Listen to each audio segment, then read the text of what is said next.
confirm what the situation is for that private road, which is also part of a larger area?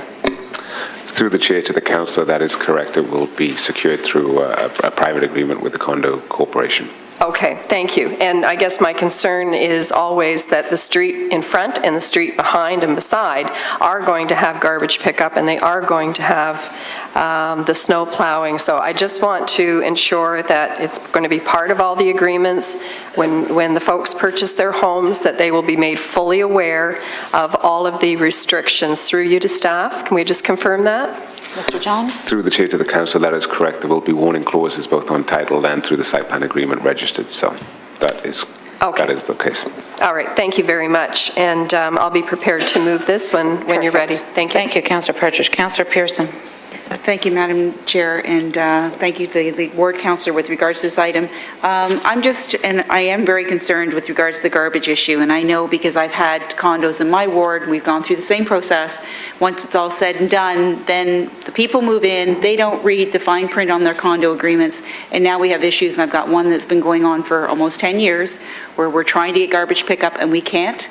I've been able to get pickup to the curb, so they can all take their garbage to the curbside at the road, which is, 24 units long. It's a long distance, but that's the best way I've been able to accommodate.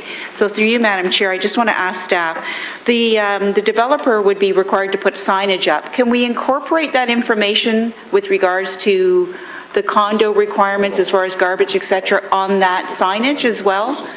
At the end of the day, I just want to be sure that people who are shopping see this.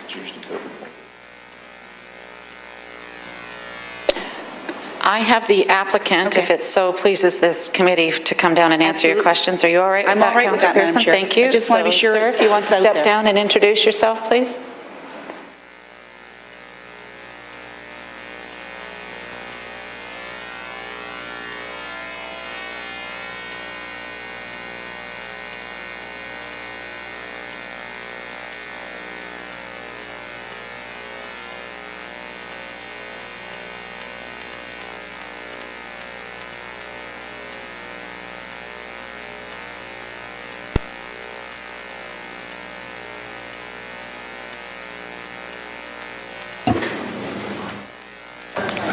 Sorry. I just want to point out on page 11 of the staff report that this development will be eligible for weekly garbage collection. Sorry, before you go, any other questions? Thank you, Robert. Now I need a motion to receive Robert's presentation, please. Councillor Partridge, Councillor Pearson, all those in favor. Are there any other questions, Councillor Pearson? Madam Chair, thank you, and I appreciate the clarification, and this is certainly will sit well for the ward councillor. Thank you. Thank you. Now it's moved by Councillor Partridge. I need a seconder, please. Councillor Whitehead. 6.1, we're still on, sir. You want to help to move that? Thank you. All those in favor for 6.1? Thank you. We're on now to 6.2. I'll just do my blurb and then we'll go from there. Members of the public, in accordance with the provisions of the Planning Act, please be advised that if a person or public body does not make an oral submission at a public meeting or make written submissions to the City of Hamilton before Council approves zoning bylaw amendments, the person or public body is not entitled to appeal the decision of the City of Hamilton to the Ontario Municipal Board, and the person or public body may not be added as a party to the hearing of an appeal before the Ontario Municipal Board unless, in the opinion of the board, there are reasonable grounds to do so. Before we begin the process, is there anyone here to speak on 739 Upper Paradise Road? Going once, twice. Anyone here to speak on item 6.2, 739 Paradise Road? And final call, anyone here to speak on 739 Upper Paradise Road, 6.2? I see no one here to speak on this matter, so can I have a motion, please, to close the public meeting? Councillor Pearson, Councillor Ferguson, all those in favor. Thank you. Now I'm going to go to the ward councillor to ask if we need to waive the staff presentation. Absolutely. Thank you. So moved by Councillor Whitehead, second by Councillor Partridge to waive the staff presentation. Does the representative, I will come to you, does the representative want to speak on this right now? Okay, thank you. I don't see anyone in the audience that wishes to speak on this, so I will refer now to the ward councillor. 739. Thank you, Madam Chair. All I can say is hallelujah.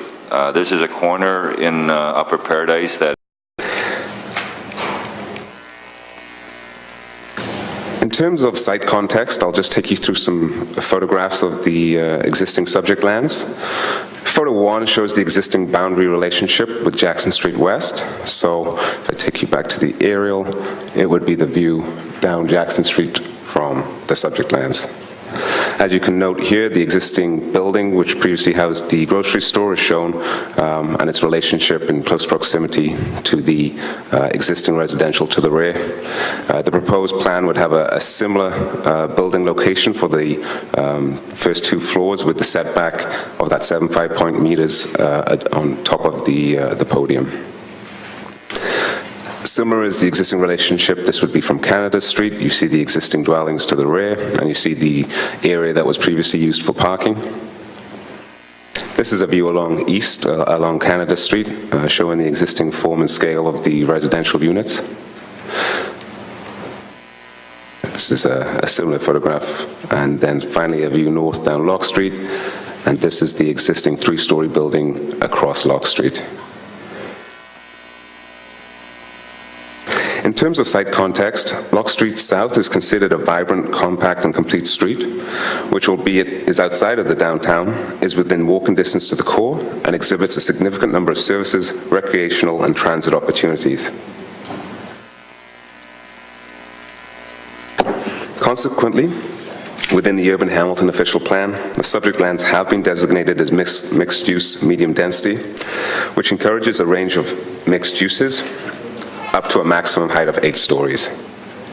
Further, this area of Locke Street has been designated pedestrian predominant, which further encourages mixed-use buildings located close to the street and benefiting from densities designed to create an active public realm. It is noted that the rear of the site abuts existing single-detached residential uses, and that a number of concerns from area residents have been raised with respect to the height and massing of the building, the number of parking spaces, the amenity and privacy issues. The application has been the subject of consultation with the Neighbourhood Association and has been circulated in accordance with the Planning Act and the City's own public participation policy. Following circulation, staff note that the original application has been amended. The original application has been reduced in the height from 7 stories to 6 stories.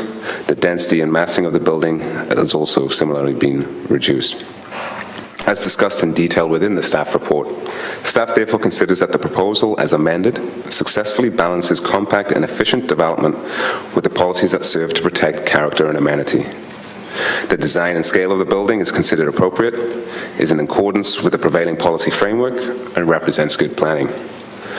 That concludes my brief presentation. I'd be happy to answer any questions. Thank you. Are there any questions for Edward John at this time? Seeing none, thank you very much, Edward. May I have a motion, please, to receive Edward's presentation? Councillor Pasuta, Councillor Clark, all those in favour?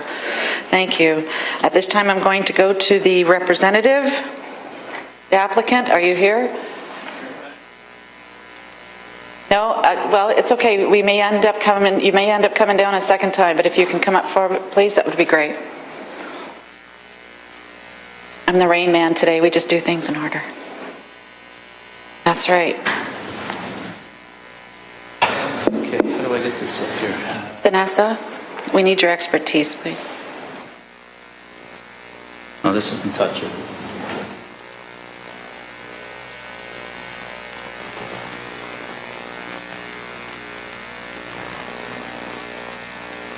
Excellent. Amazing.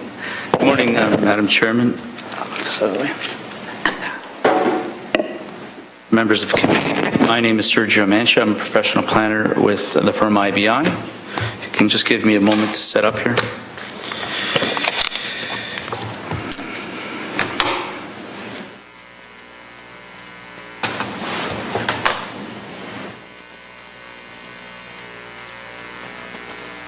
Madam Chairman, again, good morning to you and committee, members of staff.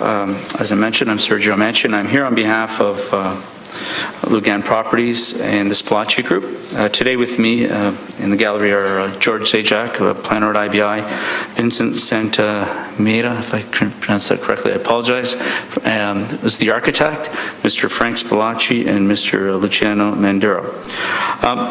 Madam Chairman, Before you, this is a very exciting project that you can see in the handout that was passed out, has a quite a lengthy chronology. We've initiated this actually prior, it was probably September or August of 2011, when the applicants approached our firm to start initiating the redevelopment of this brownfield project. Madam Chairman, you can see, as Mr. Edward and staff have indicated, that this is located in a very important part of not only Locke Street, but on a major collector artery of Main Street, where it could take advantage of various transportation linkages and etc. Madam Chairman, the application, as I mentioned, has been on the books for a bit, and we've worked very diligently for the last 3 years with the committee. I'm sorry, Madam Chairman, do you need some orientation on that? Sorry, here, this is Main Street. Sorry, Jackson, here's Main. I'm disoriented. Locke, Jackson, here's Main up here. Right? Okay. And that's Locke. Pearl? And there's Dundurn's on this side, and Charlton, yes. And Jackson is right here. Thank you. Okay, sorry about that. As I mentioned, Madam Chairman, we've worked diligently for the past few years with a variety of key stakeholders in this application.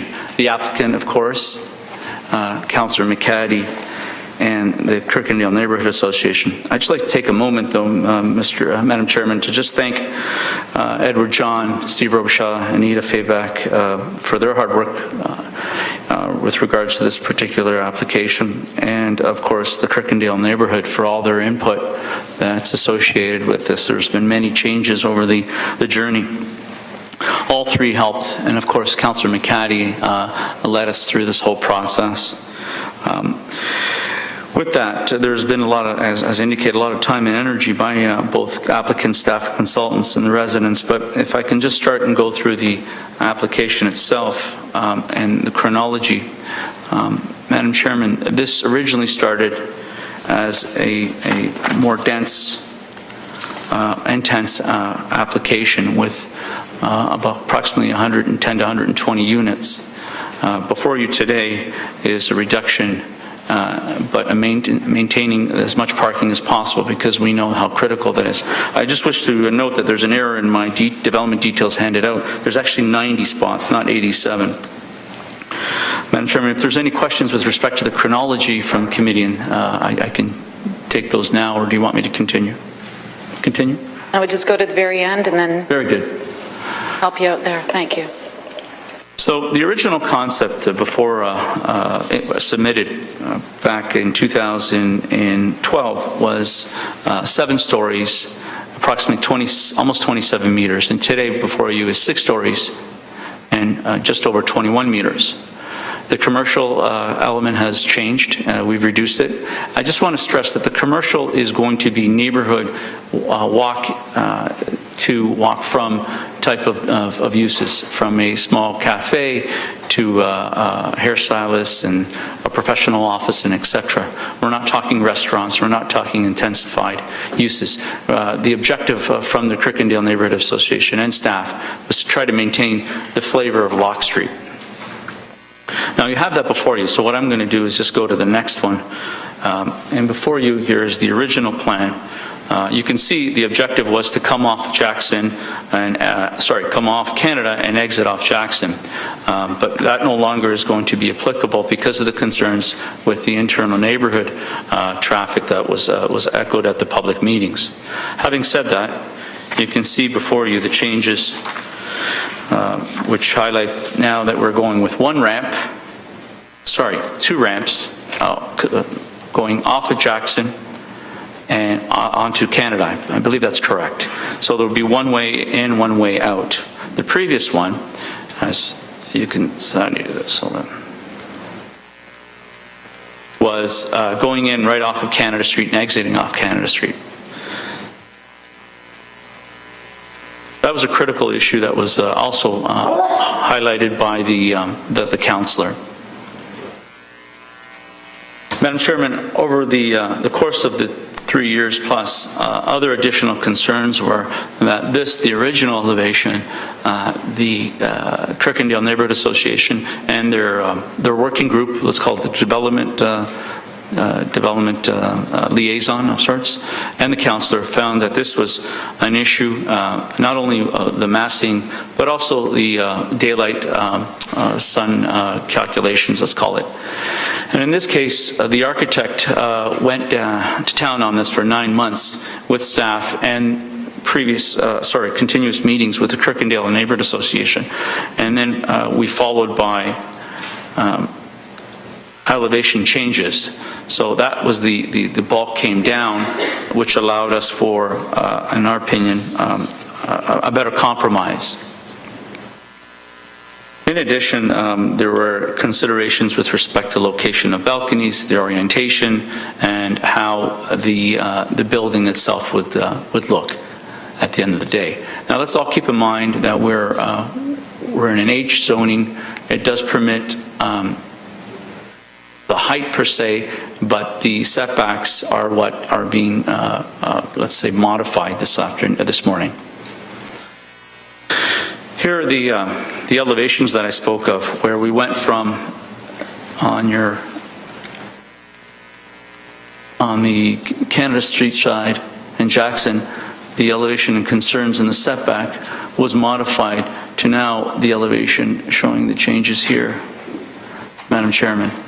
Clearly, again, these changes reduced our massing and reduced the number of units. And the number of units, as indicated in the handout, have been reduced from approximately 104 to 84.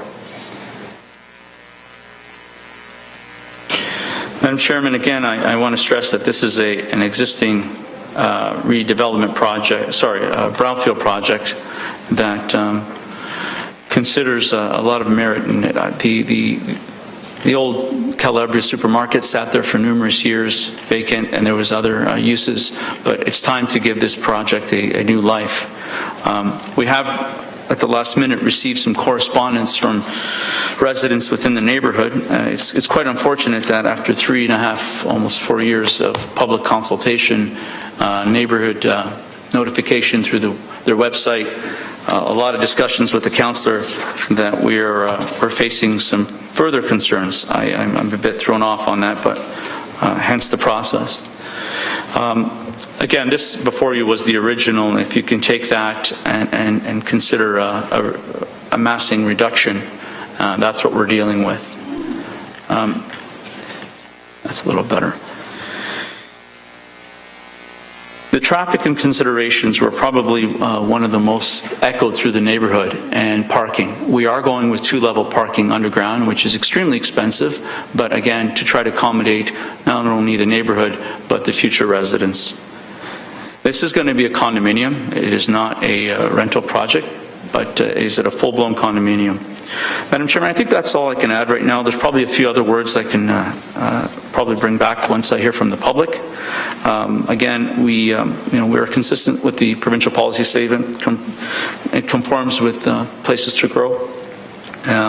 It is a mixed-use density designation of the UHOP, and of course the intensification and scale, in our opinion, professionally speaking, is designed well. The massing is compatible. The surrounding residential uses and commercial uses will only add more flavor to that ever so growing area of Locke Street. And we hope that this morning it can be supported and not deferred. The process has been lengthy, and we appreciate that there are some possible considerations, but we feel that we've come to the end of our line on what we can offer, and we hope that this is, as staff has embraced, and we move on. Thank you. Thank you. Do you mind, Serge, putting it back up to the aerial photo for me, please? Absolutely. So we can start from there. Absolutely. Click on it twice. Sorry about that. What happens? That's all lets me do, Madam Chair. Vanessa, do you mind getting it back on the big screen, please?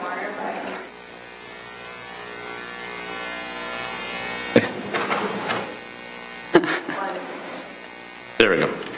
Sort of. Is that better?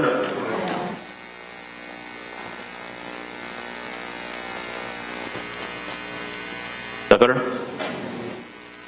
Okay, thank you. Okay. Any questions for the applicant, please? Seeing none, can I have a motion, please, to receive the applicant's presentation? Councillor Ferguson, Councillor Clark, all those in favor? Thank you.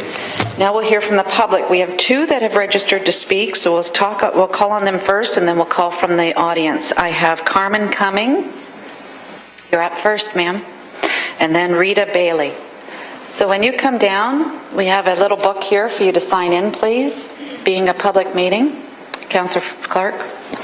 Do we have the position of the ward councillor on this The project? position that the last I received, and please correct me if I'm wrong, but the last one I received was that the ward councillor would like to table this, finish off the public meeting, close it off, and table this so he can go back to confer with his community. That was the position. That's correct, thank you. Whew, got it right. Carmen, if you want to speak first and then after sign in, that's fine. And please adjust the microphone to any way we can hear you, because we know you've got important things to say. We just don't want to miss a thing. Okay. Thank you. Good morning, and thank you for this opportunity, dear council members and public audience and city staff. I object to this proposed and also to the developers. My forgiveness, okay? I'm also addressing you, sir. Okay. It's just protocol. You need to be speaking here. Please don't talk to anybody else. Okay, so I'm Carmen Cumming, and I live at 309 Jackson Street West since 1987. I object to this proposed development because the process for public consultation was flawed and undemocratic. I did not know of the existence of the Kirkendall Development Review Committee until recently. This committee made decisions affecting the immediate neighbors of the proposed building without communicating those to us. I don't believe there is anyone in the committee who resides in the immediate vicinity of the proposed development site. I object to the lack of sufficient parking for the building residents. There are 90 spaces proposed for 86 residential units and 7 commercial units. There might be couples and therefore units with more than one car. There are about 20 fewer spaces than those required in the existing bylaw, and indoor parking might cost between $30,000 to $40,000. This additional parking cost may discourage residents from purchasing indoor parking and opt to park on the street instead. I object to the lack of visitor parking or parking for persons using the proposed building's commercial use. Locke Street is already busy as it has very limited meter parking and no public parking at all. Residents on Jackson and Canada Street, east of Locke Street, struggle at present to find parking as most of the homes, including mine, do not have driveways. I object to the absolute lack of green space and to the utter invasion of such a big structure right on Jackson Street sidewalk, not respecting that all adjacent buildings and businesses are recessed. I am opposed to the reduction to 0 meters from 3 yards requirement for the minimum front yard. Lack of lawn or some green space or buffer area between the proposed building and the pedestrians would mean more congested sidewalks in an area where young families are moving in and our residents are aging in their homes. And so we have more baby strollers, more people with canes, more people with walkers, and including some scooters on the roads. Where there are lawns or buffer areas, one can move to the inner part of a sidewalk onto the lawn to avoid oncoming persons. But in the future, I would have to move onto the street to go around the carriage or the wheelchairs, and that would be unsafe. I object to the excessive height of the building. They only proposed to reduce it by 1 floor. But you still have a mechanical structure on the top, so technically it constitutes 7 stories. This is an area with only residential homes, and the only higher building is closer to downtown at east of Queen. The Good Shepherd Center's Taylor Apartments respected the height of the existing structures, and no one opposed to their building on Locke, Canada, and Jackson Streets.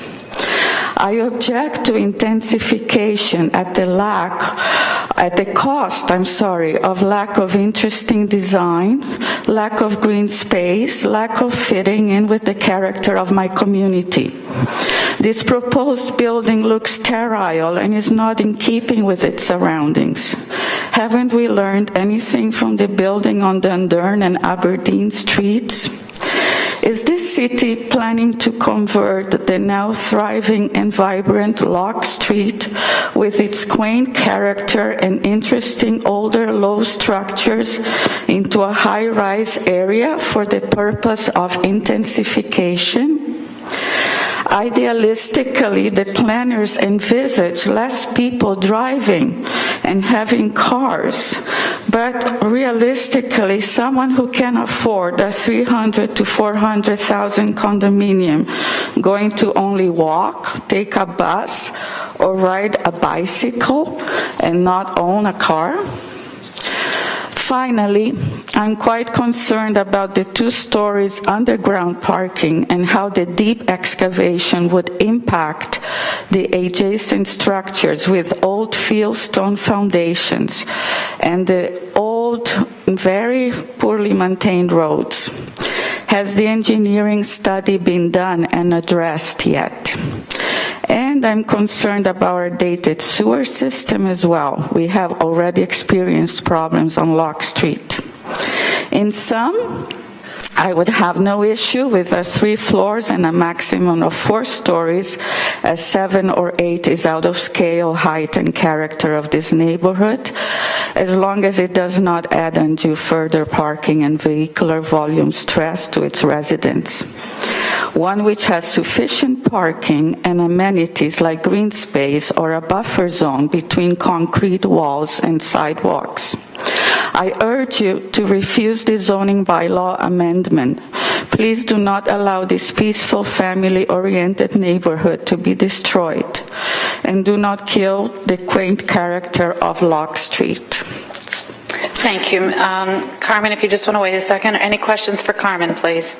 I also, Madam Chair, I don't have hands. Actually, if you want to give them to Councillor Clark, he'll just, okay. Can you go by the microphone, Carmen, please? We really want to hear what you're having to say.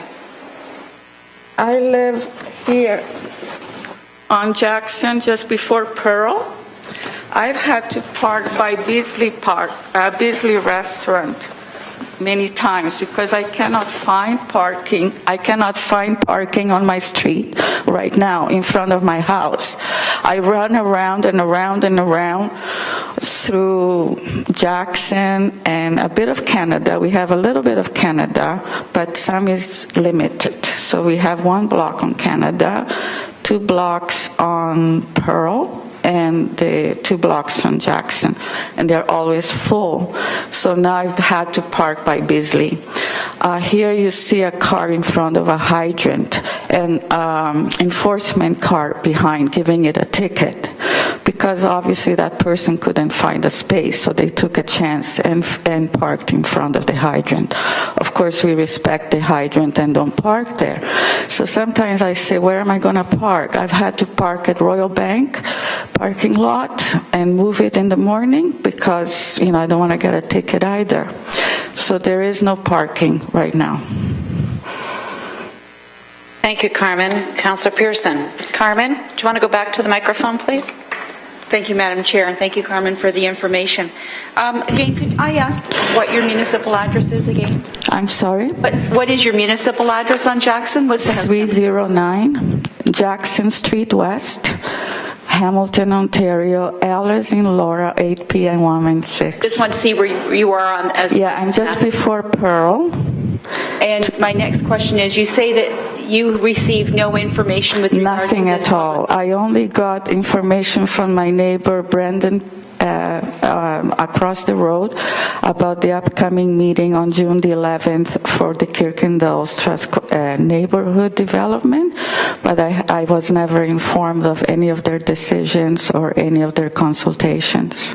Because you are aware that the Kirkendall Neighborhood Association has been involved on this, correct? I became aware on June the 11th. I never knew about it before. And you're showing the photographs and the issues with regards to parking as it stands now. This was taken about 2 weeks ago. So are these are all the residential neighborhood vehicles parking on I'm the not street? sure if they're residential, if they're people who come and go to Locke Street, if they're people who work in the area nearby. I know once I was almost at headbutts with someone going to Dr. Sibley's office on Main. And I asked her, do you live here? I live here and I cannot park. She said, I'm sorry, I have a doctor's appointment, I'm running. She took the space. I went to Dr. Sibley's and I said, don't you provide parking?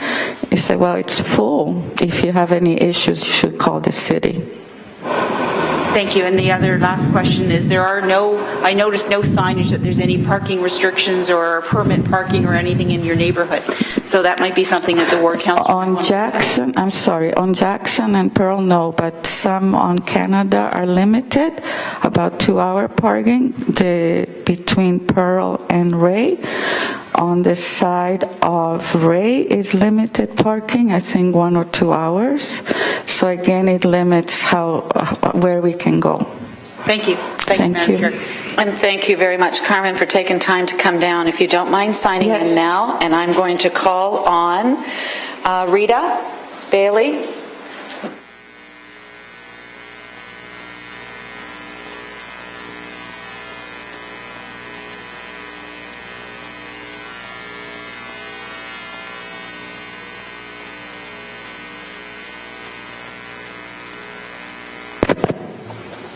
Good morning, Rita.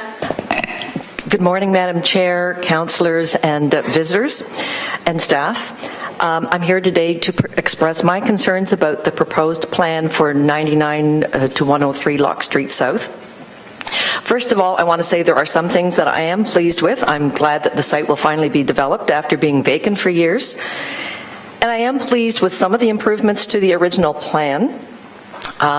This is a good step forward, but I don't think it's the final step. My concerns center around the compatibility of the design with the neighborhood, similar to Carmen's concerns, and I question whether it adheres to the Urban Hamilton official plan, UHOP, I guess it's called, on several issues. While the design of the front of the building may be in keeping with Locke Street Shopping District, with the building going right out to the sidewalk, the design of the Canada Street and Jackson Street sides is not in keeping with these residential streets and will have a major impact on residents' enjoyments of their property and on the attractiveness of our streetscape. And just to let you know, I live at 84 Pearl Street South, which is the corner of Pearl and Jackson, and so I'm about 7 houses from this development. Section B.2.4.1.4C of UHOP says that buildings must be compatible with requires the compatible integration of the development with the surrounding area in terms of use, scale, form, and character. And I find it hard to believe that a 6-story building is compatible with the neighborhood. I understand it will be tiered, and that's an improvement, but I think the height is too high. However, my main concern is the decision to waive the requirement for landscaped area around the building.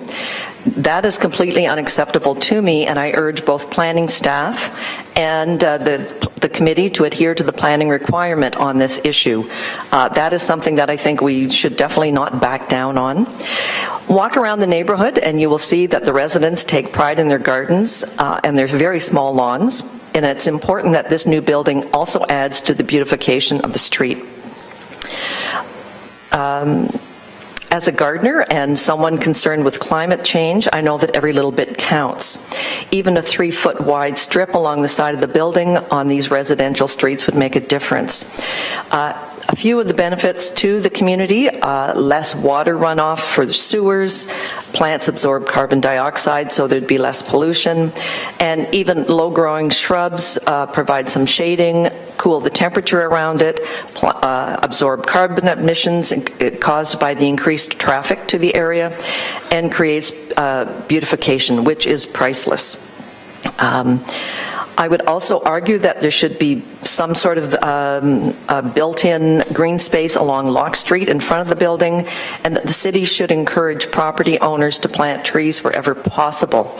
Right across the street from this development, the Good Shepherd building on Locke Street is a good example of what can be done in a small area. They certainly have a green space in about 4 feet of property. And even the new hotel at Caroline and George Street, I noticed the other day, has very creative use of small space gardening. Finally, there are some aspects of this report that I don't understand and my neighbors don't understand. And I agree with Carmen that the communication of the neighborhood association with the residents was poor. I certainly didn't know the details of this until very recently, till I received this report in the mail. And actually, not all my neighbors received this report in the mail, some people who were within view of this building, so it seemed to be very spotty. We would ask that a citizens liaison committee be set up to meet with planning staff and address some of our concerns. We would like to continue this as construction begins so that we can monitor impacts, safety issues, etc. And we would urge that the design be in keeping with the brick construction of the neighborhood. And I also think that by having a citizens liaison committee, it would be in keeping with the city's goal of improving its approach to engaging and informing citizens and stakeholders. Thank you for listening to my comments, and I urge you to take them into consideration in making your decisions. Thank you very much, Rita. I have Councillor Clark would like to ask you some questions, please. It's concerning to hear that people are saying they weren't notified about any of this. So can I just ask some questions to try to clarify what's been happening? So did you receive any letters from the city about this? Originally, the original meeting was in September 2012, the first meeting, citizens meeting. Yes. That was the first that we heard of it. So I know the gentleman who spoke mentioned 3 and 4 years. It's not quite 2 years, in my understanding, that anybody first heard of this project. And I believe from that meeting there was a small group, a subcommittee that was formed to meet, and I suppose that subcommittee developed this proposal. Personally, I read the subcommittee's proposal, and I know that they were suggesting 3 to 4 stories. So I was surprised to get this and find out that it was going to be 6 stories. So did the Development Liaison Committee from the Kirkendale Neighborhood Association, did they stay in contact with the residents? I understand. I went to a meeting last Thursday because I saw that it was on an agenda of theirs, so I went to the meeting, and I was quite surprised that they had all this information that I didn't know about. So apparently they had communicated by email, or they thought they had. They weren't quite sure how it was communicated. And apparently there had been a copy available, I think I was told, at Locke Street Library. And somehow I missed that, although I'm at Locke Street Library all the time. So, maybe I just missed something, but we certainly didn't get anything mailed to us. I understand, though, some of it was by email. Okay, I'm more concerned in terms of how the city communicated with the residents, because our obligation under the Planning Act is to make sure the residents are informed. It's not an obligation for us to inform a neighborhood association, it's to inform the residents. The only communication that I've had was the communication about the original meeting in September 2012, and this recent letter of June 6th from the city about this meeting. Thank you. Thank you, Rita. Are there anyone else here wishing to speak to this? All right, so we're going to go through the process first, folks, just to make sure. Sorry? Oh, come on down. Yes, please.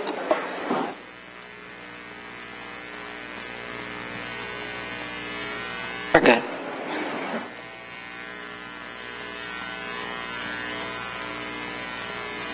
Is there anyone else that would like to speak? Okay, sir, you may just be ready to come down when we're finished. Thank you. Good morning. Could you introduce yourself, please? My name is Maria Murchie, and I've had a business on Locke Street. I built a business on Locke Street about 3 years ago and did really well, and so I support the development of this new building. I would love to move back to Locke Street and to have my business there plus live as well. So the live-work situation will be awesome. Plus, building my business, I got a lot of walk-by traffic, so having all the new homes there, having the condos there, and having more businesses will be great.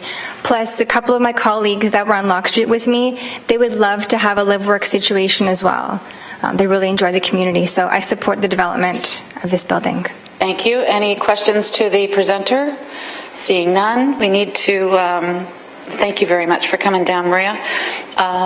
Sorry? Oh, Maria, did you sign in for me, please? Thank you. Can I have a motion, please, to receive not only Maria's but Rita's presentation? Thank you. Councillor Ferguson, Councillor Pearson, all those in favor? Anyone else here wishing to speak? Come on down, please.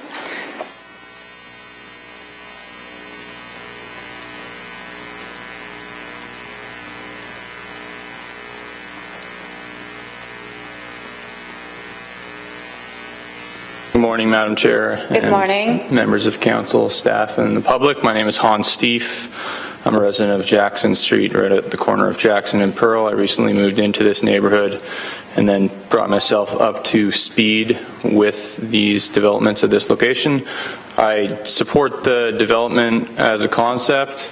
I do think the building is far too high and is not in keeping with the neighborhood that it is going to become a part of, which is concerning to me, as well as the green space. That's it for me. Please sign in for me, please. Thank you. Can I have a motion, please, to receive the gentleman's presentation? Councillor Ferguson, Councillor Partridge, all those in favor? Thank you. Is there anyone else here from the public that wishes to speak? Yes, sir, come on down.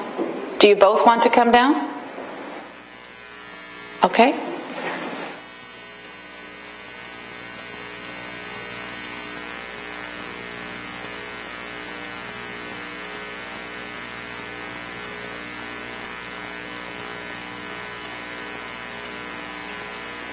Got dark in here. Oh. Good morning. I think I see you over there. It's too dark though, so if you can please introduce yourself, that'd be wonderful. Yeah, my name is Eli. Eli? Yeah. I own a property just next to this new development, 119 Locke Street South, just next to it. Just south Canada of it? You have property just south of it? Next Thank to you. it, yeah.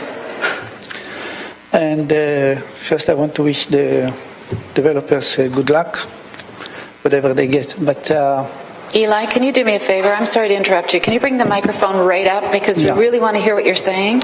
My consideration at the time of building this development, that I want to ask you to that they consider the small businesses around because will be the trucks and cranes and all supply of heavy supply for this development.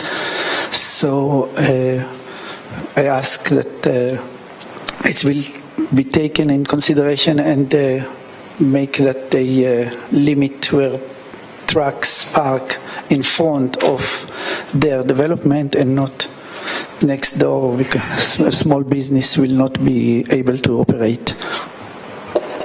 So just to be clear, you're concerned while construction is carrying on, it doesn't interfere with the business that you have at hand south of the property? Yeah, so Okay. that they will consider neighbors and With parking, et cetera? the parking and the trucks and all the heavy equipment that will be there will not block our businesses or our stores.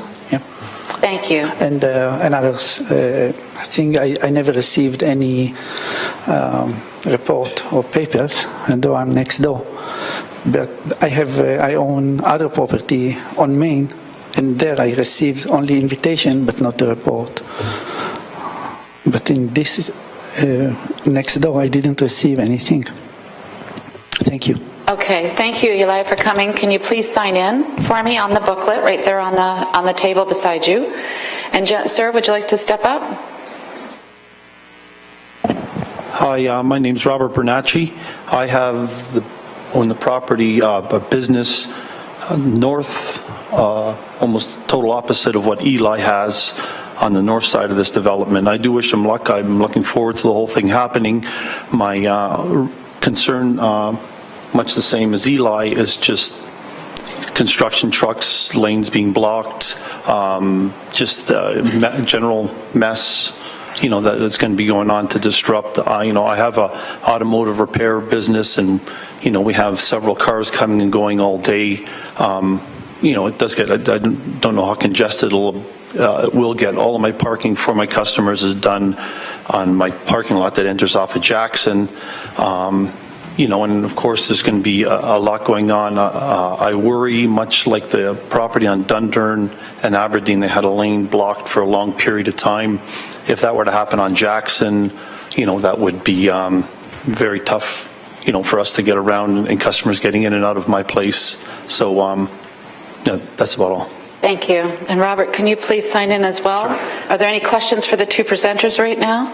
Seeing none, can I have a motion please to receive? No, hang on a second, ma'am. You can come down in a minute. Just a sec.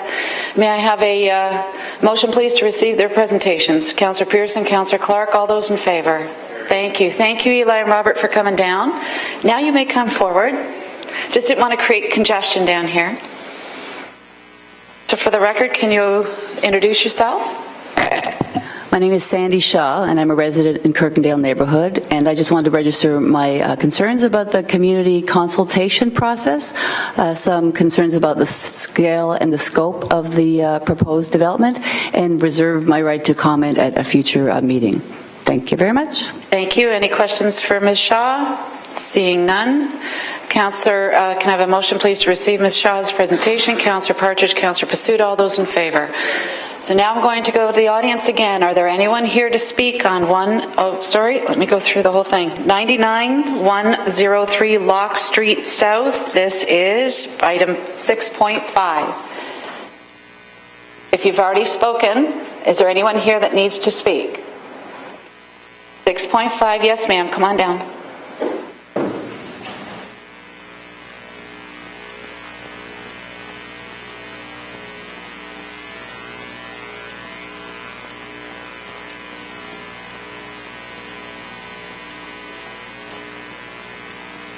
Councillor Clark?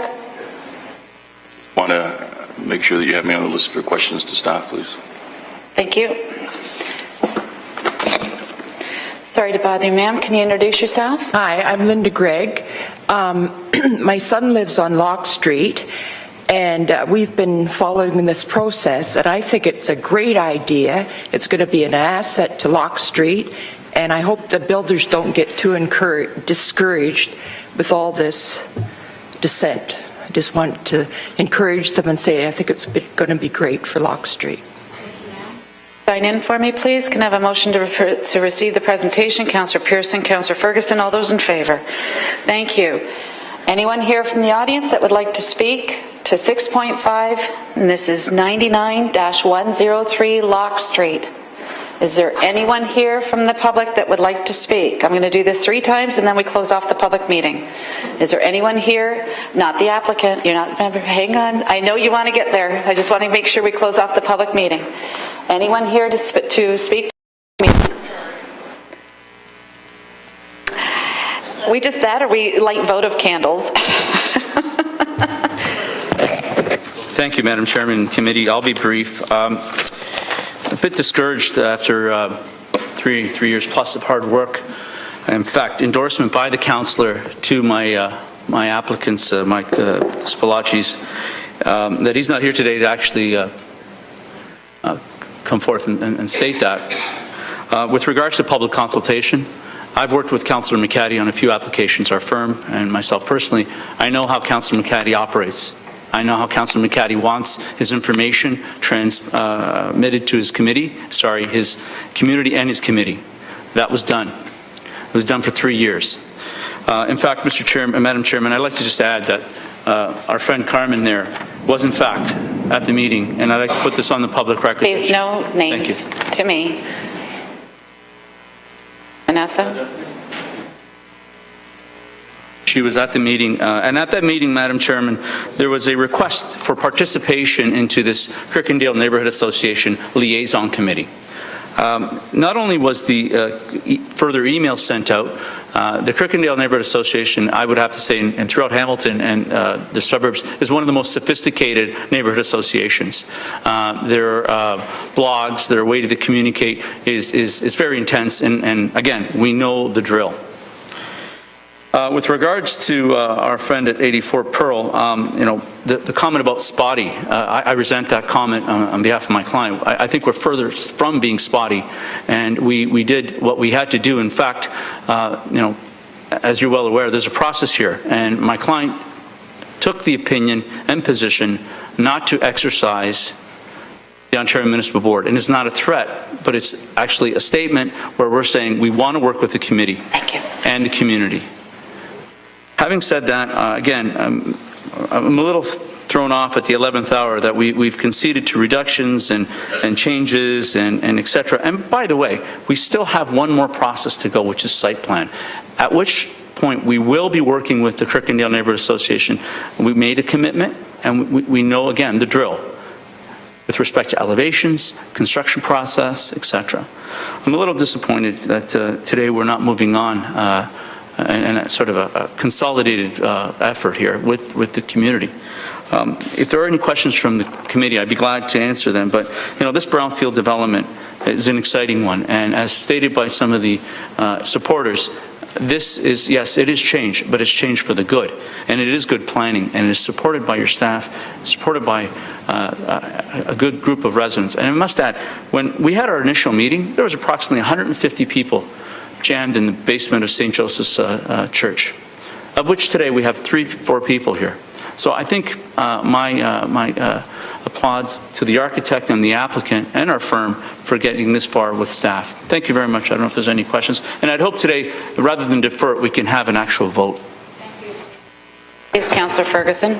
One question through you, Madam Chairman, to Sergio. Sergio, you said you like public consultation, you want to engage the public. The ward councillors asked us to refer it to back to the community, and we could put a condition on that. It has to be back to us by July. What's the downside for you to do that? I don't see any downside to make sure that we're getting all the information we need. We'll close off the public meeting today, as suggested by the ward councillor. And so what's the downside for deferring for a month? Through you, Madam Chairman, I guess it's an issue of timing and what we committed to. It's sort of, if we shake hands and we've sort of got an understanding and we move forward to a public meeting, I would hope that that's respected. And I feel today that there's very little change that we can offer, aside from building materials and method of construction and et cetera. So we do it today or 30 days. I mean, again, I respect the committee as I always do, and I'll take your direction, but I prefer that we move ahead. Yeah, but it's been through you, Madam Chairman, 3 years. This being 3 years and 1 month. I can't get clear in my mind. You can't hear me? Mark, as loud as I can here. But I just don't see a downside in giving the community one more try if that's what the ward councillor wants, and put a condition on it that has to come back to us at the July meeting. So just a comment. Thanks. Thank you. Councillor Clark. I just trying to clarify, were you aware that there was a request for a deferral or tabling? Through you, there was a comment made to me by the councillor that there might be a request to reconsider this, or defer this. And I didn't see any emails, though, or any phone calls after that one comment. So that's why I'm a little thrown off. Thank you. Thank you. Councillor Clark, are we finished? Thank you. Councillor Whitehead.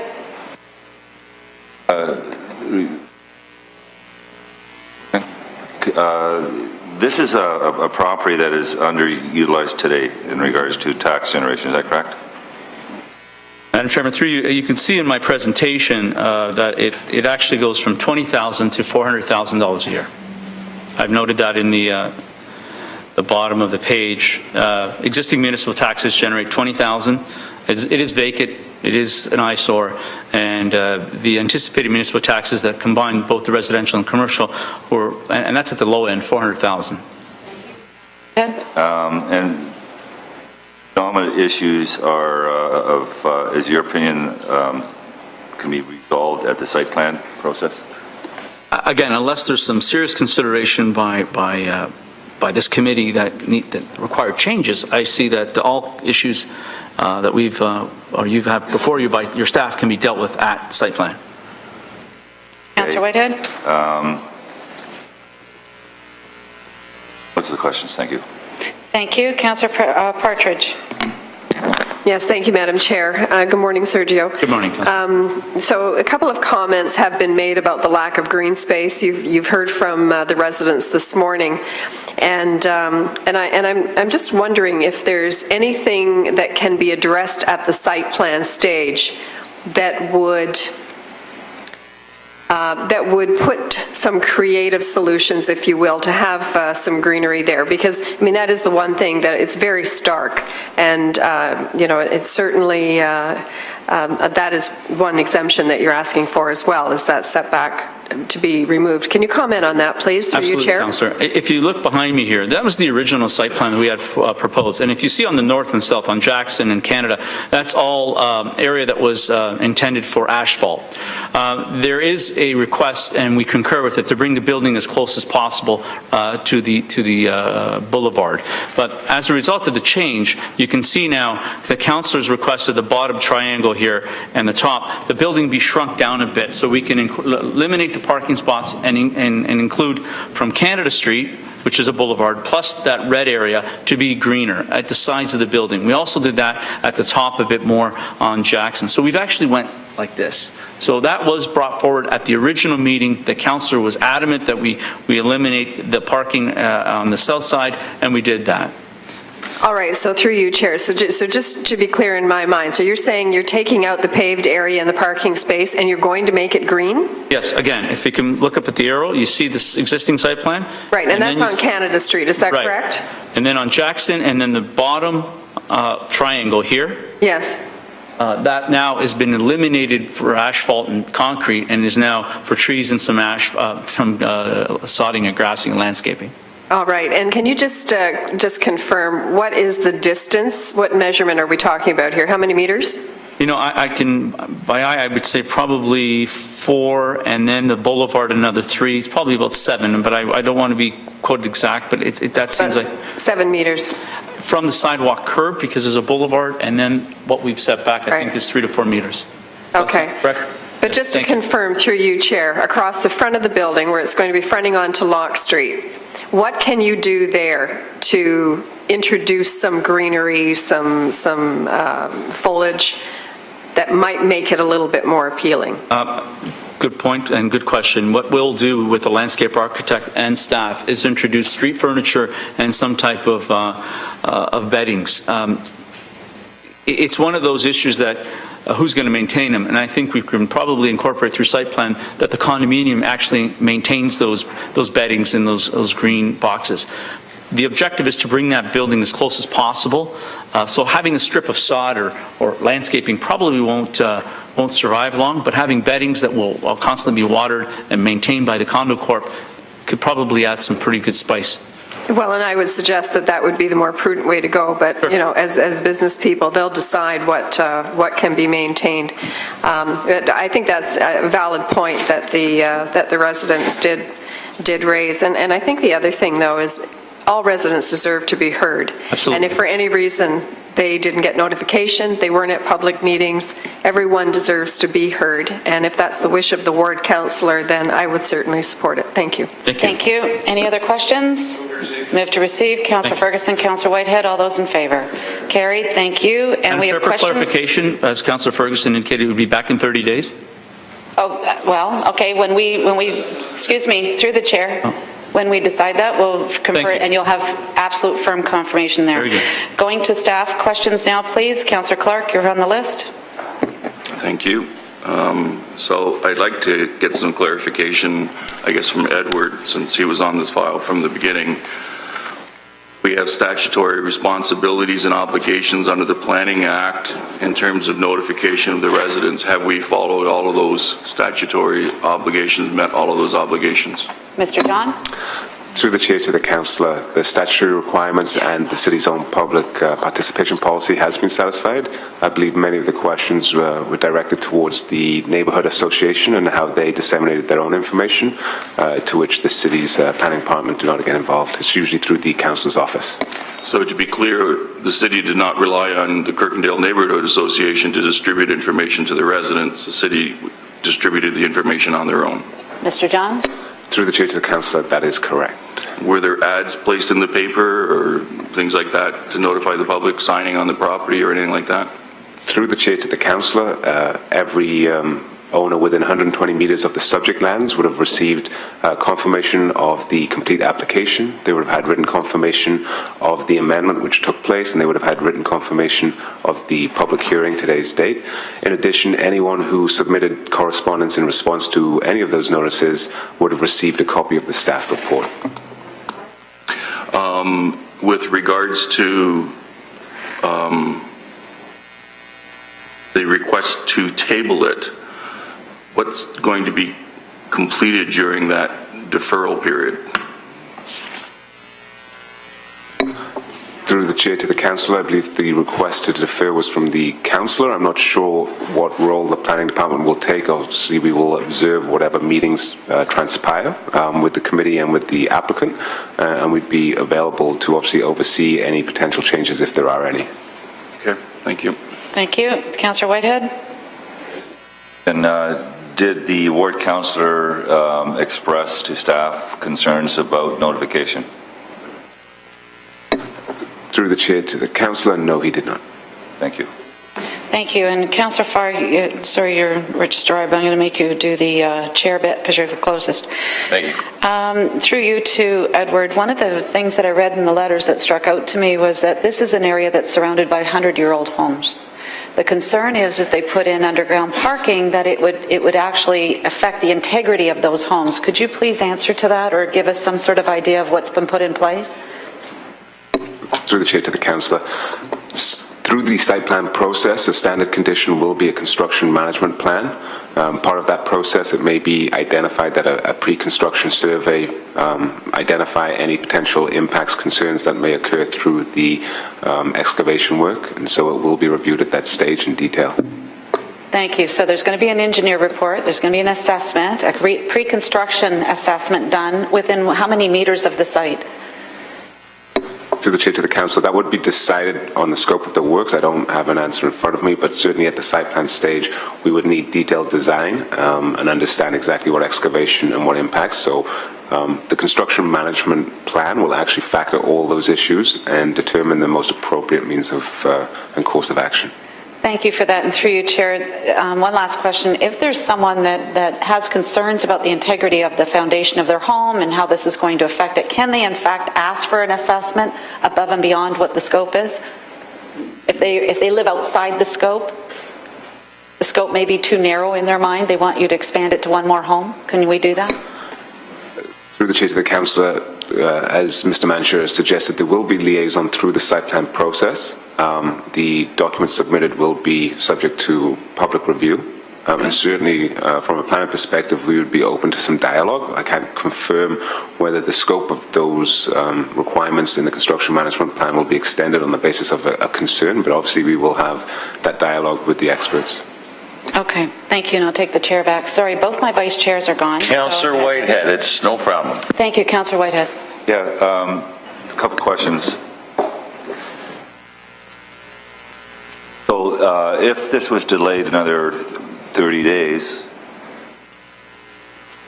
first of all, maybe I back it up.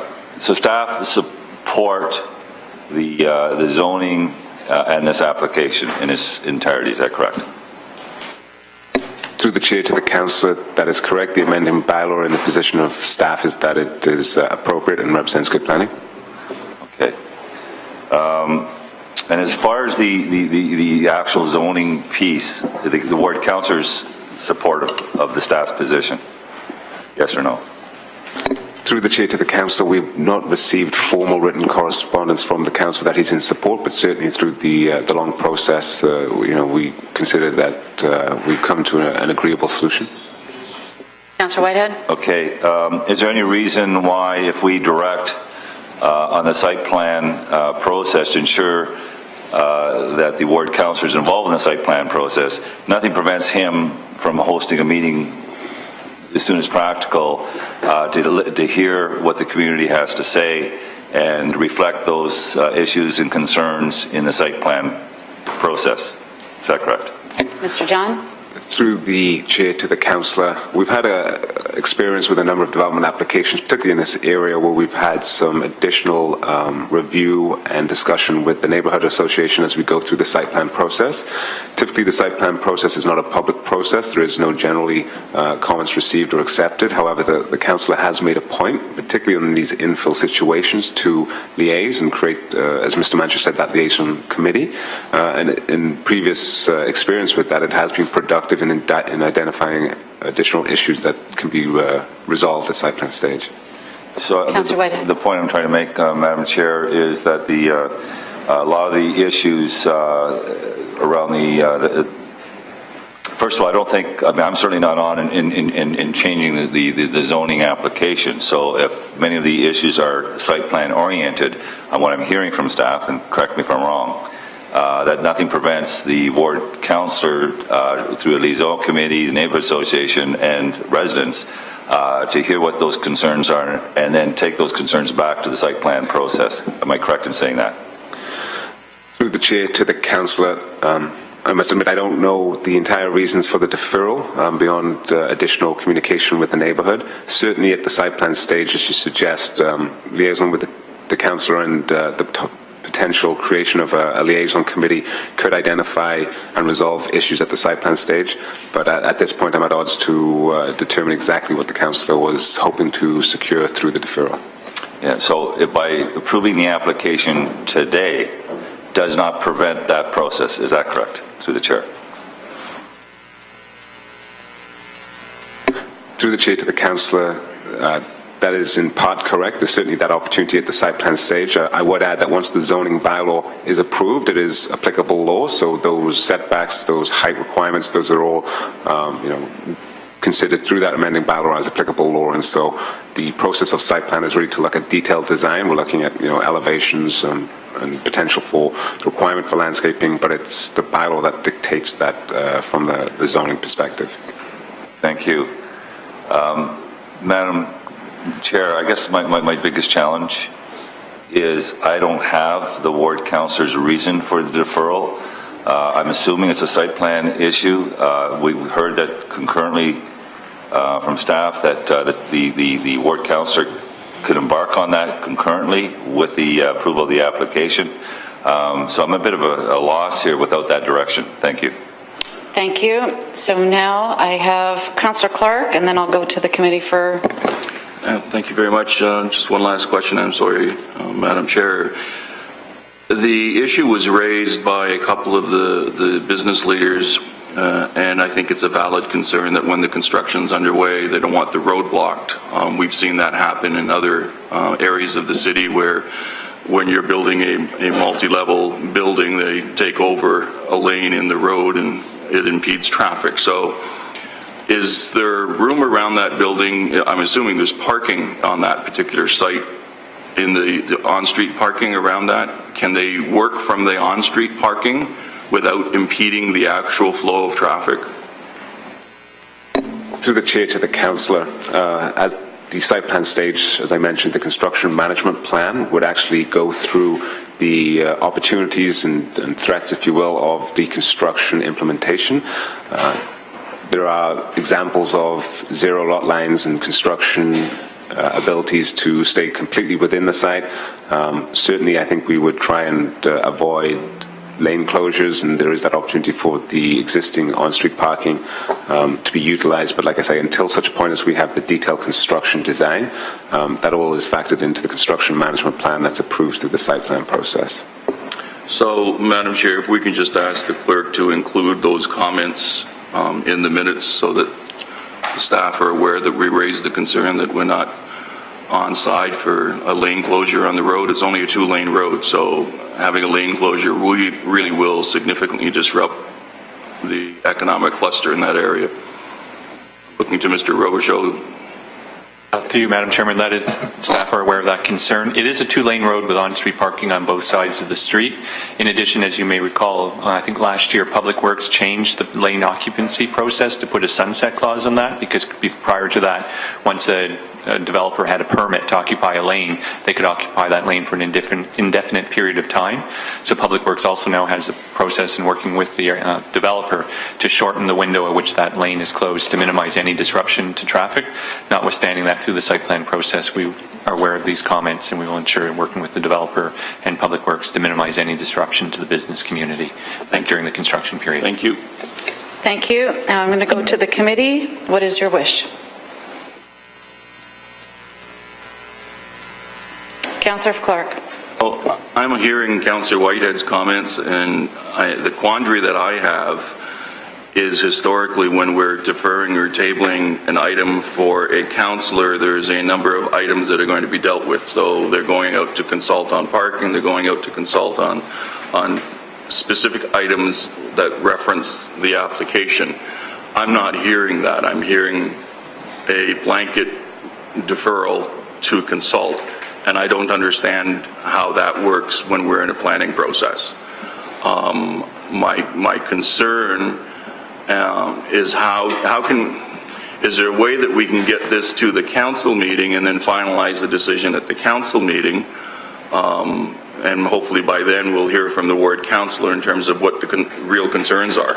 If all of the concerns are site plan, then what's before me now meets all of our planning objectives, meets all of the policies provincially, meets all of our policies within the city, and there is nothing in front of me that I can say, I'm sorry, I have a problem with on this application. So I'm trying to understand what the need is for the deferral. Is he here?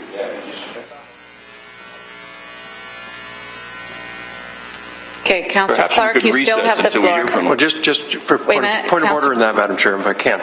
I went to get him. I told his assistant we're on this issue and get him in here because he is in the building and he hasn't shown up yet. And so his assistant knew about, when I left the room, I went down to try to encourage him. Okay, so you tried to get a hold of the ward councillor. His assistant knows that I saw him come in. I went to his office immediately. He wasn't there. I spoke to his assistant. She said he just went down the hall. I tried to find him, but I told her to send him in as soon as he gets here. And he hasn't arrived yet. Councillor Clark, you still have the floor. Short of just recessing this item until we can hear from him today, if we don't hear from him today, I'm going to support approval. Thank you. So right now, I'm just looking to see, because I knew earlier there was some talk about tabling. We do have an amendment for this, so we're not going to approve it carte blanche anyways right now until we read the amendment out. So right now, are we tabling this item? Mr. John, just to specify the H provision. Through the chair, just to clarify, yeah, we have added that one portion within the definition of the use, just so it's clear that uses within the existing H district apply to the commercial uses at grade on this property. It's a point of clarification in the bylaw. And Vanessa, for clarity, does everyone have a copy of this amendment in front of them? Okay, it's this one right here, folks. It's in my white paper. It might be on yellow for you.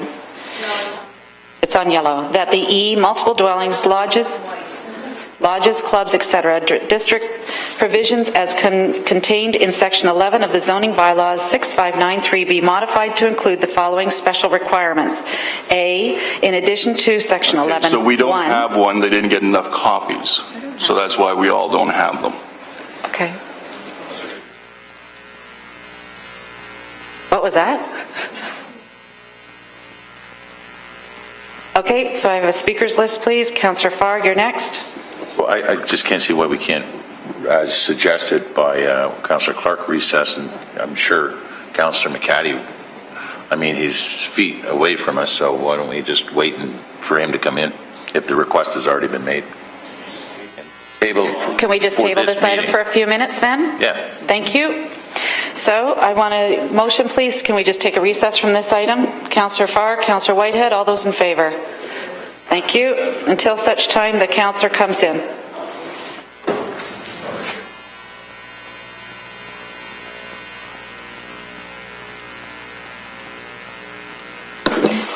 Okay, so now we're on 6.6.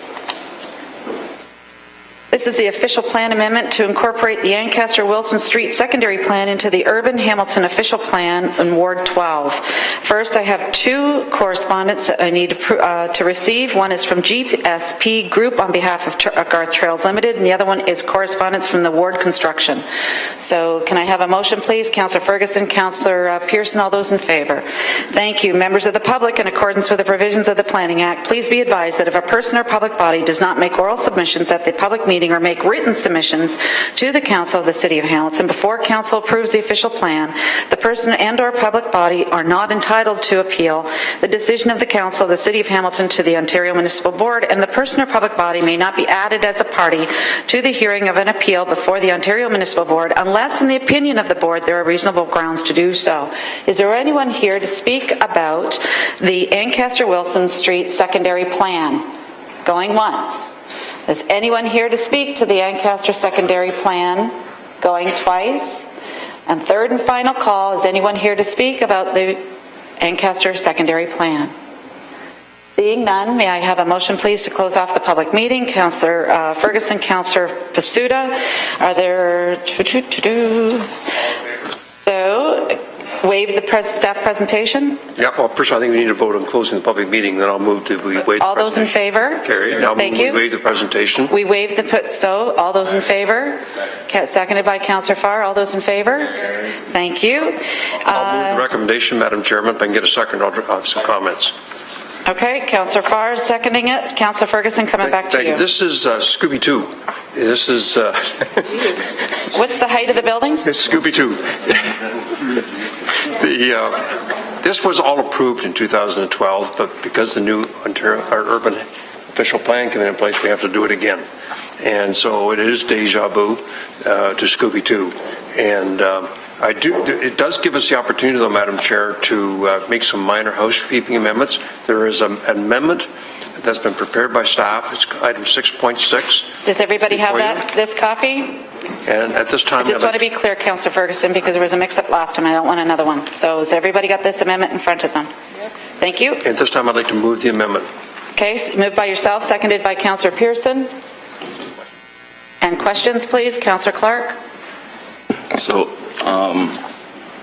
if this was the original one and now we're doing it again because the urban official plan was approved by the ministry prior to getting to all this stuff,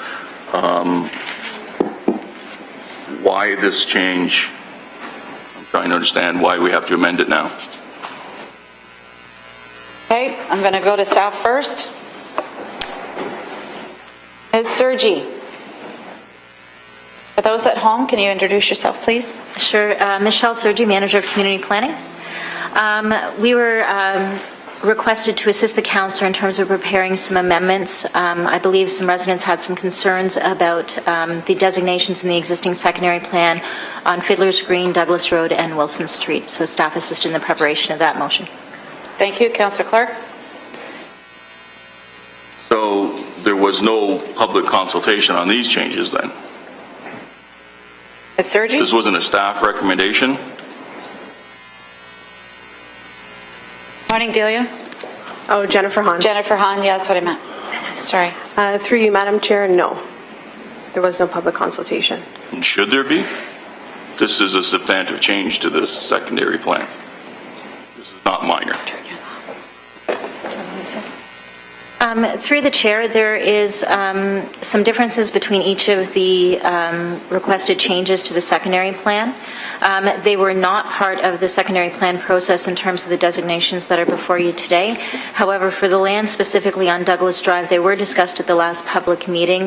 There was an appeal with respect to them. However, I believe that the residents that submitted that appeal missed the appeal date. And so that there was a board decision that basically said that that appeal could not move forward. I don't know if legal has anything they want to add to clarify. So then why are we changing it if they missed the appeal date and it wasn't consistent with the original staff policy? Why are we changing it? Because these residents are objecting to it and they want it just to be lower density. Through you, Madam Chairman, the proposed changes are coming from the ward councillor. These are not staff-initiated changes to the secondary plan. Okay, so can I ask the ward councillor Yes, then? you may, sir. He's been trying to jump in since you started. I'd love to answer this question. There was significant pushback on where the boundary line is for the Wilson Street secondary plan. It did run down Shaver Road, and they chose Douglas Street, run up a very short street. I'm going to guess about 8 homes. And the dividing line between residential and multi-residential, or low-density 3 to low-density residential 1, was put down the middle of the road. The people of Douglas were terrified that a developer would come in and buy up the north side and then put all townhouses down there. So I agreed with them that we need to protect that existing area and the character of that area. So this resolution simply moves the line from the center line of the road to the back of the lots on the north side of Douglas.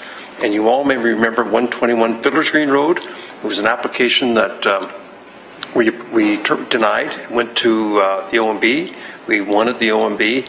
This also incorporates that area, which is all part of that Douglas Road. Okay. So it's just tidying up. It's very minor in nature, and it's just tidying up what the residents were looking for and what makes sense to accommodate the character of the community. Thank you. Councillor Clark, the floor is yours. So they filed an appeal, or they missed the appeal date, and so we're just doing it unilaterally without public consultation after the fact. That's the interpretation. I'm trying to Councillor Ferguson, because this is new to me here. So that's fine. And there was Councillor significant Ferguson's public motion. consultation on this. They actually did come in and speak about it at the public meeting, how they were concerned about the north side of Douglas, that a developer could assemble that land and change it all from single family to multi-res right across the street from them. And so there was public consultation, there was public feedback. They did miss appealing it. And residents who are not familiar with the planning process and they got to file on certain dates, so it's my job to represent them. Mm-hmm. This is something that they wanted, something I agree with, and something staff didn't have a problem with. So it's before you today as a minor amendment. I didn't hear that. I didn't hear the staff didn't have a problem with it. I heard that the staff said it was the councillor's initiative, not theirs. Original secondary plan was a recommendation of staff. Thank you. And would you please confirm this was initiated by the ward councillor, not by staff? This was not a staff recommendation, correct? And does staff support what's in front of you?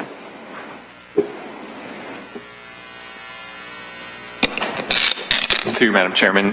With respect to the first change, it's basically recognizing the existing built form. So from a land use perspective, staff don't necessarily have a concern with recognizing the existing built form.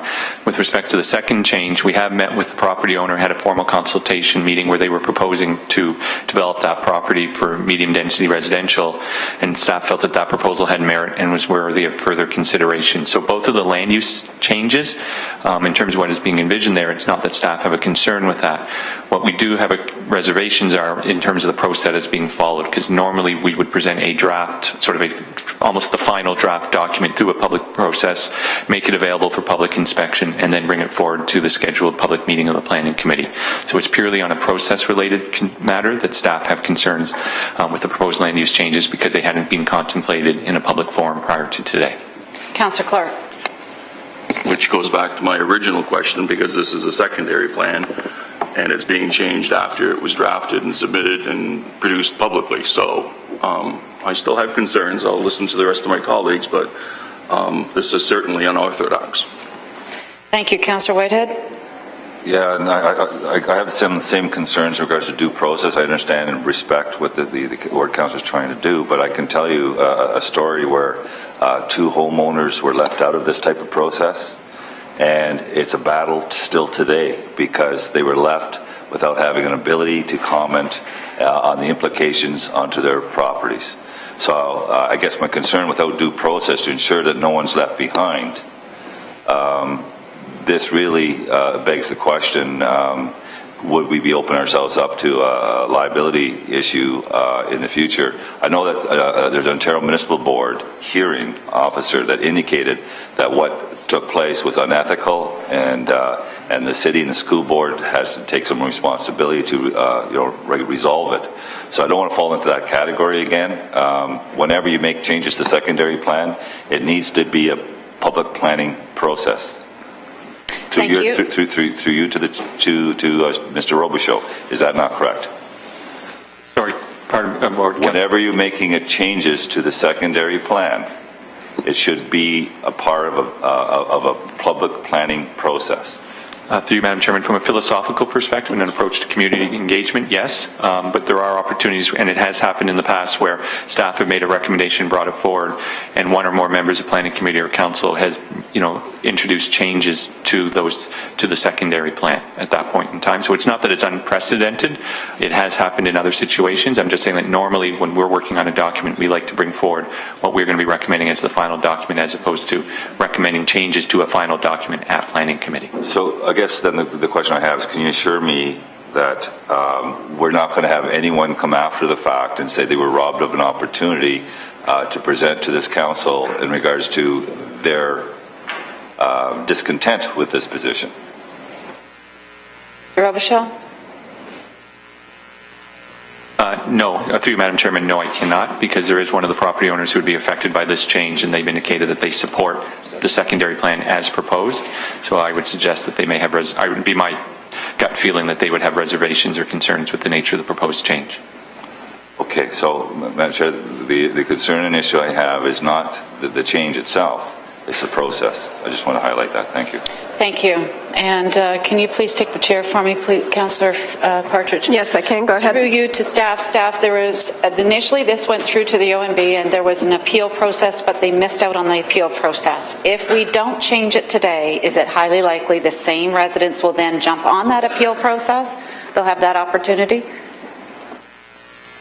They missed it once. This is another kick at the can, correct? Michelle? Through the chair, the residents would have an opportunity to appeal again. Okay, thank you. And my question to the area councillor, or the ward councillor, everyone on Douglas Street has been conferred. They've all been consulted about this change? Councillor? Yes, you may recall that debate at 121 Fiddlers. This is what it was all about, and the public meeting for the original Wilson Street secondary plans. And it's hard to miss anyone when I did them all. Everybody on Wilson Street got changed so that the higher density is moved to the back of the lots on the north side of Wilson Street rather than the center of the road. Okay, thank Councillor? you. I'll take the chair back. All right. You have an amendment in front of you right now. We'll deal with the amendment, and then we'll deal with the secondary plan as a whole. What is the wish of the committee? We've got it moved by Councillor Ferguson, and I'm sorry, I've forgotten Councillor Pearson. All those in favor of the amendment? I'm sorry? Chair, I need absolute clarification. We're making changes to the secondary plan without due planning process. I think I heard that this could be appealed. Could I get clarification on that? Because this is either part of the Planning Act or it's not. Okay. I heard it could be appealed. I don't think that's the case. I need clarification. Through the chair, this is the statutory public meeting, so we are following due process under the Planning Act, so there is an ability for people to appeal, provided they either provide an oral submission or a written submission with respect to their concerns on the secondary plan. So we are following due process with respect to the secondary plan. In terms of staff's preference in terms of consultation, we generally prefer to bring forward what's going to be approved to Planning Committee. But as Steve indicated earlier, it's not unheard of for there to be changes at Planning Committee during this process. That being said, staff would recommend that if you do proceed with the recommended motion, that we seek direction from you to contact the property owners to make them aware of the proposed change. So could I ask this, have we posted notifications on the property? Have we sent took advertising out? Have we done everything that we need to do under the Planning Act? Through the chair, yes. We provided notices in the newspaper, and we've complied with the required regulations under the Planning Act with respect to public notice. Councillor Whitehead? I have more comfort. I didn't realize that we went through that due process. Okay. I'm much more comfortable. Thank you. We have the amendment in front of you, moved by Councillor Ferguson, seconded by Councillor Pearson. All those in favour? Any opposed? Thank you. So we have 6.6 in front of you in its entirety as amended, moved by Councillor Ferguson, seconded by Councillor Pearson. All those in favour? Thank you. Let's move on now to 6.7.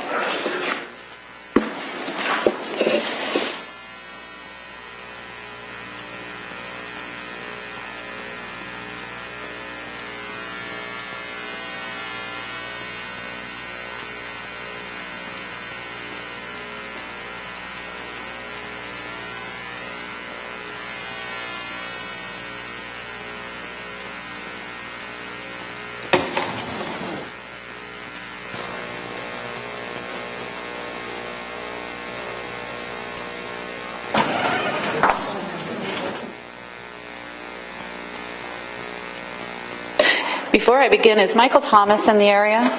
Is he in the room right now? Michael Thomas? Okay, thank you. The clerk's in a little bit of a quandary before we get into this process. Do we wait for Councillor McCaddy? Do you want to take a 5-minute recess so the clerk can go and get Councillor McCaddy, please? Sir? On that, Councillor McCaddy's at an event at Lister. He's supposed to call me. He's got another meeting to come to, so I'm not sure if he's even going to make it, but I'm waiting for the phone call. So he's at a Pan Am event. Okay, wait a minute. Vanessa, wait. The last word is that our ward councillor is at an event right now, so chances are, no timeline? He's going to call me, and we'll get clarification, so I'm at the mercy of the phone call.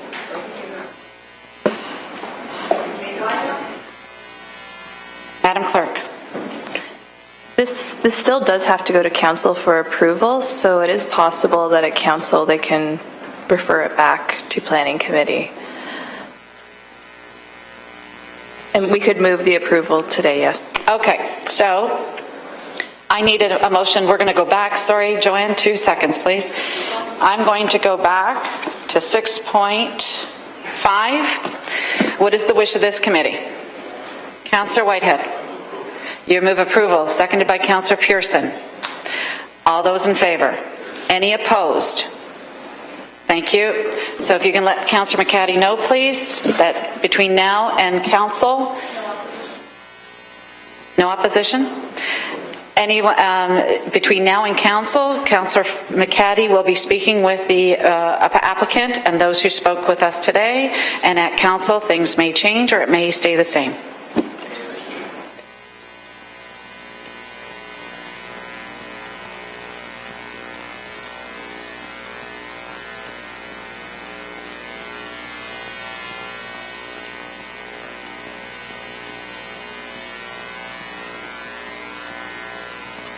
Is this Mr. Thomas?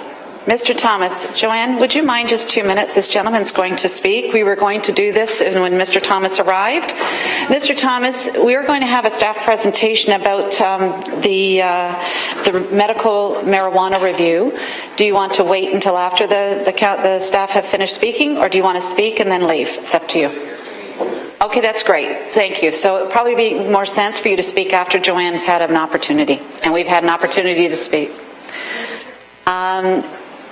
Well, or we can bring one of the black chairs over. You can sit right there if you'd like. Okay. Yeah, it's a lot more comfortable.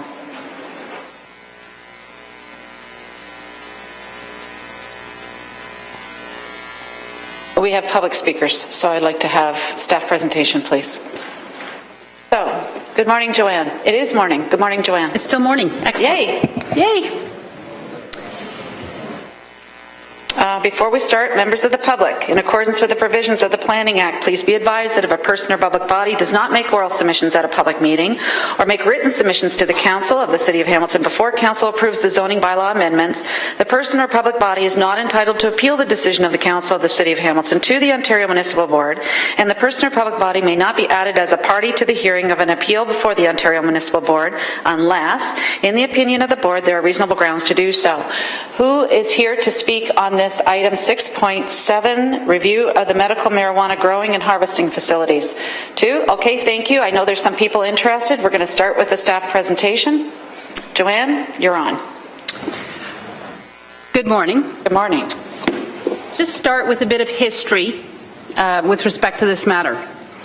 In June 2013, Health Canada introduced a new set of regulations, marijuana for medical purposes regulations, and the short form is MMPR. Through these regulations, I'm going to truncate all the details, but it no longer allowed individuals to grow their own marijuana for the purposes of for medicine, but it introduced or allowed licensed producers to grow marijuana. They would grow it, they would dry it, they would ship it to either individuals or other licensed producers. So municipalities then had to determine how to zone these particular facilities, and Hamilton was certainly one of them. So you may recall in March of this year, we brought forward a staff report, and at the time we identified medical, I'm going to call it the medical marijuana facility for short, as an agricultural use. And in addition to that recommendation, staff also requested that we create a new definition for the purposes of the zoning bylaw, and we look to see if it would be appropriate in the urban area. In terms of the existing zoning bylaw 05200, growing is not a permitted use, so agricultures are not permitted use in employment areas. Hence, such a facility would not be permitted. We also sought to have consistent regulations also put into the rural zoning bylaws. And in the initial thought that it would be the new rural zoning bylaw that was coming forward this year, but we're recommending that it be put into the existing bylaws. So in conjunction with looking at medical marijuana facilities and agricultural use, we just took a step back and we looked at, well, what other facilities, agricultural uses, could we introduce into the urban area? And there were two facilities that came out to us. One was a greenhouse and the other is an aquaponics facility. And for the purposes of aquaponics, what that is basically is you grow vegetables, in particular lettuce, and you use fish to feed the nutrients to the lettuce. It's a fairly new type of agricultural use, but it is also contained within the building. So as a staff, we decided that we would look at these three facilities as appropriate uses in the urban area. Those two uses don't need definitions because they're known and understood. However, medical marijuana is a new type of facility. So we've developed a proposed definition. It's largely based on the regulation. It's a lot more streamlined. And it is identified in terms of the MPPR read on March 31st of this year. So when we looked at where an appropriate place would be for these facilities in the urban area, we looked at what type of facility would we consider this. If we had to consider it as an industrial land use, what would we consider it as? So basically, our evaluation identified this as a class 1, so a light industrial use. And the reason we came to that conclusion is that there's no odor. Odor has to be contained within the building. There's very little truck traffic because there's minimal exports to people, or it's done by a specialized courier. There's no noise or vibration associated with that. So moving from there, we looked at, well, where are light industrial uses permitted in the existing zoning bylaws and the official plan? So with respect to the official plan, we identified the uses are in the employment area industrial land classification or designation and the employment area business park designation. Again, because growing is not a permitted use, we need to amend the OP accordingly to allow those three uses. So with respect to the zones, there are several zones within the city, M1 through M6. We identified that the M2, which is General Business Park, the Prestige Business Park M3, the Business Park Support M4, General Industrial Zone M5, and Light Industrial M6, and there was another M1. Those zones, not all of them are appropriate. We identified that M2, 3, 4, and M2, 3, 5, and 6 were the appropriate zones because they were not specialized. M1 is in the what we call the West Hamilton Innovation District. It is a very, very specific, it's a research park. And the second is that the M4, the business park zone, again, it too was not an appropriate zone because really it was a support zone for commercial and personal service type uses to serve the park. So what we identified then was M2, 3, 5, and 6 as appropriate uses in 05-200. But as some of you may recall, when we introduced the bylaw in May 2010 for the industrial zones, there were a few remnant parcels in the old bylaws that still remain, and two in particular. One is the heavy industrial zone in the north end of the city, and the rural industrial zone M6 in Glanbrook. So, in summary, in terms of those zones, we thought they would be also appropriate to add that use. We also looked at the Airport Employment Growth District, and that's zones M11 through M15. However, these zones are under appeal, so no changes could be made at this time. They're appropriate, so a subsequent amendment would have to occur. In addition to the zones, there are 3 regulations that are appropriate to be included in most of these zones. And I say most because the M5 zone is slightly different. The first is a 20-meter setback. That's an existing regulation in M2, M3, and M6 from any institutional or residential zone. No retail sales. That's already directed through the federal regulation. So because we have permissions to do so, we have to make sure that does not occur. And no outside storage. So the effect in the urban area then is to add the 3 uses, add it to the M2, 3, 5, 6K and M6, and then add 3 new regulations. And that's for the urban area only. It also includes an official plan amendment. So for those of you who I talk about where are these zones, you can see on the map in front of you, the dark purple is the areas where these uses would be permitted. They're contained to the industrial business park and the north end, and the only exception that wouldn't be permitted is not even identified on this map. But you can see that there's a few little remnant parcels around. You have Dundas. So I've collapsed all the zones into one. So you get a geographic perspective as to where this applies.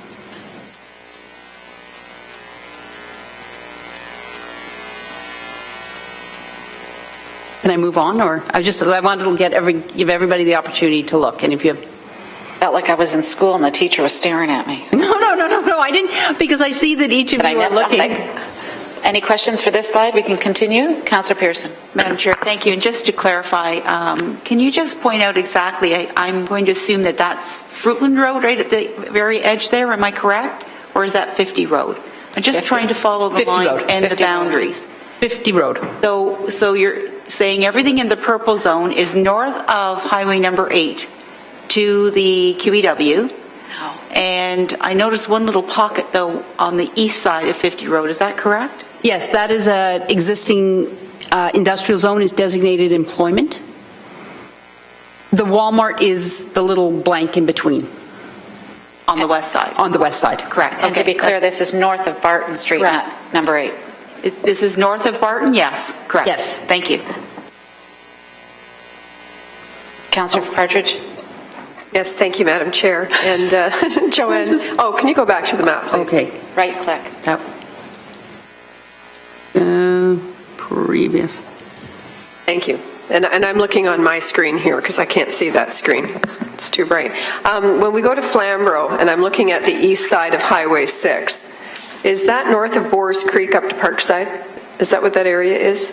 Yes. It is? Okay. And that is Prestige Industrial, I believe?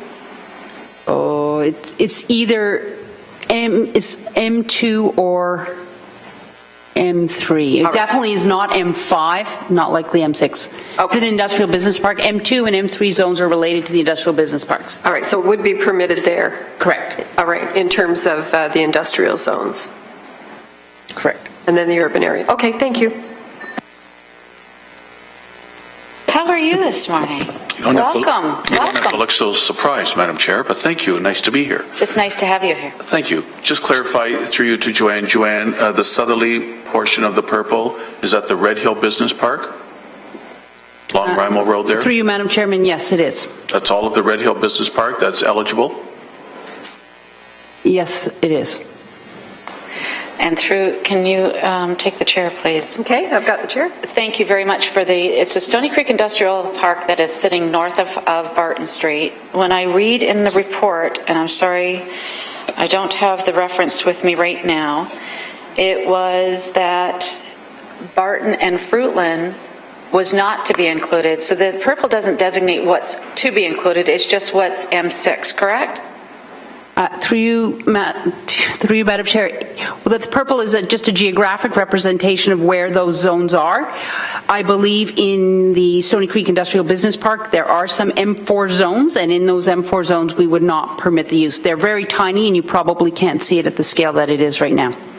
But currently, if I'm looking at the purple, aside from some little dots here and there, anything north of Barton Street is potentially good to go to put a medical marijuana facility. Through you, Madam Chairman, yes. As this is today. Okay, we have lots more questions later. This is just on this map. Thank you, Councillor Pierce. Oh, sorry, I'll take the chair back. Councillor Pierce. Your reference is page 525, by the way. Thank you. And that's where I was going to. Thank you, Councillor Partridge. And I guess that's where the confusion is, because I'm just reading here, because it's saying any lands, it's page 5 of 25, and this is to prohibit lands within the agricultural specialty AS zone. No, that's not And it's saying any lands bounded by north of Highway 8, Fruitland Road, Barton Street, and 50 Road. So I'm saying that's the dimensions in, but you're going to Barton, so there's nothing Barton Street South. Through you, Madam Chairman, that's correct. And I will get to that in my next part of the slide. Sorry. Thank you. It's just a bit confusing when you... Yeah, because I think those were just the Scooby lands that were referenced. Okay, thank you. Go ahead. So the second part is dealing with the rural area. So as we've identified before, it is an agricultural use, but for the purposes of consistency among the bylaws and no confusion, and the fact that the rural zoning is going to be delayed somewhat, that we want to define the term, and then we're going to list it as a use in the agricultural use area. The definition of agriculture lists uses for most of the bylaws. So we want to include it on that list and then be very specific that's permitted use. The one exception is the AS zone in Stony Creek. And that is essentially the, for lack of a better word, is the Scooby lands. And the reason that this area is exempt is that, and actually there are also parcels of it south of Highway 8. For the most part, the AS zone is south of Highway 8. The lands are under the control of the city through zoning. However, they are within the Niagara Escarpment Plan, and the Niagara Escarpment Commission has deemed that a medical marijuana facility is not a permitted use, and therefore we cannot pass a bylaw that would permit a use on our end which is contrary to the Niagara Escarpment Plan, and that is why that area is left out. It's the only area like that actually in the city. The rest of the lands that are within the Niagara Escarpment Plan, they're either protection or rural, are under the 100% control of the Niagara Escarpment. So in addition, we're also suggesting that the same regulations that are applied in the urban area be applied to the rural area. The only one additional regulation that we would put in there deals with the size of the building. When you hear in the next presentation from Heather, there are a series of regulations dealing with agricultural processing establishments, and there's a restriction on size to 500 square meters, and we believe that that is an appropriate regulation to include also for the purposes of this facility. There's a number of little changes in the bylaw that ensure that these uses are restricted restricted to agricultural areas in the rural area only, and by that I mean sometimes you find that agricultural uses are permitted in conservation management zones. Well, that's not an appropriate use, so we fixed up the bylaw to make sure that it is restricted to the agricultural areas in the rural area.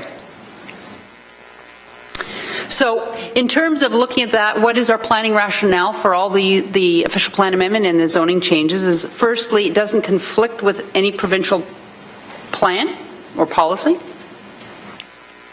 Changes to the rural do not conflict with the rural Hamilton official plan. And as noted, we need an amendment to the urban Hamilton official plan to allow for agricultural uses. And we are limiting it that to the 3 that I've identified. The addition of aquaponics and greenhouses, in addition to the medical marijuana facility, we could support these uses because the building format and footprints are very similar. We also ensure that these facilities are also located in appropriate zones in the urban area. We've added a definition to be clear and appropriate regulations. It provides for consistency and interpretation across all the zoning bylaws. And as I mentioned before, we're opting to change the zoning bylaw regulations in the rural area because of the delays in the rural zoning. We want to make sure that there's a consistency, again, through both an urban and rural context. So this concludes my presentation. If there are any questions, I'd be happy to answer them. Councillor Pasuda, and I'm on this as well. Thank you, Madam Chair, and thank you, Joanne, for part of your presentation here. So the growing in the rural areas then, so rural agriculture, all of the rural areas would be allowed to, I don't want to say all of it because I have some statistics I just got this morning about how the government's reducing the amount of facilities that may be allowed to come on board. So it would include all of the rural, whether it's under the new zoning, agriculture, or rural? Through you, Madam Chairman, it would be restricted to the agricultural areas in the rural areas. So that would be predominantly the A zones. Most of those bylaws are A, but the A zones. So we don't want to find it in the conservation management or some other appropriate zone.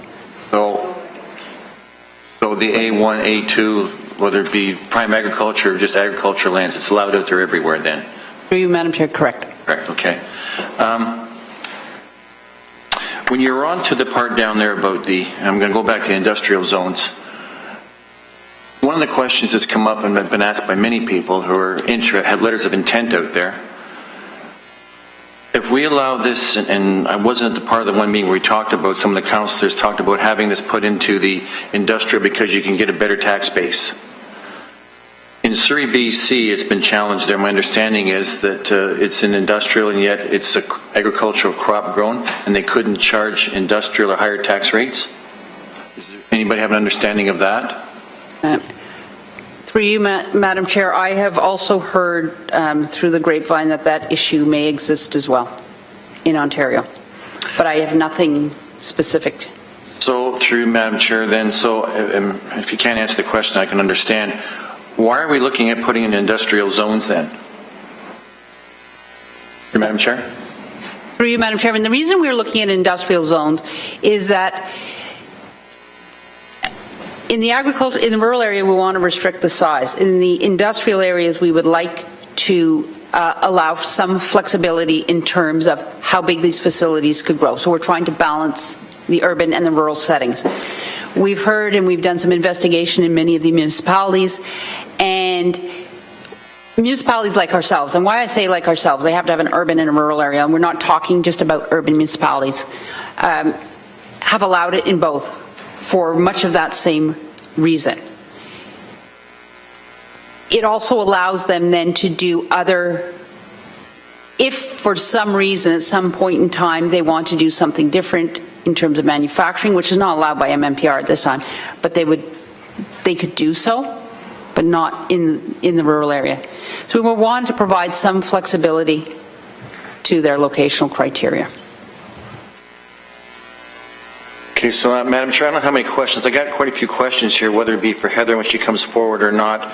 Are they related to the rural zoning or are they related to the medical marijuana? I know it's blended, but we need to keep them separate.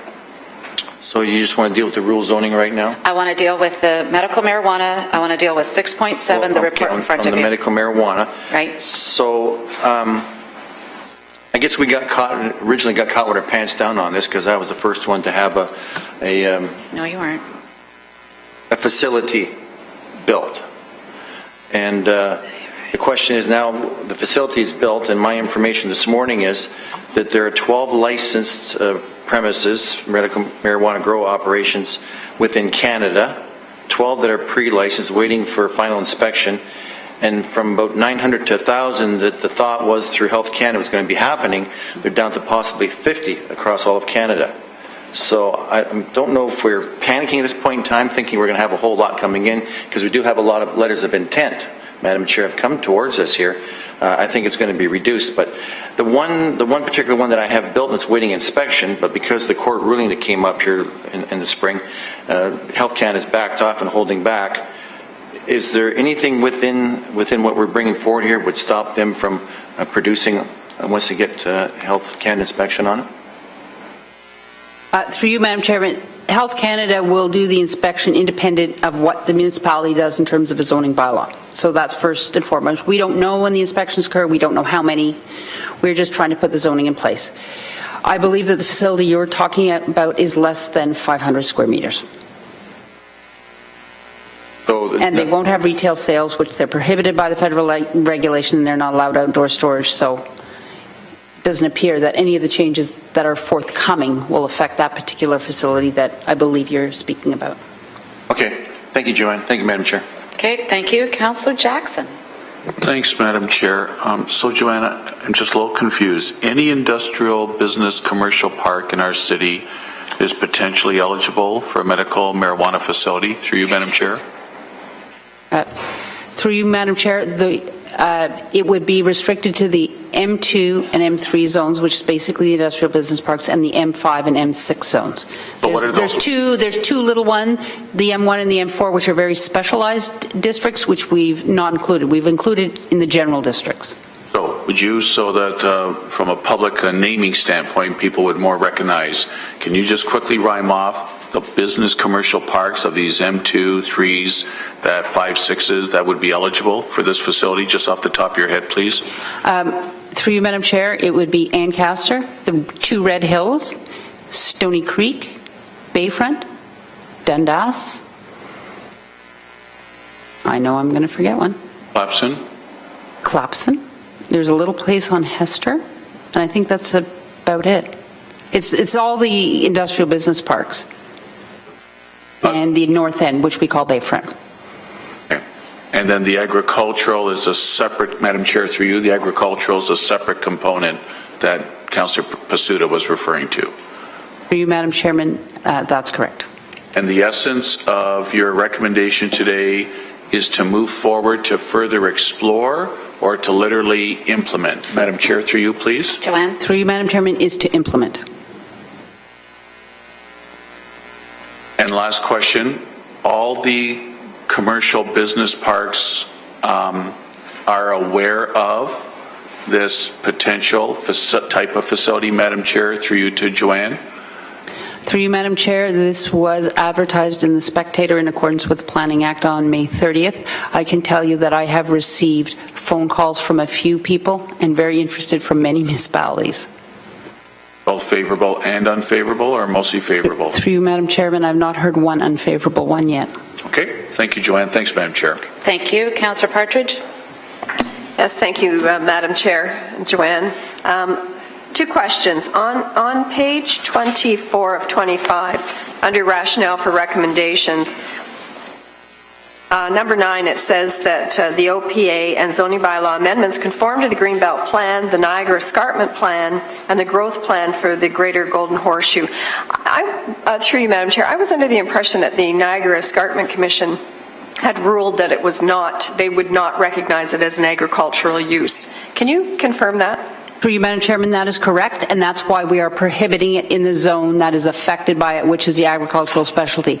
The remaining areas are not under the zoning control of the City of Hamilton. Okay, so that's the agricultural specialty zone that you're talking about. Okay. Correct. All right, thank you. So that answers that question. My next question is, I understood the federal government requires that they have the facility built before they come and apply for the license. So if that's the case, how can we restrict the 500 meter or impose that 500 meter? How can we determine what size the building's going to be if they have to have the building built before they go to the feds? Through you, Madam Chairman, it's the onus of the interested party then to seek a zoning verification at any stage of this process to determine if their building would be compliant with the rules and regulations. Okay, but it does, through you, Chair, it does come under the federal government rules and regulations, and in terms of public health, it would be Health Canada that would be doing any certifications and inspections. Is that correct? Through you, Madam Chair, yes, Health Canada does the inspections. However, Health Canada has been very clear that applicants, proponents have to comply with municipal bylaws, of which zoning is one. Okay, thank you. Councillor Clark. Thank you for an extensive and comprehensive bylaw that probably when we first started talking about it, we didn't expect it to get this complicated, but God bless the federal government. So can I, and I'm not sure, Madam Chair, I think we need some latitude to ask a couple of questions that may not be specific to planning. For example, on the service fees and service charges that we can deal with. I will agree to that because these are some of the questions we have to go to our residents and explain. So feel free. So development charges, I'm assuming, would be the standard development charge applications for industry, or will there be a specific classification? I did try, as you recall, Mr. Robichaud, during the development charge sub-review committee meetings to talk about marijuana and pharmaceuticals and create a unique class. So now here we are with this particular document before us. DC charges that we would put in place for industry are in many respects exempted and discounted. Would they apply to this particular industry also? I don't believe we ever did come up with a final decision on how to utilize a classification for pharmaceuticals. I believe Gary Scanlon said that we shouldn't do the pharmaceutical one, but that we could do different classifications of industry. Thank you, Madam Chairman. So based on the definitions within the development charges bylaw of what agricultural, commercial, residential is, et cetera, this use would fall into that respective, within that definitional category. So if it's going up, if the building permit is for an industrial building and the purpose of that industrial building is a medical marijuana growing facility, then I would suggest, and in my opinion, that it would be subject to like an industrial development charge as opposed to an agricultural development charge, since the building permit is for a industrial type building. And it would be, often we do have within the sort of a disconnect, we have quasi-commercial buildings going in the industrial area, but they are subject to that applicable DC, like we allow restaurants within the industrial area. They would be assessed, more of a commercial, if it was a freestanding restaurant, it would be assessed at a commercial DC rate as opposed to an industrial use, notwithstanding that the property is designated industrial. You're correct in that. However, on the industrial side, we currently have exemptions in place and discounts in order to lure industry to Hamilton from other municipalities and other jurisdictions. I don't think we need to lure the marijuana growers to Hamilton. They're just coming. So there isn't really any need for exemptions. So how do we fix that, given that we're in a 30-day period on our DC? Through Madam Chairman, I believe the city has the right to open up its development charges bylaw at any point in time. There's only the mandatory provisions that we have to go back in and make those necessary amendments. So if it was felt appropriate that they wanted to go back and revisit one or more sections of an enforced development charges bylaw, then with council direction, we could go back and revisit that piece and come forward with some changes. And by opening up the bylaw, we would be opening it up specific only to one classification and not the entire bylaw? Through you, Madam Chairman, that is my understanding. It would be specific to that one proposed amendment to the development charges bylaw. What I would probably want to do is have some follow-up discussions with finance before and report back before council meeting for 100% certainty. The other issue is with regards to water use. We have different classifications in terms of industry using water and how they're going to be charged for water and different service fees. So have we got our head around that in terms of making sure that they're paying for exactly what they're using? Through you, Madam Chairman, that is my understanding. Again, if it's an industrial operator, which is effectively they are in industrial use, growing an agricultural product, they would be assigned the appropriate water utilization rate, which would be a typical industrial operation. We already allow some pharmaceutical manufacturing and biomedical facilities within the industrial zones, and this is sort of akin to some of those uses, but we're just being a lot more clearer in terms of the nature of this use, so that if it's an industrial building with an industrial type use within the industrial area, then they would be subject to the applicable industrial charges, whether development charges or water and wastewater charges. Councillor Clark? With regards to security, are we comfortable with what the regulations are from the feds in that regard, or should we be dealing with those in some manner also? Through you, Madam Chair, in terms of the federal regulations, the security is done under the Controlled Substances Act, and it will be the federal government who will do all inspections and determination how much security they do that they need, and that is one of the requirements in advance of them getting a license.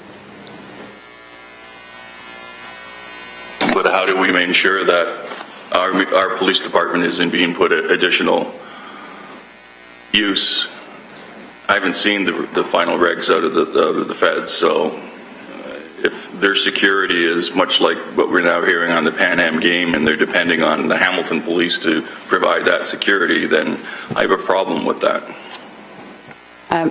Through you, Madam Chairman, what I do understand about the security, and I am certainly no expert on it, but they need vaults, they need security systems in terms of cameras, reporting back. It's very, very stringent. That I do know. With respect to the Hamilton Police Service, if there's a break-in or whatever, I guess they will respond as they need. Yes, but we'll have the chief coming to us asking for more money. At the appropriate time, if you could come back to me, Madam Chair, it's just a prediction. I'm usually wrong. If you could come back to me with regards to the issue on the DC charges and to make sure that we are capturing those changes as quickly as possible, please. Thank you. I will. And also, you mentioned water usage as well. Did you want to add something about that as well? Because I understand that sod companies get a break. Is this what you're looking for? Well, I'm not looking to offer them a break. I'm making sure that they're paying for everything and more if we can. Okay. Thank you very much. I have myself down next, Councillor Partridge, if you don't mind. Yep, go ahead. I have a whole series of questions here because I have two former municipalities in my ward, and they're both discussed in here. You mentioned, Joanne, you mentioned in your, when you were rhyming off all the industrial parks, you rhymed off Dundas. When I look through here, Dundas is allowed, it's not allowed, it's allowed, it's not allowed. Oh. Through you, Madam Chairman, with respect to Dundas, in terms of, Dundas has two bylaws in place. It has the 05-200, which deals with the industrial areas. So that is contained in there. The rest of the bylaw, Dundas has some rural areas. And the zoning in these rural areas simply allows vegetables and crops, but no buildings. So right now... No what? Buildings. Okay. So right now the use would be prohibited outright. So there's no need to make a change to the rural parts of the bylaw. However, in terms of the 05-200, which applies in the town of Dundas, simply in the industrial area, that small area, that's where it would be allowed. It wouldn't be allowed as an agricultural use in the rural area of the former town of Dundas. Okay, so I just wanted to get that on record because I cited about 3 or 4 pages in here where it was just, I couldn't figure out which is which. The other part that I had was the AGD lands. It was my understanding that that was supposed to be supporting the airport.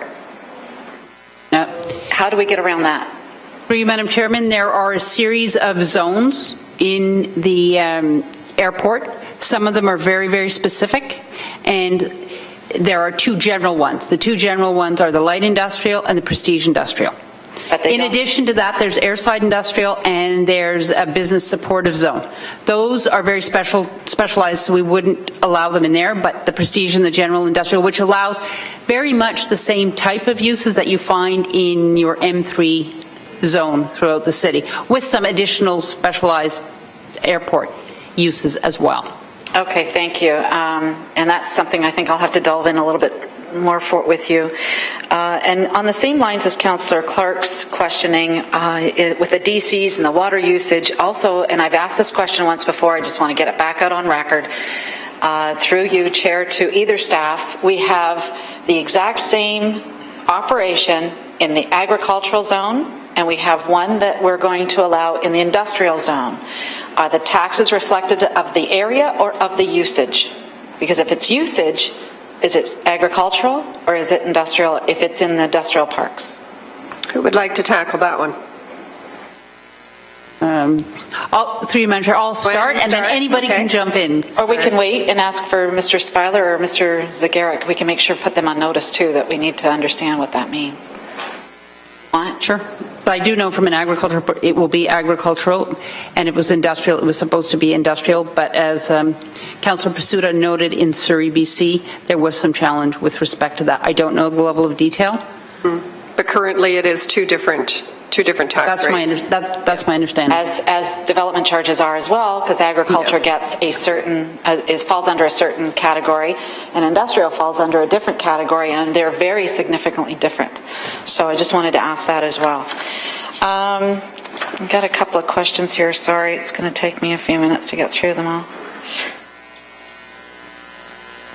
So the former Scooby lands, just to be clear, there's no industrial, even though we do have a utility spot in there, and that's where the hydro is. We made sure that that's not going to be included in that area, correct? For you, Madam Chair, there are some Scooby lands in the industrial park. So just the industrial park, that was all part of Scooby. It's already industrial.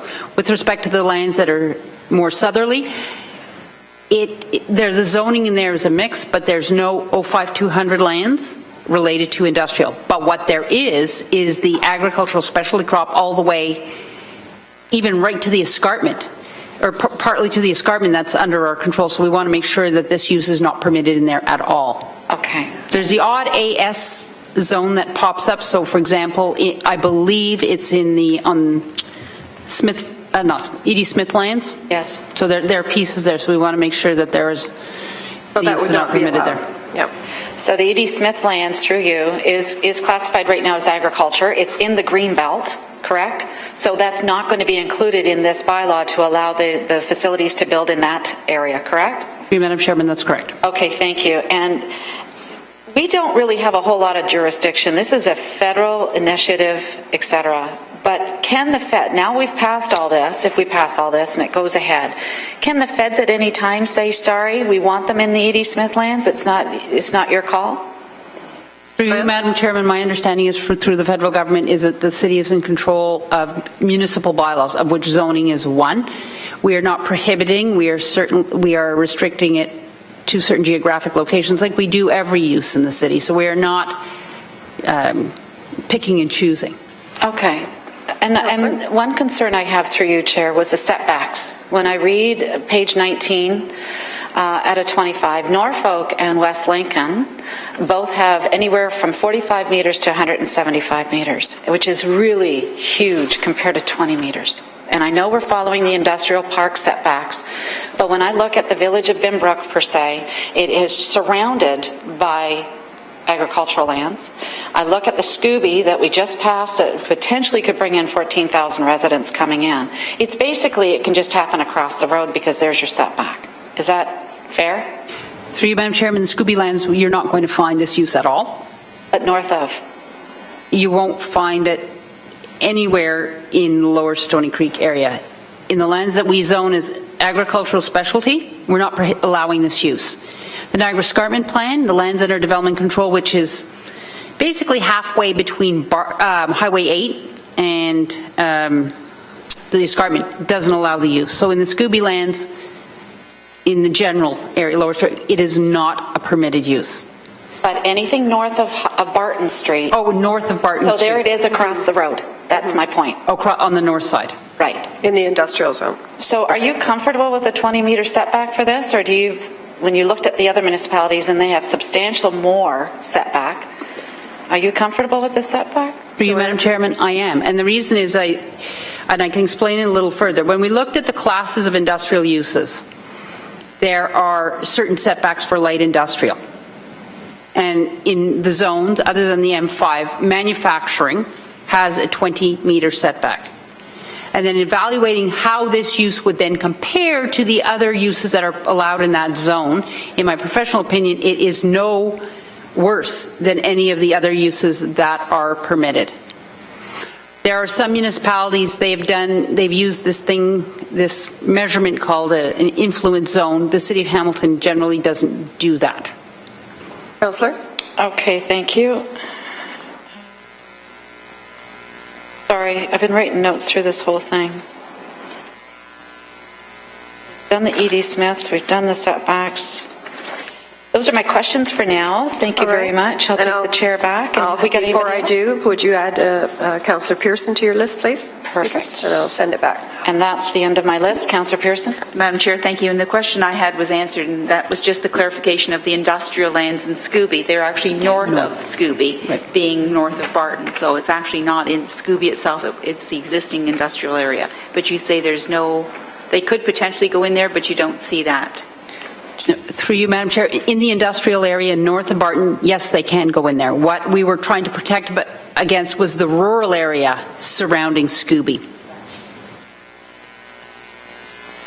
And I have Councillor Pasuta. Thank you, Madam Chair, and a couple questions again here. Probably one, if I can, through you to Ed Vanderwint. So we're talking about the size of the building, 500 square meters. So Ed, when they come in for a building permit for one of these operations to build a new building, what would the application state on it, what they're going to be building? Any idea? Ed? Through the chair, the building permit process is different than the zoning process, so they'll be identifying the use of the building. So if it's an industrial area, it'll say a medical marijuana industrial area. In the agricultural, it'll say the same thing, it'll be agricultural. So it'll identify the uses as we go through it. Does that answer the question, more or less? Councillor? Well, kind of. It doesn't, it won't specify medical marijuana grow building, will it, on an application? Ed? Through the chair, currently we have 3 applications, and they did not specify that. We will be asking them to clarify that in the future, so we know what to look for. Councillor? So through you, Madam Chair, so you're asking for a clarification stating that's what the building is for? Yes. Okay, and then in here on page 2425, number 7, it's appropriate to restrict the size of the building to 500 square meters. Regulations consistent with the proposed new rural zones which restrict the size of agriculture processing establishments to that size. Well, if they're growing the marijuana within the building inside, they're not processing it. They're only processing it in one small corner, not the whole building. So through you, Madam Chair, and then probably still Ed, maybe Joanne. So if they're putting up a building to do the growing of the marijuana, the medical marijuana, the whole building is not a processing establishment. Is it through you, Madam Chair? Who would like to clarify that? I will. All right, Joanne, go ahead, please. Through you, Madam Chair, the purpose is that, you're right, it's not entirely processing oriented, but the concern was how big could these buildings get? And in the rural area, they could get quite large if there's absolutely no restriction on it. The one that we know of is not anywhere near that 500 square meters. So that's the type of size that we wanted to try and keep it to. In the industrial area, we don't restrict the size for obvious reasons. But it was just an attempt to make sure that they didn't get too big. But we've changed the chair. So through you, Madam Chair, once again to staff, whoever wants to answer it, still the building at 500 square meters is not a processing establishment. It's a growing operation, a growing building, and then a portion of the building in a corner somewhere will be where they dry the flowers and where they crush it and package it. So is there not a loophole in here, through you, Madam Chair? Through you, Madam Chair, we tried to restrict the medical marijuana facility, period, full stop, to 500 square meters. Why I talk about agricultural processing is I was trying to explain what it was akin to in the proposed rural zoning, so that there was a basis for the 500 square meters. So the facility itself would be restricted to, that's the proposal, to 500 square meters. Okay, then, and through you, Madam Chair, then, so back to Ed, then. So that's where you're asking for the description of the building on the application for the permit, it being a medical marijuana grow building, correct? Through the chair, that is correct. Okay, explains a little better. I'm still not satisfied, but thank you. Thank you. Councillor Whitehead. I'm prepared to move the report, Madam Chair. Thank you. Any other questions? Okay. I need a motion, please, to receive Joanne's So moved. presentation, please. Councillor Whitehead, Councillor Clark, all those in favor? Thank you. We have a list of people who would like to speak to this. It's a public meeting. So, just for Vanessa's sake, because she said I didn't do this, but I'm sure I did. Members of the public, in accordance with the provisions of the Planning Act, please be advised that if a person or public body does not make an oral submission at the public meeting or make written submissions to the Council of the City of Hamilton before Council approves the zoning bylaw amendments, the person or public body is not entitled to appeal the decision of the Council of the City of Hamilton to the Ontario Municipal Board, and the person or public body may not be added as a party to the hearing of an appeal before the OMB unless, in the opinion of the Ontario Municipal Board, there are reasonable grounds to do so. I know we have some people up here that have asked to speak. Do we have anybody else that would like to speak on this side? Thank you. So I would like to first call upon Mr. Thomas. You asked ahead of time to speak. That would be great. Thank you. And when you're finished speaking, Mr. Thomas, if you can please... Sure, if you want, and just turn the microphone on.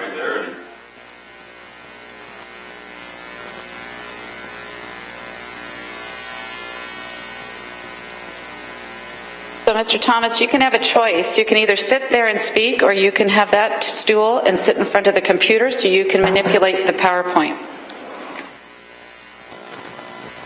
Starting again. Red light means I'm on? Red light means you're on, and when you're finished speaking, we'll make sure that the book is passed to you so you can sign in, please.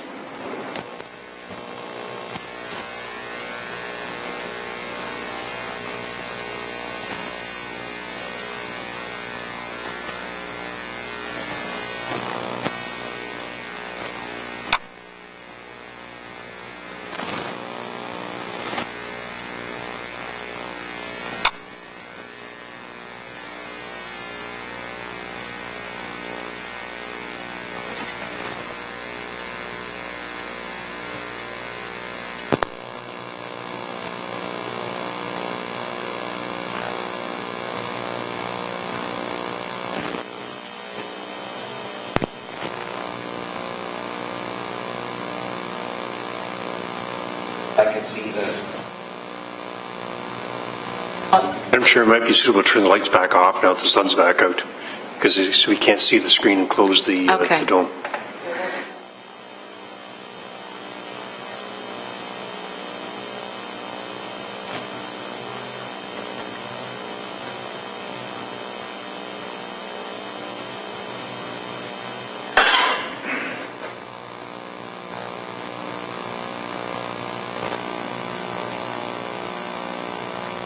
Vanessa, can you please close the dome?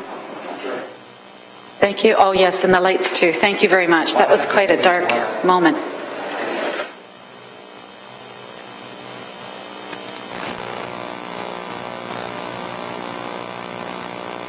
That'll just make it bigger. There we go. How's that?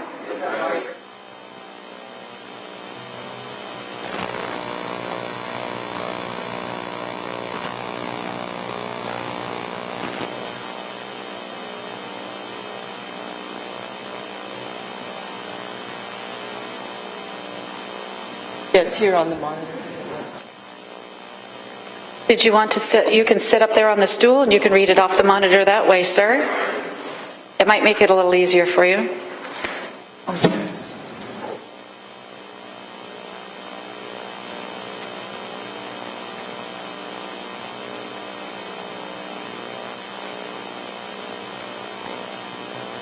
I forgot to give that to her.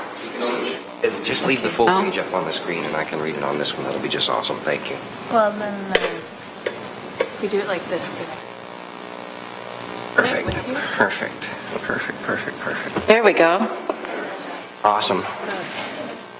Thank you very much. Scroll through.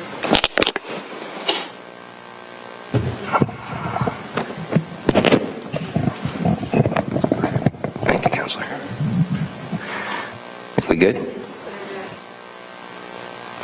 Been a long time since I've done something like this, but this got my attention. So first of all, thank you to the council and the chamber for having me. I appreciate it. And Vanessa was especially helpful because of my disability to make this all possible. And the purpose of my visit is I have been quite active in what you all are discussing for several years. It gives me a unique perspective. And I've been involved with people in British Columbia and all over the country, federally and provincially. And that is the reason that brings me here today, to just offer my input as a citizen, as a member of the city, to just ask you to think about this. In the second point, what several councillors brought up was quite appropriate. I'm not sure how the decorum is, whether I keep it saying Madam Chair, or whether I can just speak. So I'm just going to speak, as if that's okay with you. As long as you don't get personal, we're good. No, ma'am. All right, then. By the way, I am born and bred Canadian. I spent 25 years in the USA, and I can't shake this Texas accent for the life of me. Point 2, the zoning amendments that council is debating has to deal with the production, the distribution, and destruction of the marijuana and of the byproducts and the waste. That is recognized. I recognize that. I don't think anybody would debate, but that's an appropriate discussion to have, and it's very necessary in our city, in any city, to deal with these issues.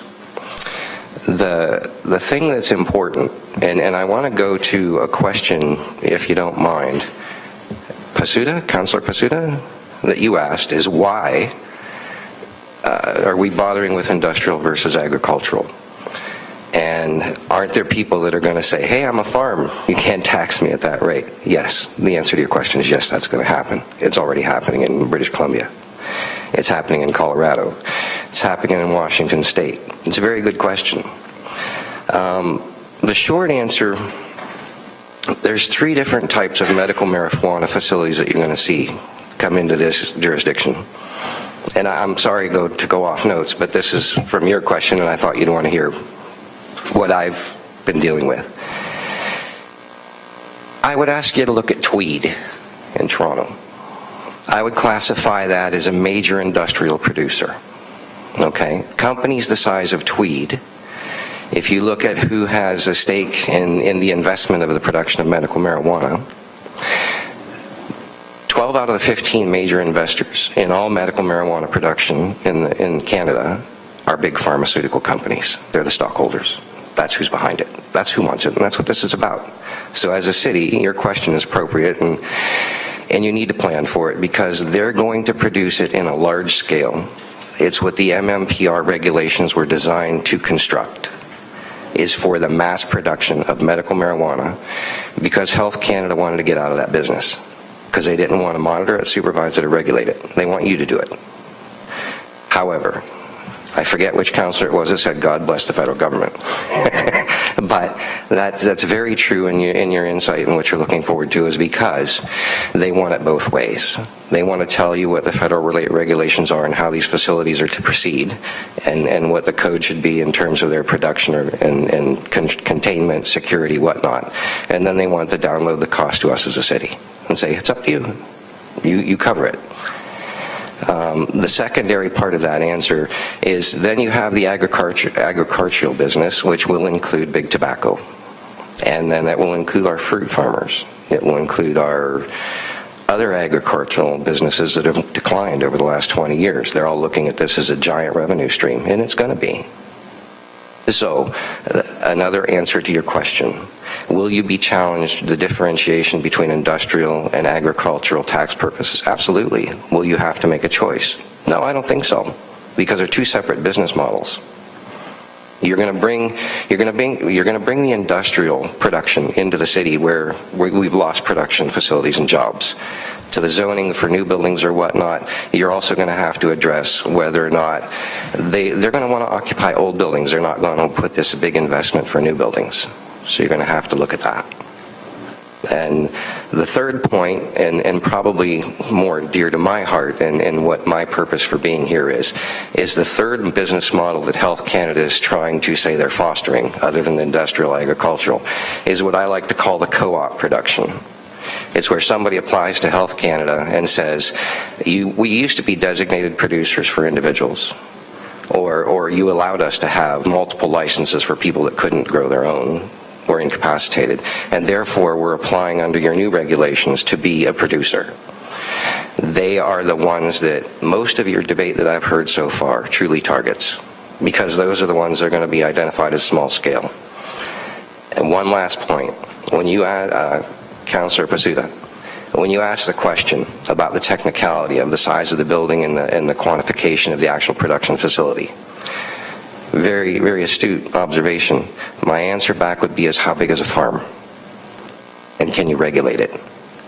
The differentiation is, you look at Tweed, going back to my original example, their growing facility is hundreds of thousands of square feet.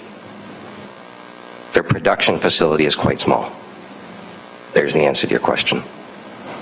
And I can't tell the City Council what to do, but if you're looking for some guidance as to see where other municipalities are going in terms of being with the curve, there's no way to get ahead of this, but to be with the curve, I would look at what's happened with Tweed, because I believe that's the industrial business model that Canada's looking at for all future mass production facilities. Now, back to my stuff.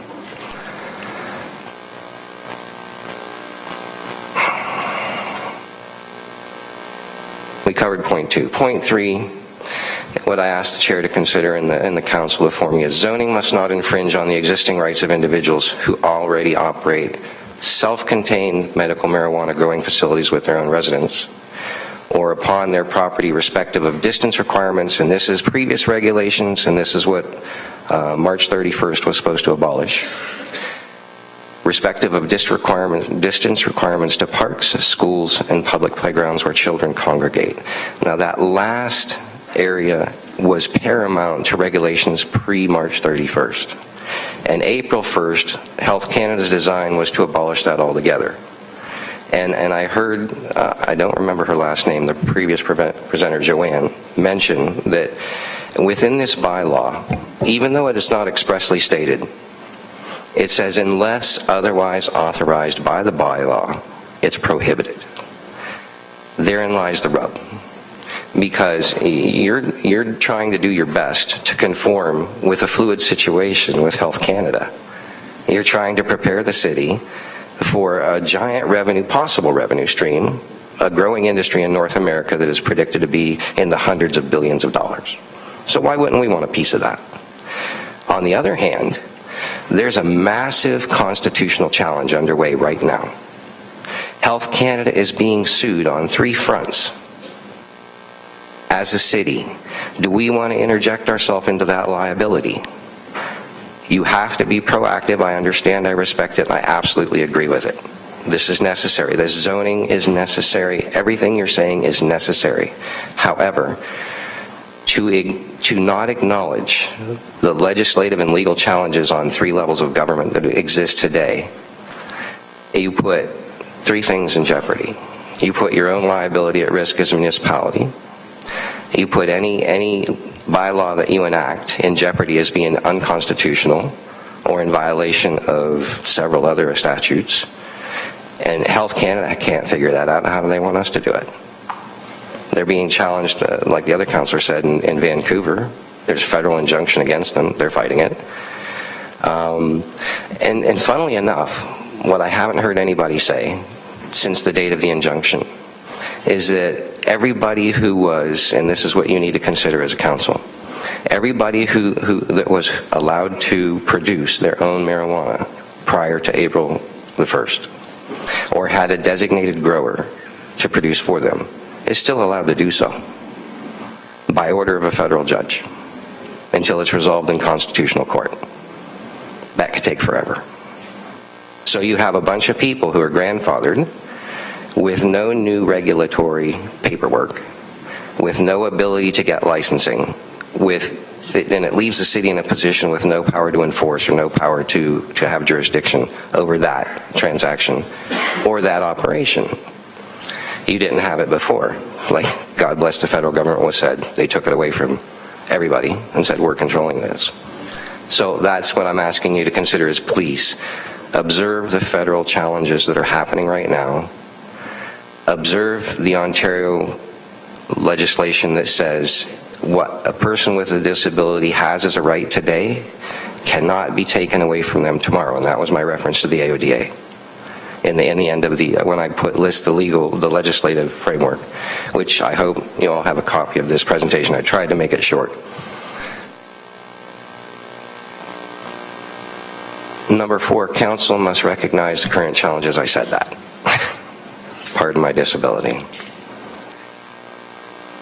We already covered the differentiation between commercial production for sale and distribution versus personal production or production by designate. There is the second part of that question. What are you going to do and what are we going to do when Health Canada finally figures out, or the court tells them what the rules of the road are for the residential production of personal marijuana? It's been challenged 3 times in our history, medical marijuana.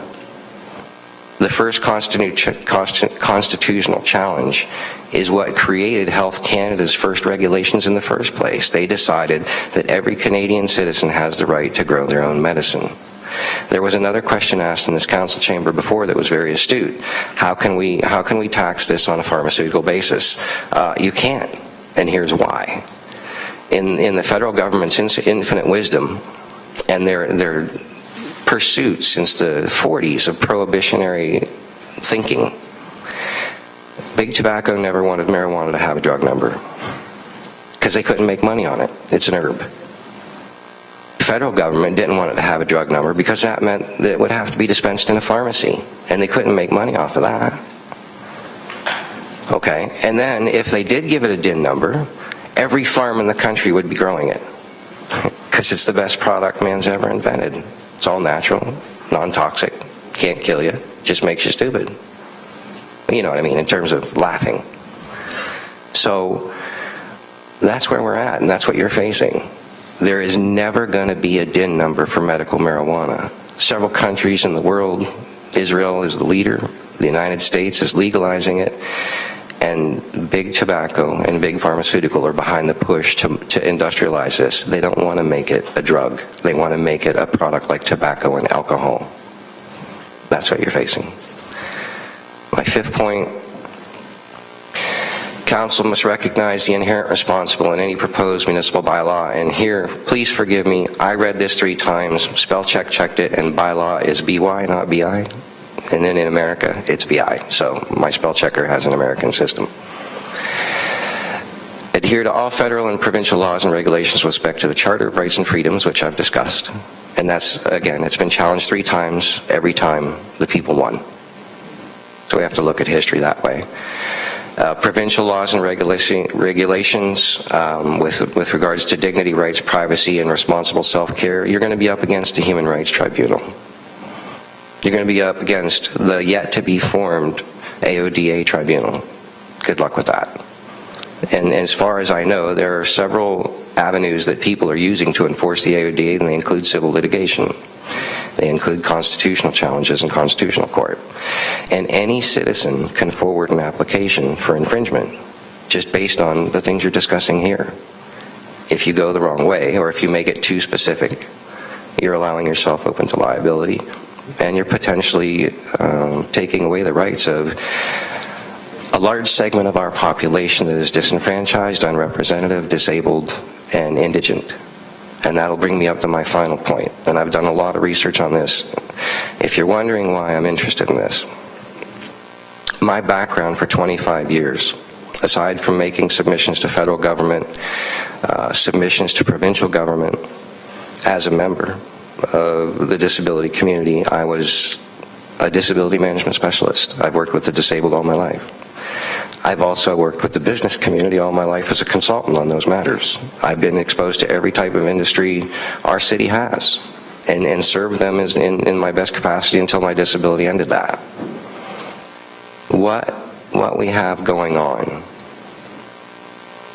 I know of one group that has 1,000 people in the city of Hamilton that are chronically impaired, permanently disabled, and are members of the medical marijuana community. Okay? Minister McKeegan has said, and given me in writing, there is no mechanism in place, and there is no intention of putting a mechanism in place to pay for this for anybody in that condition. All of your health plans, if you asked your insurance providers, will you pay for my medical marijuana prescription? They will say no. Health Canada is getting rid of this because they don't want to pay for it anymore. So, on one hand, yeah, it's a great tax revenue. It's a great business model. It's going to provide jobs. On the other hand, it's downloading every single cost of this program onto our citizens in one way or another. Whether you're a taxpayer, whether you're a member of council, whether you're an insurance agent, whether you're a person who has an insurance plan, or whether you're one of the city's less fortunate. In all of our city programs that we have that help and assist the disenfranchised and disabled, there is no coverage for this. There never will be. So that's why I'm asking you to please look at what we're doing. Let's do it responsibly. And keep in mind the pieces of legislation that I just mentioned to you. I know that you have a team of solicitors, and I know that solicitors are kind of like doctors. They all have an opinion about what the illness is, what the treatment is of it, what the cure is, what the right medicine is, and God love them, medicine's not an imperfect science, and politics is even less. And legislation is the worst, because it always leads us down a road where something unexpected happens, and then you have to challenge it. That's how we learn. And I appreciate this council's efforts, and I thank you for allowing me to present. And if you have any questions for me that I can help you with, I'd be happy to answer them. Thank you for your time. Are there any questions for Mr. Thomas, please? Councillor Pasuda. And Madam Chair, I'm not sure in the process here. I know for Mr. Thomas for questions, but he's brought something up here that's caught my eye, and it's on his submission here, number 4 and 5. I'm wondering through you, Madam Chair, if I could ask Leah, I believe, if she's up on this, she could comment on items 4 and 5. Would you rather that we wait until everyone else asks questions, just to avoid debating here? Are you okay with that, or do you want to just ask the question and... I just wanted to ask the question. Maybe Michael may respond or I may respond to it. I don't want to debate anything. I'm just looking for information. Okay, because right now I was just looking at questions to the presenter, so can we... Well, yeah, yes, but I didn't want the presenter to leave. I want asking for Leah first. I'll let some leeway here, but I'm going to be really clear that we don't debate this. Go ahead. I don't debate it. Thank you. Through the chair to the councillor. With respect to number 4, if the question is the current court challenges, my understanding that the injunction that was granted basically provides for the status quo to continue. That is, that people who previously had licenses to grow marijuana for personal use are continue to be permitted to do so until such time as a decision has been made by the court on the issue. But that has not affected the new regulations, the MMPR regulations, from coming into effect in the interim. So right now, both regimes continue to be operative for those who had valid licenses. And on the number 5, my understanding, if the question is anything that is being proposed today going to affect the people who do continue to have the right to grow marijuana for personal use, the answer would be no. It's just a continuation of the status quo. There was no zoning authority under the previous regime, and there wouldn't be any created by what staff are proposing to do today. It would only be in response to the new regulations, the MMPR. Thank you. Councillor Pasuda. I'll leave it at that. Maybe somebody else, my colleagues, has some questions. Thank you. Thank you. Any questions to Mr. Thomas, please? Seeing none, can I have a motion, please, to receive his presentation? Councillor Pearson, Councillor Clark, all those in favour, thank you very much for coming. Thank you very much for having me. It was a pleasure being here. So we have a list of people who want to speak that have already pre-registered. Before we do that, before we go to the list, there was one question we can ask Mr. Friday while he's here, and we have Mr. Speiler that was here earlier, and we'll wait until he comes back and we'll ask him those questions from you. So if you could take the chair for me, please, Councillor Partridge. Through you to Mr. Friday, the question was, we have an operation working out of the industrial park. The exact same operation is working out in the rural area. Are the taxes the same? Larry? Through you, Madam Chair, if they're both doing the same business, then the taxes would be the same no matter where they are.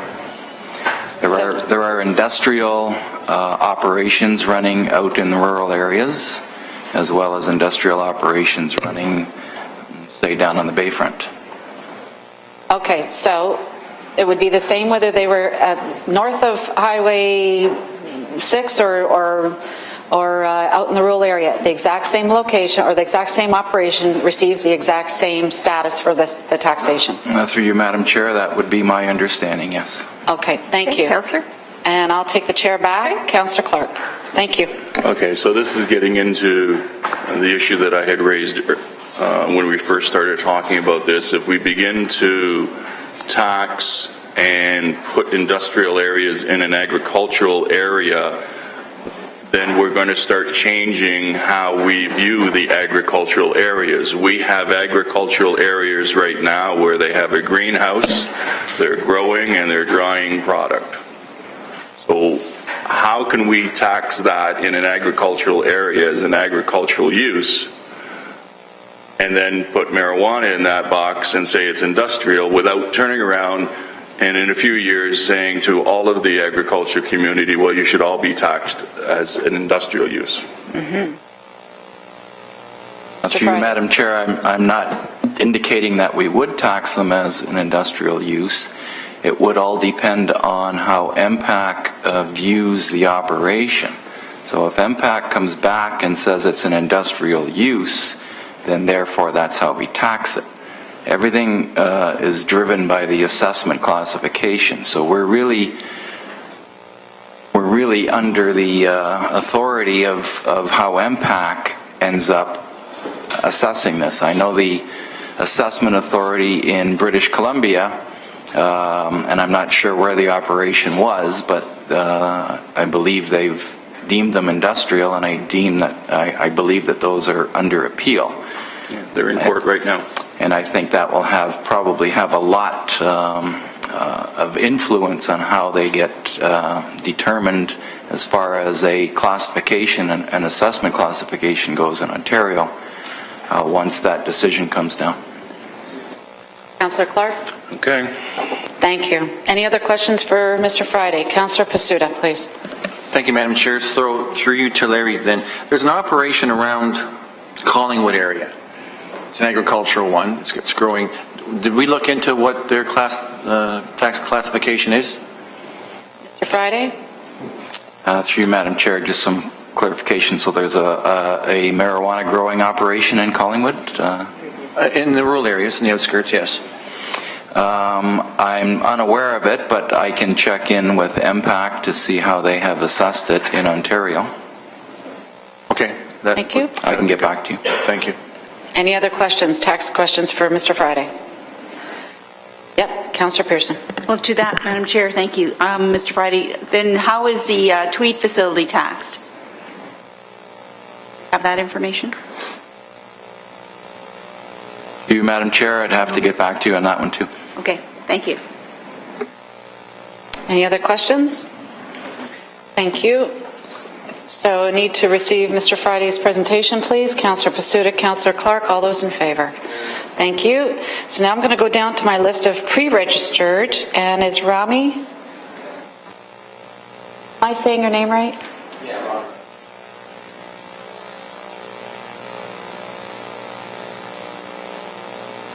And when you're finished speaking, sir, we have a book for you to sign. Thank you. Registered in. Thank you. Thank you, Madam Chair. I'll keep it short and sweet. Order, please. I am here today to offer total support of the department's report before you. My opinion is that this use is most appropriate as an urban use in the city's employment areas. It should be viewed as a pharmaceutical and biomedical manufacturing plant, more than compatible with the existing and adjacent uses. The new zoning will have the potential to bring life back to the brownfield sites new jobs to the community, and add increased assessment to the city's tax base. I do hope and encourage that the committee to support and the staff recommendation. And one request I have is that the committee and council expedite the adoption of the OPA and passing of the bylaw at council's next meeting if possible. Thank you for your time. Thank you. Any questions for the speaker?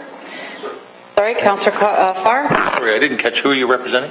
My own company. Which company is that through you, Chair? Radical. What does that do? Through you, Chair? So it's a medical marijuana company. Okay, thank you. Thank you. Thank you for clarifying. Thank you, Chair. Thank you, Council. Motion, please, to receive the presentation. Councillor Collins, Councillor Farr, all those in favour. I also have Celeste. I've got you down as a registered speaker. Absolutely. So I've got Catherine Hughes, and then we'll go back to Celeste.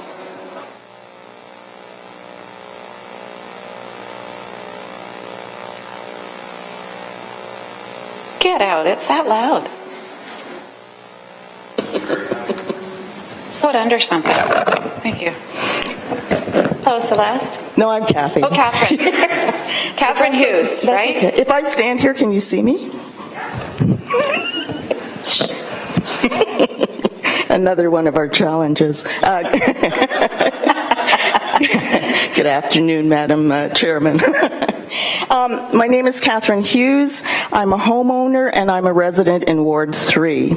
I'm here to speak in favor of the bylaw to allow the use of agriculture in certain urban zones. More specifically, the project that I represent, the downstairs kitchen, is in favor of the intended use of aquaponics in urban industrial areas. I've also had a strong and active participation in the neighborhood initiatives in the Sherman Hub. As such, my involvement with the Downstairs Kitchen Community Dinner Organization, which is a nutrition and health initiative based on a community kitchen model, has led our group of participants to pursue investigation of social enterprise and to give consideration of urban agriculture as a tool, not only to build sustainable capacity into our neighborhood initiative, but as a means to generate employment and community engagement among the underserved community of low-income, unemployed mental health consumers, single female parent-led households, Aboriginal peoples, and seniors in our neighborhood. Our interest and desire to pursue aquaponics as an employment opportunity and revenue source for our community program has grown out of the research we have conducted among the border cities of Detroit and Buffalo.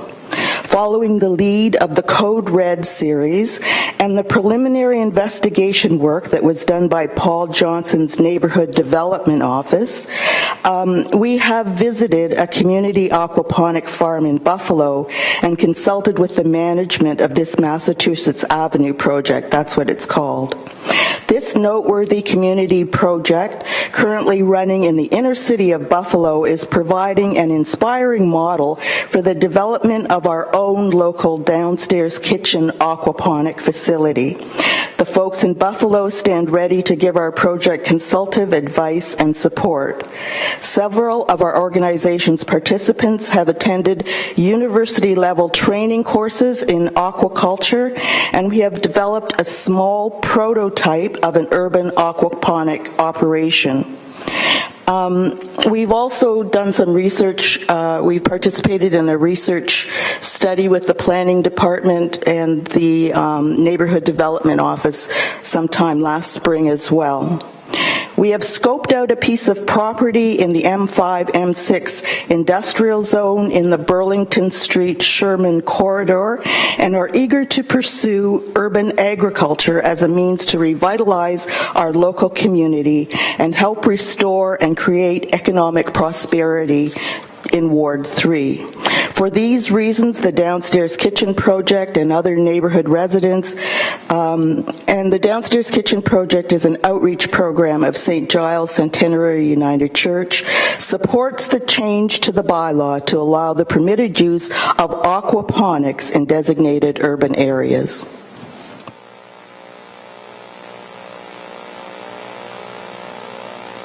Thank you, Catherine. Any questions for Catherine, please?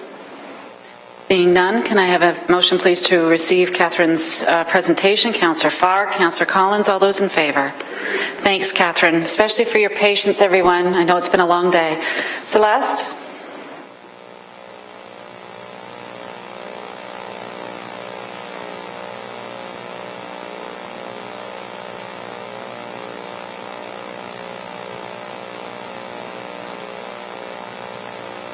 Thank you.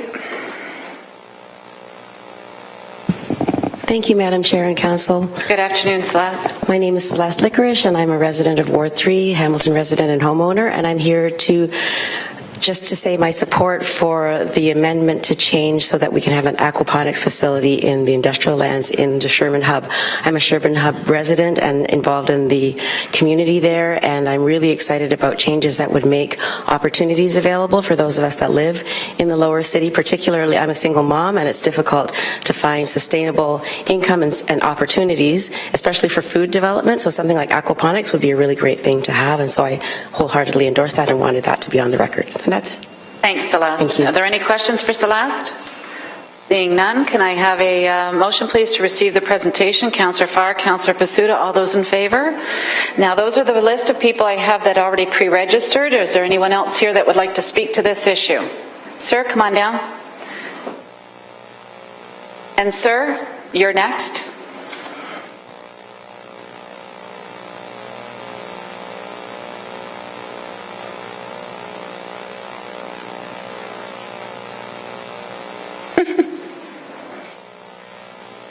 Good afternoon. If you I could wasn't prepared introduce to join yourself. speaking today, so I apologize. I don't have anything prepared, but Mr. Pursuto knows with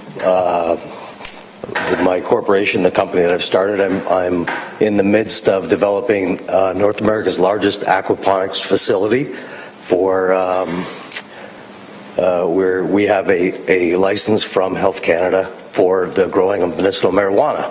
So hearing these proposed changes, the one thing that struck me as something that didn't seem quite right was the actual building size of 500 square meters on an agricultural piece of property. The facility that I'm proposing is about 140,000 square feet, and so, I'm sorry if it's loud, sorry about that. Which is about 14,000 square meters. So it's a lot different size-wise. By limiting the size of a structure, you're actually telling us you're creating, I guess, adverse conditions for us as far as any innovative business plans, models, how you, I don't know, how I would do business and the cost of my doing business by creating something, a footprint of a building that small. The cost of my business has just gone up exponentially, where if I can produce on a larger scale, obviously my cost would go down and I'll have a more successful business model going forward. So that's really all I wanted to say, is that I think the footprint of the proposed size of the new developments are too small for the agricultural uses of the buildings. So you're welcome. Sorry. I'm sorry, I didn't catch your name at the beginning. My name is Warren Bravo. Warren Bravo. Can you please sign in? Is there any questions here for the presenter? Warren, we've got Councillor Pasuta would like to talk to you. Good afternoon, Warren, and actually thank you for coming down and speaking. So in our report down here, and you've talked a little bit, and I know you're concerned about the 500 square meters.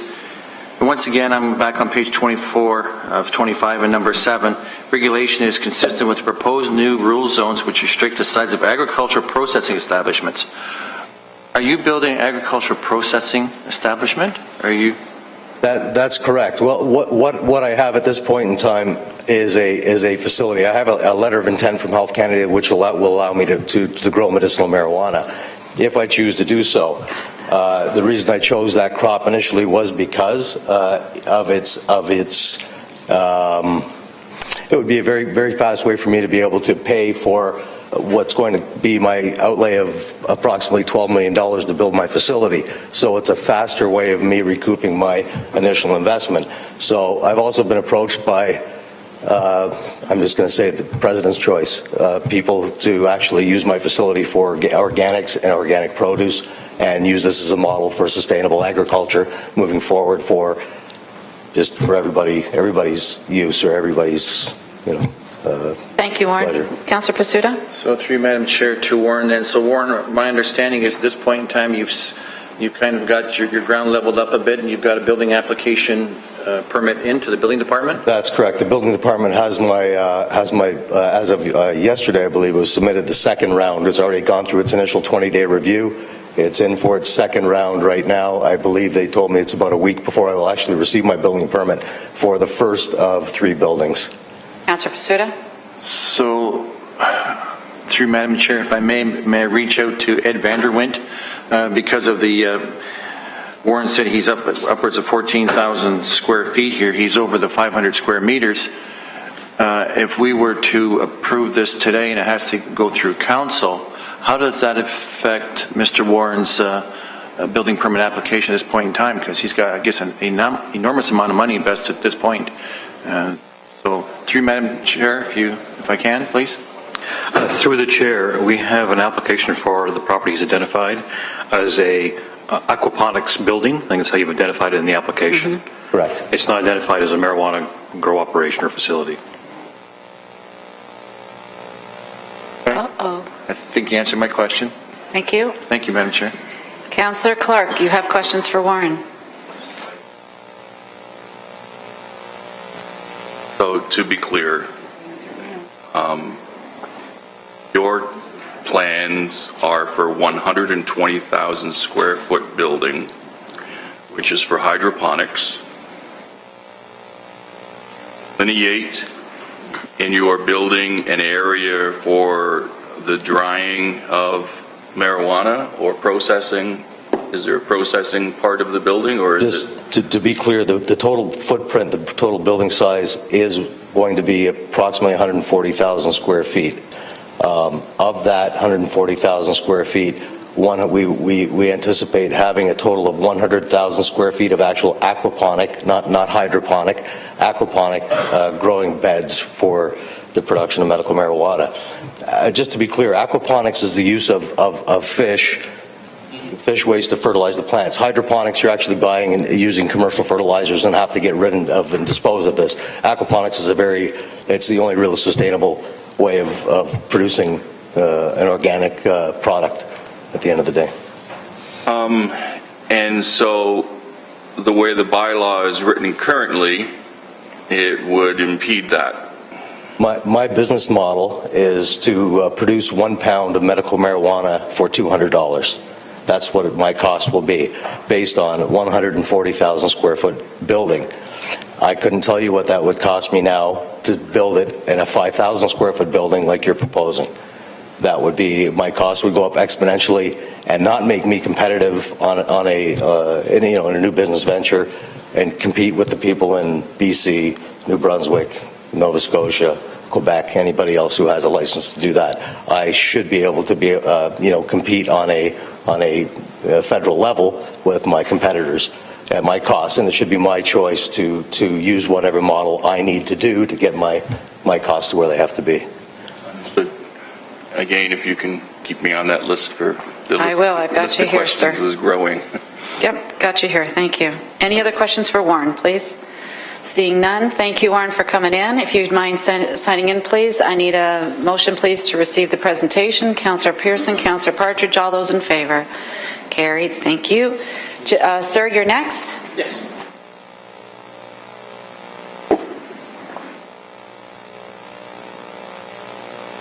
And if you can introduce yourself, please, and sign in after you're finished, that would be wonderful. Of course, thank you. Thank you. Hello, everybody. My name is Bill Paniathakopoulos. I am the President and CEO of First Access Medical.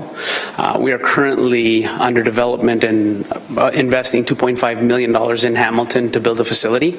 And we're on track to invest a further $4.5 million for the facility and its expansion.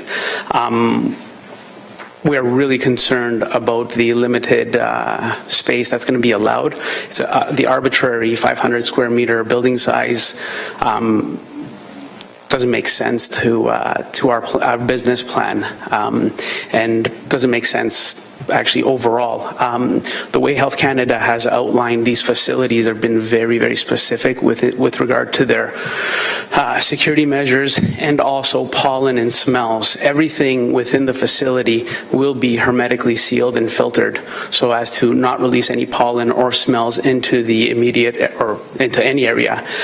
Failing that would be in breach of your license with them. So limiting the size of the production facility would actually negate investing in building something in Hamilton.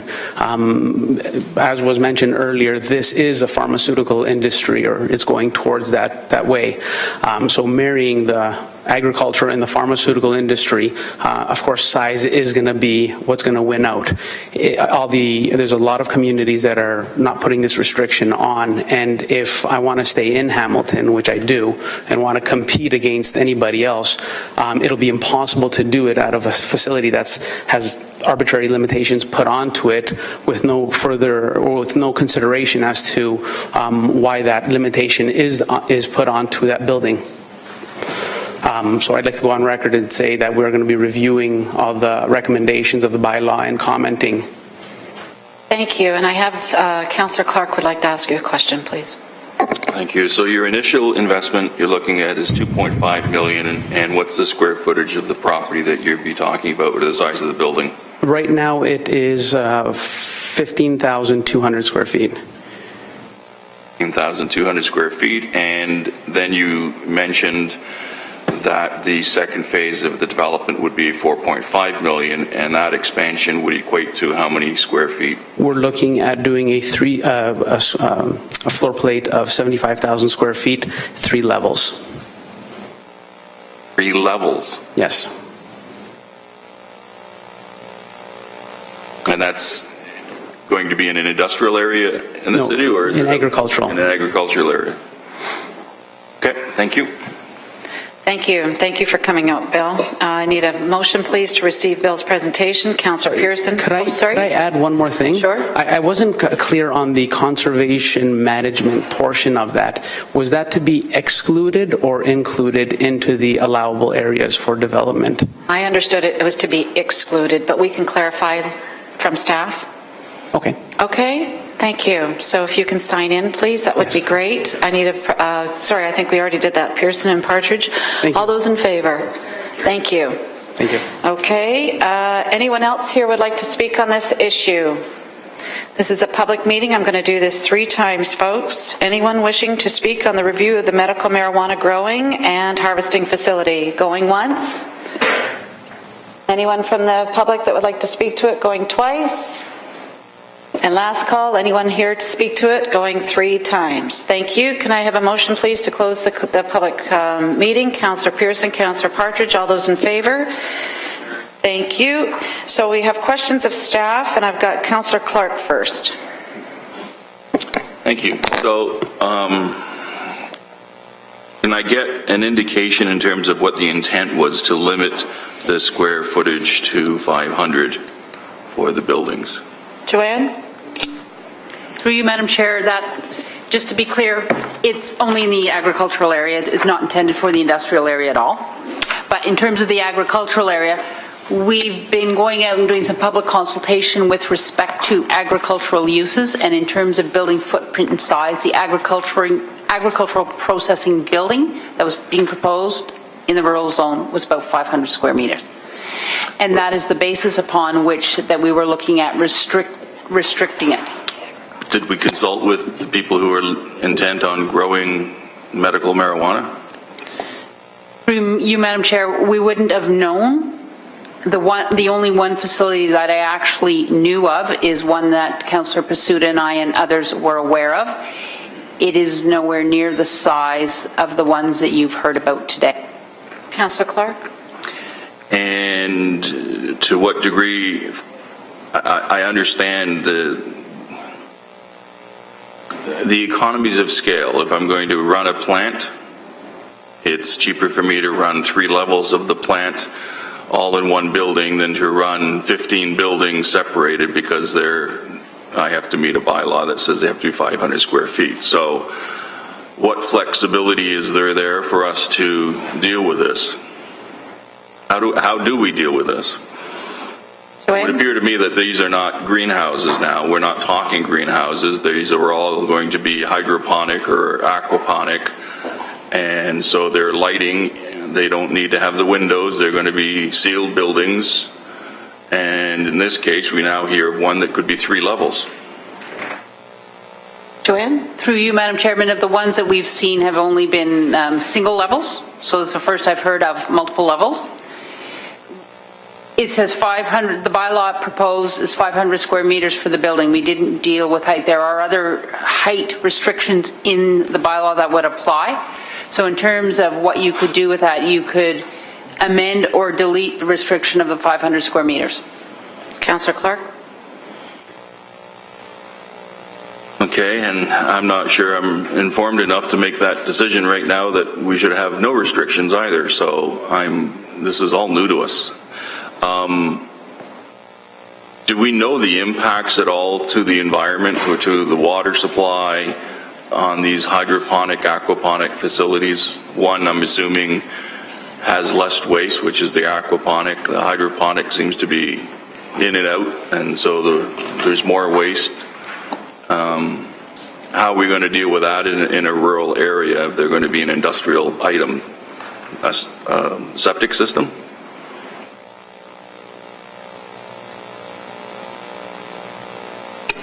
Through you, Madam Chairman, there's two parts to this answer. The first is they would be exempt from site plan control, so your option would be to A, put them under site plan control. With respect to water, they are required to get, if they're above 10,000 liters, they have to get a water taking permit from the Ministry of the Environment, or they operate under the legislation that the municipality deals with. Okay, do we have any agricultural facilities that are using water taking permits for greenhouses this size? Or is this all new to us?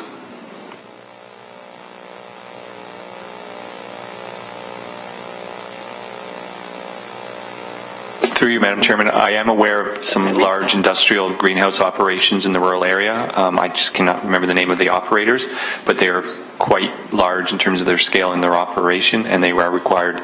Normally, when they have to go through industrial greenhouses, are subject to site plan control, and when they would be coming in for as part of their site plan control application for industrial greenhouses, that's when Source Water would get involved in looking at it, and/or MOE in terms of doing the assessment in terms of what are the implications in terms of groundwater and water balance in the rural area.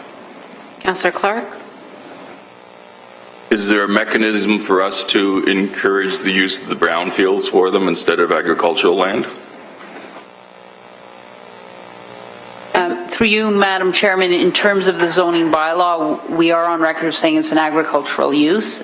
And one of the rationales for the 500 square meters is that those large facilities then would be more appropriate in the employment areas within the urban area.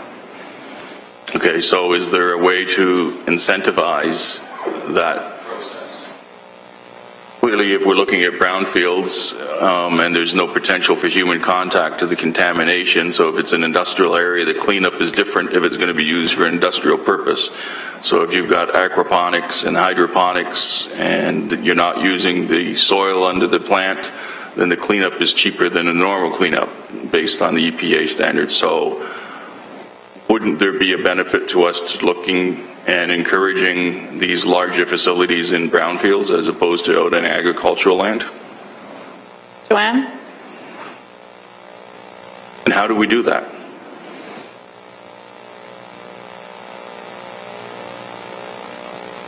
Madam Chairman. Let's just be clear. In context, the cost and the profitability of this crop is going to be so significant that if we don't do things to encourage it in the brownfields, you're going to find these plants operating in agricultural lands that were being used for valid, viable agricultural crops. And that was where I was going to, my starting comment is, you know, in terms of what is the city's vision for its rural area, would we consider a 140,000 square foot industrial manufacturing building in the rural area to be consistent with the city's vision for the rural area? What Joanne had indicated within the zoning bylaw was in the rural area there was going to be, secondary processing establishments were going to be capped at approximately 500 square meters or 50,000 square feet, which would allow for 5,000 square feet, which would allow for on-farm, value-added economic activities to occur in the rural area to help support the rural economy. But large-scale industrial warehouses, which 140,000 square foot building is, to be frank, that is not what I would consider to be consistent with the city's vision or the Greenbelt plan for the rural area. It's the size of an airplane hangar or a large manufacturing plant. If council is looking to incentive or to encourage these to other areas, one is through where the zoning permissions. Do you maintain stringent zoning regulations as to what you allow in the rural area or you do not allow in the rural area? And then by having more flexible zoning in the urban area, and then you combine it with the other suite of incentives that we currently offer. I believe tomorrow we're coming forward at the GIC meeting to talk about our Bayfront strategy and starting that work program for the Bayfront strategy and looking at what do we need to do in the Bayfront area above and beyond our current set of tools that we have to encourage brownfield redevelopment. And this may be one of those industrial sectors that may be targeted as part of that Bayfront strategy as we work with the advanced manufacturing and the high value added products in the area. Currently, as it is right now, though, if you have no restrictions on the size of any building in the rural area, you will probably see some of them gravitating to the rural area where they would be more appropriately located in the urban area, given the size and scale of that of essentially what is 150,000 square foot warehouse. So, based on what we've heard today from some of these potential marijuana operators, the bylaw that's proposed before us is a bit challenging if that's holds to be true in terms of the actual square footage of the property and the footprint of the buildings that they're looking at. So, Madam Chairman, one option would be we could go and say that we could identify those properties where they're so far down the process that we feel it's not appropriate to undo it, and we've done that before, like when we brought forward for the hazardous waste facilities. We grandfathered them into the bylaw. We didn't make them legal non-conforming, but we said for these municipal addresses, a facility of X square feet is a permitted use. So essentially we will give them a grandfathering status. Any new operators would not have that same enjoyment, and they would be subject to the zoning bylaw regulations. And if they wanted to locate in the rural area, they would have two choices. They could either apply for a rezoning and go through that process, or go for a minor variance, depending on the size and scale of their operation. But what we would be directing the larger operations to the urban area. So we were trying to figure out how to balance preventing an undue hardship on any existing operators. Then the easiest option would be for us to staff to identify them and incorporate them into the bylaw if those operators did an inventory of where they are in their process, and we would just grandfather them. But we don't really know who they are because they don't have to come forward yet. Madam Chairman, that is the challenge, yes. Or alternatively, we would know if they did want to come forward through the rural zoning, because that's the next item on the agenda. We are talking about just the update. We could take a look through as we're coming forward with the new rural zoning sometime in 2015. There would be an opportunity to revisit the regulations as it related to any of those existing operators at that time in 2015. If they choose to come forward and identify their location, the scale of the facilities, et cetera, and we would build that into the bylaw at that time. Thank you, Councillor Clark. Thank you. And I have Councillor Collins. You wanted to ask questions, or did you want to do something else? Yes, in terms of the site plan process, just to be clear that they're not under site plan control as it's written right now. I thought I heard Steve say that. Through you to Joanne, are they under site plan control currently? Through you, Madam Chairman, no. No. Right, so I think that is an important first step in terms of allowing us to have some control over how these facilities look. As you know, and committee is well aware, we do have residents who will reside around these facilities, whether they're in the areas north or of Barton or Burlington Street, or whether they fall into some of the rural areas. I think it'll be important, especially for our constituents who reside around these facilities, that we have some element of control over in terms of how these sites operate. And so I will, if at the appropriate time, like to add that as an amendment to what's in front of us here today, if I have a seconder for that at the appropriate time. Joanne? Through you, Madam Chairman, I want to clarify what I've said. We were talking about the rural areas not under site plan control, but it is in the urban area. It's in the industrial zone. So Councillor Collins, it's in the urban but not the rural area. Even under the K zoning in the urban area? Through you, Madam Chairman, that is correct. All industrial properties are now subject to site plan in the City of Hamilton. That was a result of the amendments that were brought in a few years back. Great. So I'll move that then for the rural area then. For the rural area site plan control, and do you have a seconder for that? Councillor Whitehead, thank you. Anything else, Councillor Collins? That's it. Any other? Yes, Councillor Pasuta. Thank you, Madam Chair. I have a few questions. I brought this up before. I'm going to do it again here. Who are we in contact with Health Canada as far as regulations? Do we have a contact person there? Because my information this morning, once again, is there's 12 licensed facilities within Canada. There's 12 pre-licensed, which are waiting final inspection. And I've been told this morning there's possibly only 50 sites may be allowed in all of Canada. What I'm hearing here, the size of some of these operations, and there's letters of intent, and I know other councils have letters of intent, within Hamilton alone, do we know how many sites, how much square feet, square meters are going to be allowed within Canada to produce medical marijuana? Through you, Madam Chair. Through you, Madam Chair, with respect to the Health Canada regulation, what they regulate is the amount that is produced a year. 1,000 kilograms, 500 kilograms, 250 grams, whatever it is. So whatever facility size it is. What we do know is in terms of the letters of intent, they make an application. Whether they're successful at or not, we don't know. We don't know how many Health Canada has decided they're going to give out. It's not a public process. What these applicants are doing is putting in an application in hopes that they meet all the requirements of each and every one of the pieces of regulation dealt with by Health Canada. We do not necessarily ever know where they are going to be. So the letters of intent, what that process piece was intended to do was to say to the municipality, okay, we're looking to locate here. We don't know at the end of the day if they're successful. I'm sure through the grapevine at some point we will know who gets one. Councillor Pasuta. So, Madam Chair, through you then, do we, the city, do we have a contact person at Health Canada that we can talk to on a regular basis back and forth? Through you, Madam Chair, not a specific person. The way I've understood it, and other municipalities have done the same, they would phone, they leave a message, and someone gets back to them. Interesting. 1-900 number. Okay, I'm going to go down another path here now. So, in this report here, we're talking about it's a review of medical marijuana growing and harvesting facilities, greenhouse and aquaponics facility. Are we restricting greenhouses, and I'm off the marijuana here right now, medical marijuana. Are we restricting the size of greenhouses or aquaponics facilities out there to the 500 square meters? Through you, Madam Chairman, no.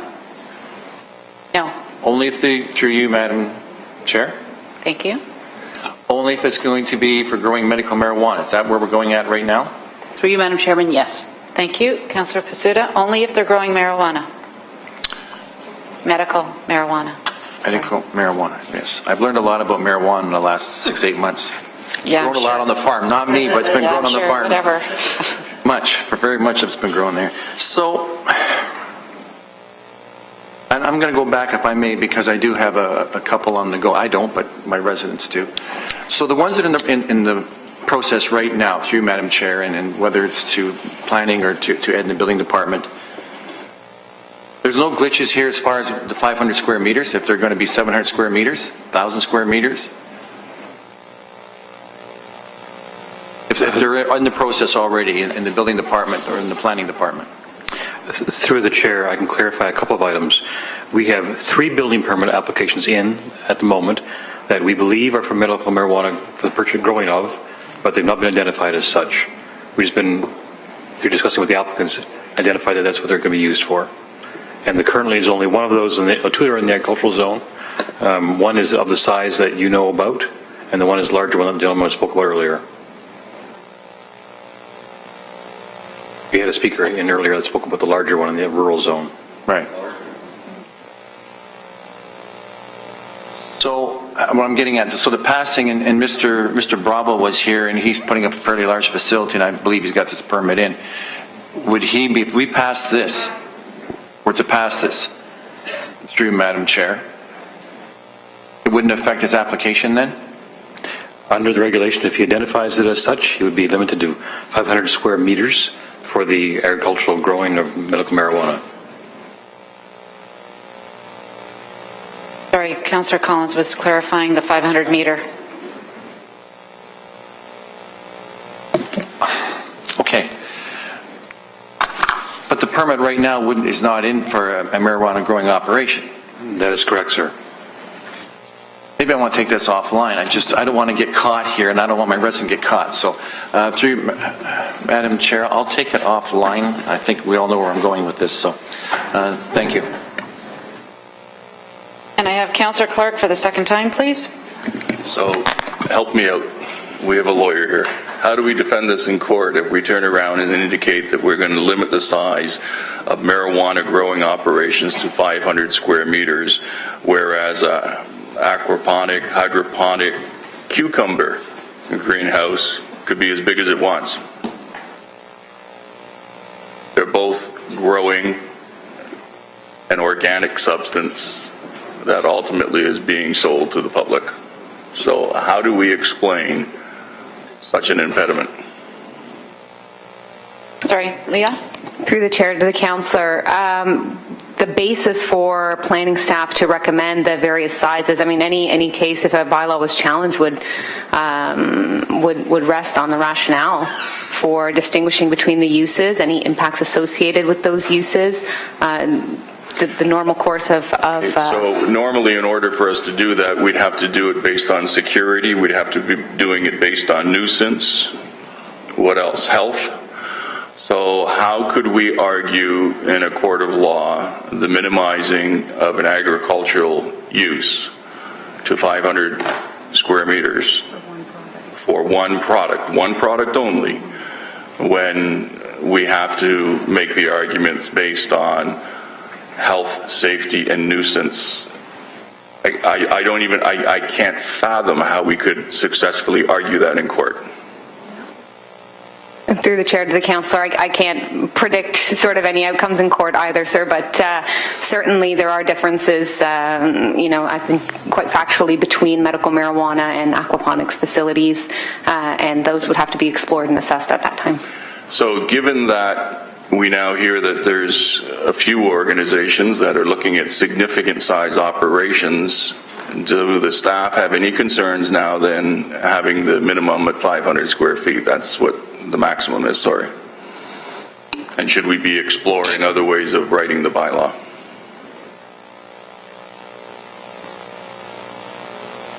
We can't grandfather it because the guy that comes in number 4 or 5 is going to come in with the same request, and we're caught back trying to defend it in a court of law when we may not have the rationale to defend it. Through you, Madam Chairman, there's two options. One, the ones that have been identified today can come forward, and then we would say that they would not be subject to the 500. But in terms of what you're talking about on the 4th, 5th, 6th, 10th, whatever it is, then if the 500 still is there, they would have to seek either rezoning or variance depending on what they want to be. So I still stand by the 500 based on the rural vision. Getting buildings too big in the rural area, that's not appropriate. In my professional opinion, they should be then in the industrial area. So it was a balance between allowing some, but at a scale that is suitable to the vision of the rural area. And then the other option is granting the ones that we know about now.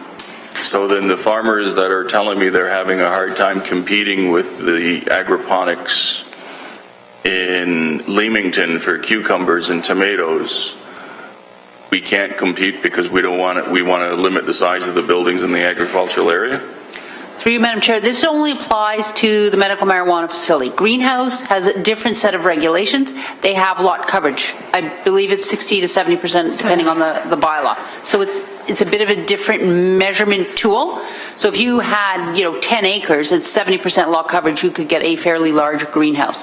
We didn't intend for the true aquaponics, the ones with the fish and the vegetables, to deal with that in terms of a restriction.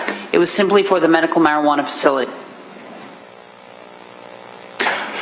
Okay, Madam Chair, I really have concerns about that limitation on it. I think we're going to get pounced on and not be able to defend it.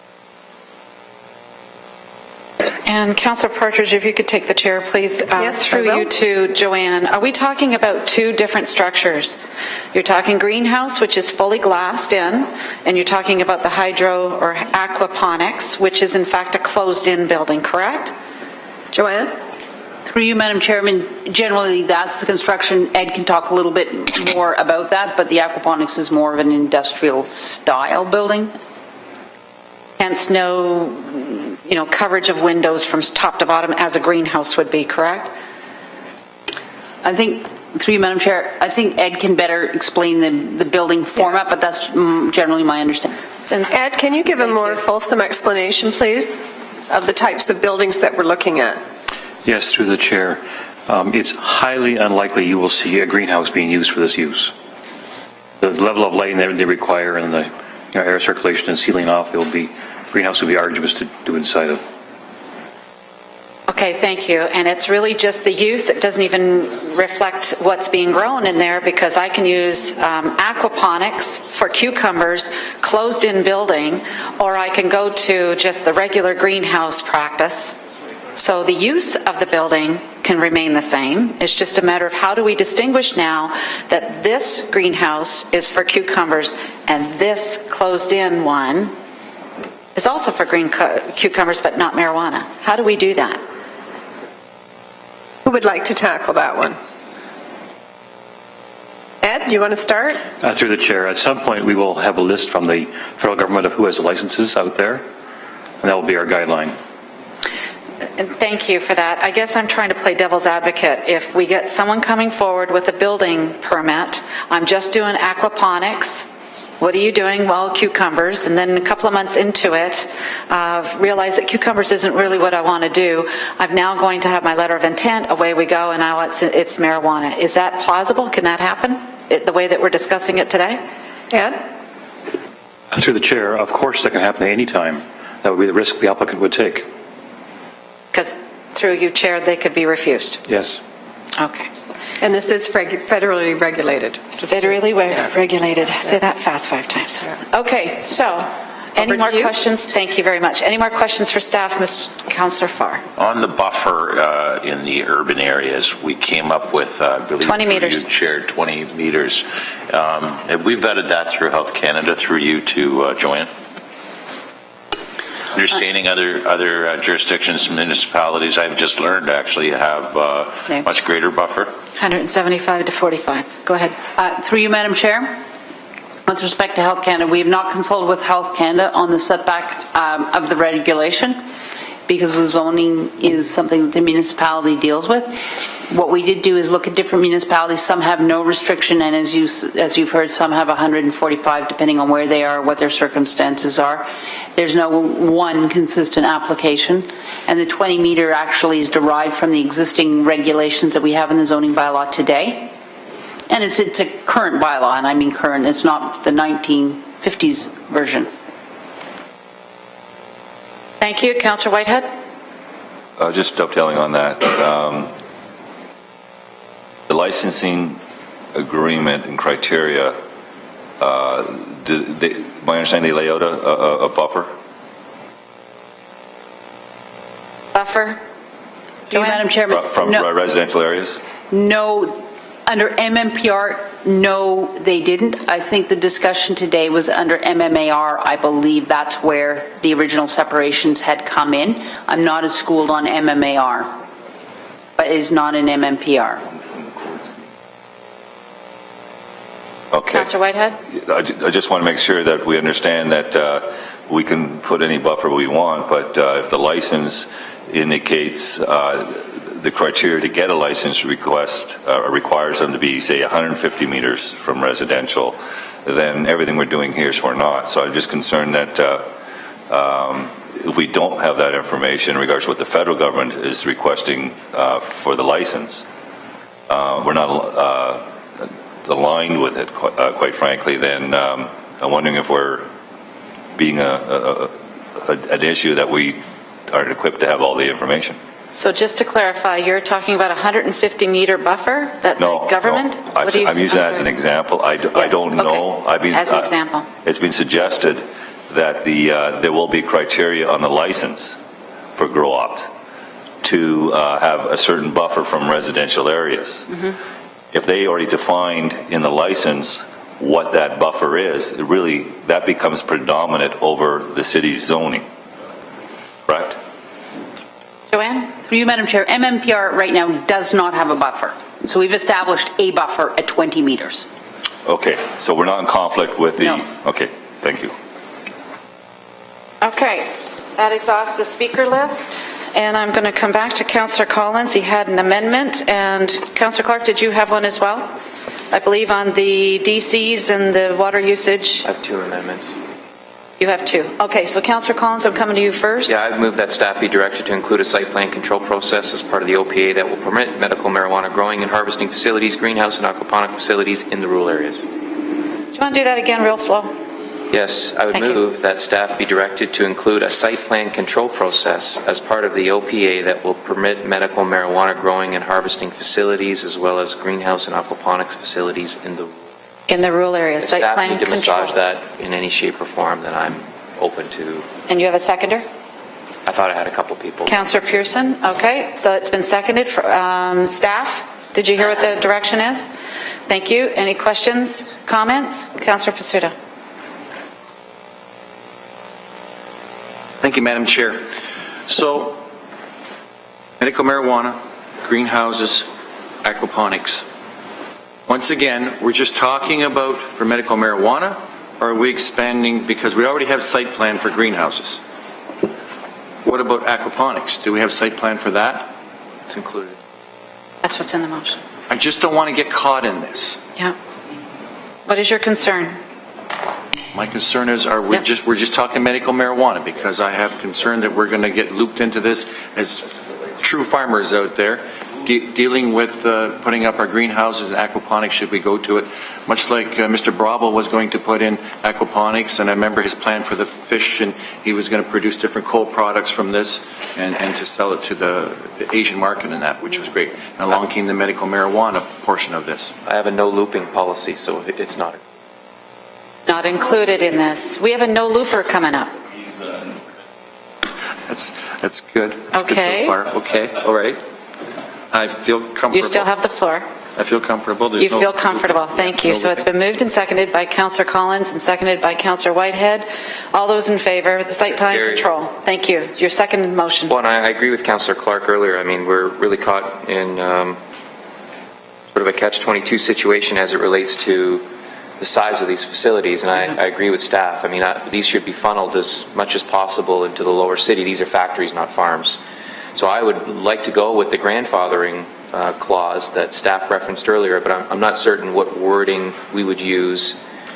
I'm hesitant to go the other direction that would just allow people to come in and ask for rezoning because, or variances to the wording here. It causes a little bit of concern, So you're referencing the 3 applications that staff are well aware of right now as part of grandparenting them in or looping them in, right? That's what you're talking about? Staff, do you want to massage this? Do you feel that this is complete? Through you, Madam Chairman, Joanne and I were just talking. So in order to implement what Councillor Collins is proposing is what we were suggesting is we can bring forward the OPA and the bylaw changes to the urban area, and we will give the property owners, the proponents in the rural area, a defined period of time, 2 weeks or 4 weeks, to advise us if they wish to be grandfathered.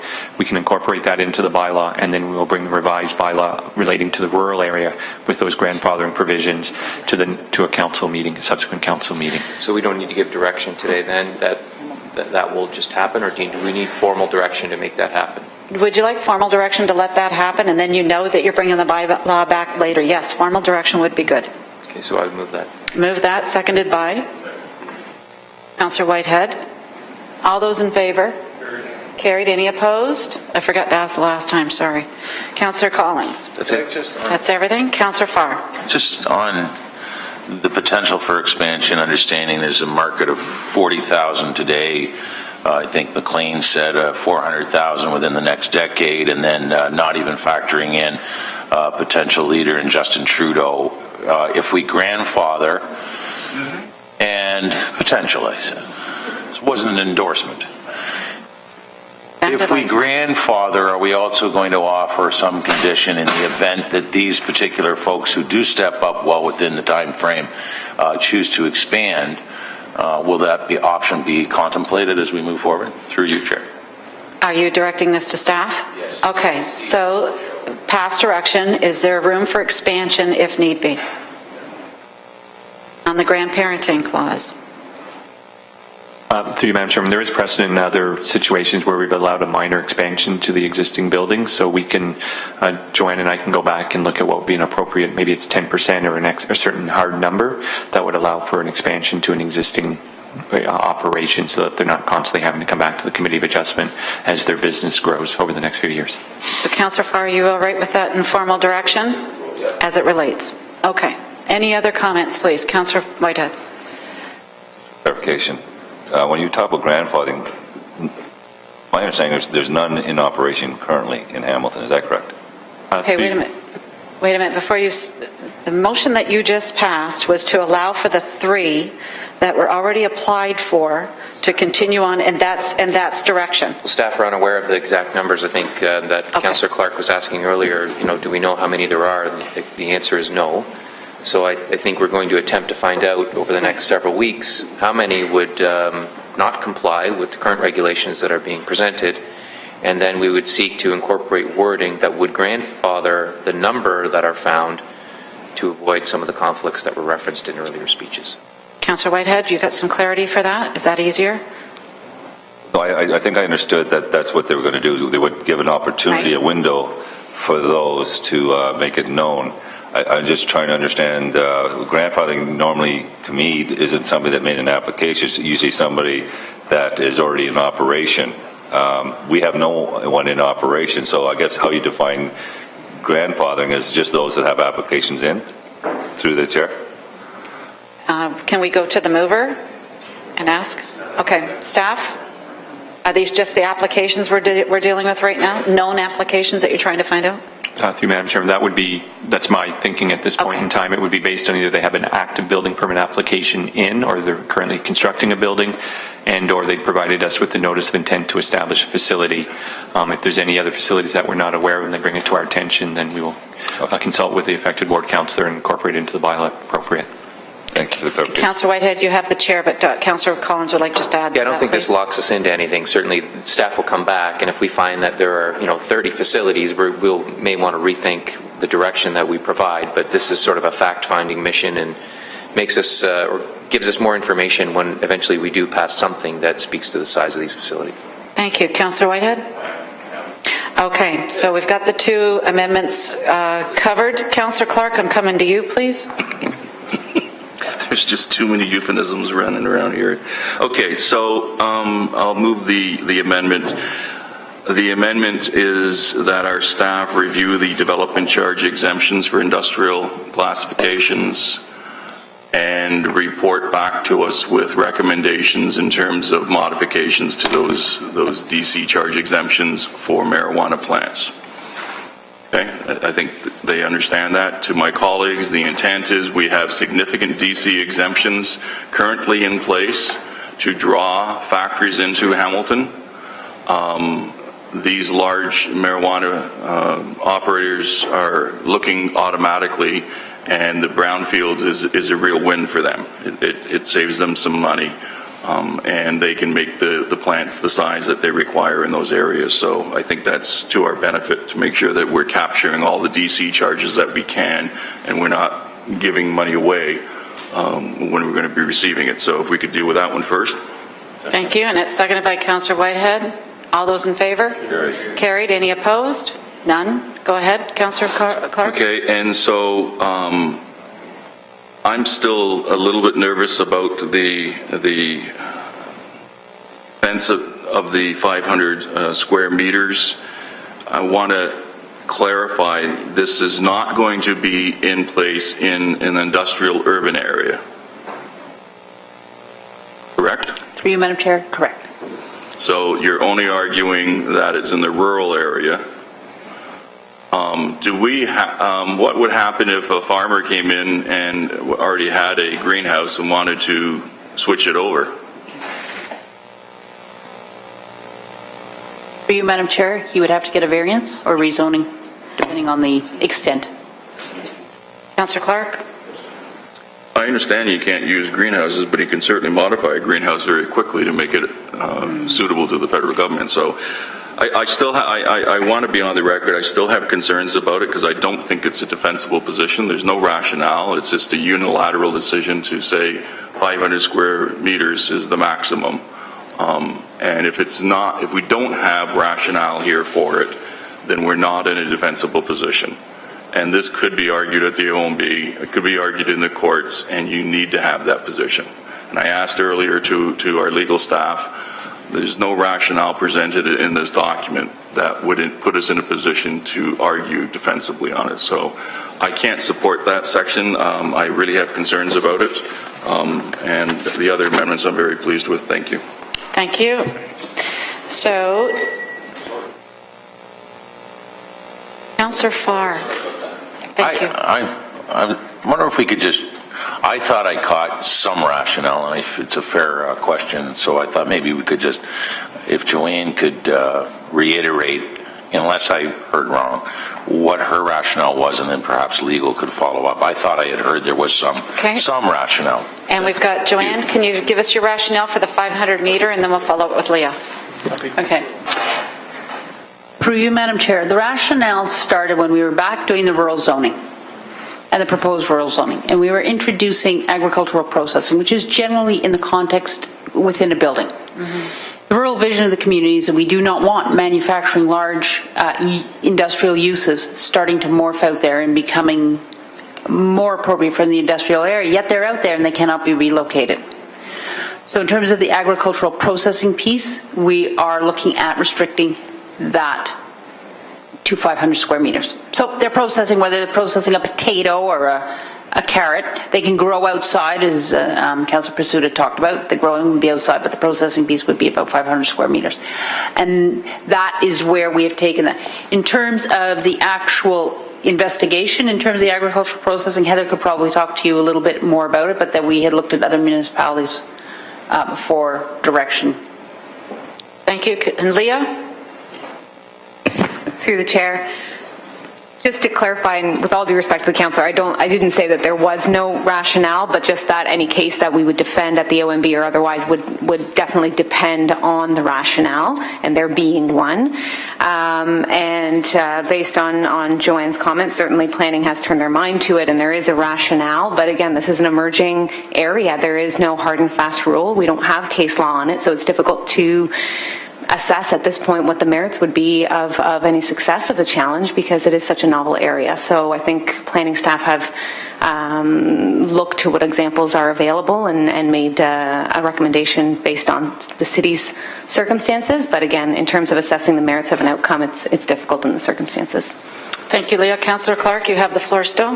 Yep. So I'm sorry if I misspoke. Oh, sorry. I apologize. Councillor Farr had the floor, and I'll come back to you, Councillor Clark. Sorry, you did have the floor. I apologize. As the planner, would Joanne have confidence in defending that rationale in this case? Through you, Chair, and then I'm done. Through you, Madam Chair, following up on what Leah said, it is an emerging field. If you want to look to another municipality that has done that in the context of what we have, generally there's no evidence base per se that we can actually find. So then we tried to equate it to what would be similar, and that is what we would have to go on. I can defend that. Whether the OMB bought that, I don't know, but I mean, that is, the 500 didn't really drop out of the air. We also looked at various site specifics when the City of Hamilton to come up with what we thought was a reasonable number, and tried to provide some consistency in the rural area on a go-forward basis. Councillor Farr. Thank you. Sorry about that. My apologies. Councillor Clark, back to you. So do we have the size of the mushroom barns?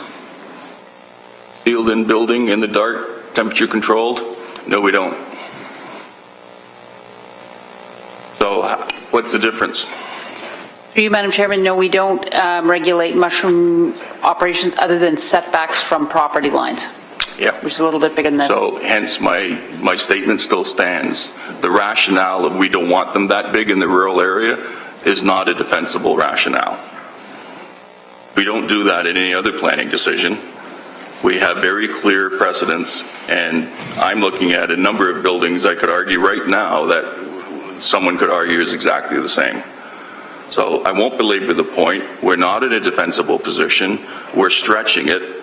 Until we come up with a defensible rationale, we shouldn't be doing it. It's that simple. Thank you, Councillor Pasuta. Thank you, Madam Chair. I'm kind of on the same path as Councillor Clark. I've got a potato processing operation. They grow a lot of cash croppers, 3,000, 4,000 acres. They have 50 by 100 to be your 500 square meters if Councillor Ferguson's math is right. Put the blame on him. It doesn't give you much room to do anything. By the time you set up your equipment, your bagging operation, like I'm talking about the potato guy. So I'm going here with this one too. It's not a very big building. What I was really going to get at here, and I made my point down there, but we talked about grandfathering. So a letter of intent, to Madam Chair, a letter of intent would be grandfathering to allow them to go ahead and be grandfathered there. And questions, I guess. Maybe I should want to overload you. So, Ed, do you want to just ask the one? Okay. Ed's ready. Ed?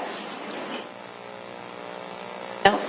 Oh, sorry. Go ahead. Finish. So a letter of intent, would that be grandfathering? Would they be exempt of some of the stuff we're putting in here? Through you, Madam Chair, to whom may ever answer? Through you, Madam Chair. Okay, through Madam Chair, I think what we'd like to do is take a look at, if we do the investigation, see what kinds of applications we get. If we were to draw the line at building permit application, how many we'd see if we drew the line at letter of intent, and then bring that back with a recommendation as to where that cutoff point might be for a grandparenting clause. Councillor Pasuta. Okay, thank you, Jason. So, Madam Chair, the letters of intent that we have, first of all, how many do we have across the whole city right now? Ed, now it's your turn. Through the chair, currently we have 17 letters of intent, and of those, 8 are in the rural zone, 5 are in the industrial zone that would be approved today if the report today got passed, and 4 are in other areas that are commercial, which will not be passed at all or approved at all. Councillor Pasuta. Okay, so Madam Chair, through you then, so this, of the 17 letters of intent, does every one of those letters have a square footage of their intent and what they plan to build, or it's just a letter of intent, which were sent to, I believe, to the City of Hamilton, the Fire Chief's office, and the Chief of Police office? Is that correct? Through the chair, that is correct, and they do not include sizes. It's only a letter of intent. Only letters of intent. Thank you. Okay, thank you. I'm going to this committee to find out what it is you want to do. It's 6.7. Councillor Partridge. Thank you, Madam Chair. Actually, I do have another question, and I'm not sure who to direct this to, but through you, 2 years ago there was a company that was moving up from Etobicoke, wanted to move up to our area, and they're a potato processing and research and development firm. And they were wanting to locate in Ward 15, which they were approved to do and did buy some property. And I'm concerned about the 500 meters that, that business, the plant they were building, they were growing potatoes on the land, and the plant they were building was going to be include research and development, as well as bagging operation, washing, et cetera, and I'm pretty sure that it would have been bigger than the 500 meters that we're talking about now, maybe only slightly. But I'm very concerned about other potential agricultural related production businesses that would want to locate in our area would be caught in this trap and somehow not be able to locate because of that restriction. So through you, Madam Chair, to whoever can answer it, is that a concern? Through you, Madam Chair, we're now talking about the agricultural processing piece, I understand, as it relates to the rural zoning. I'm talking about a business that wants to locate, that's agriculture, that wants to locate in the agricultural land and rural area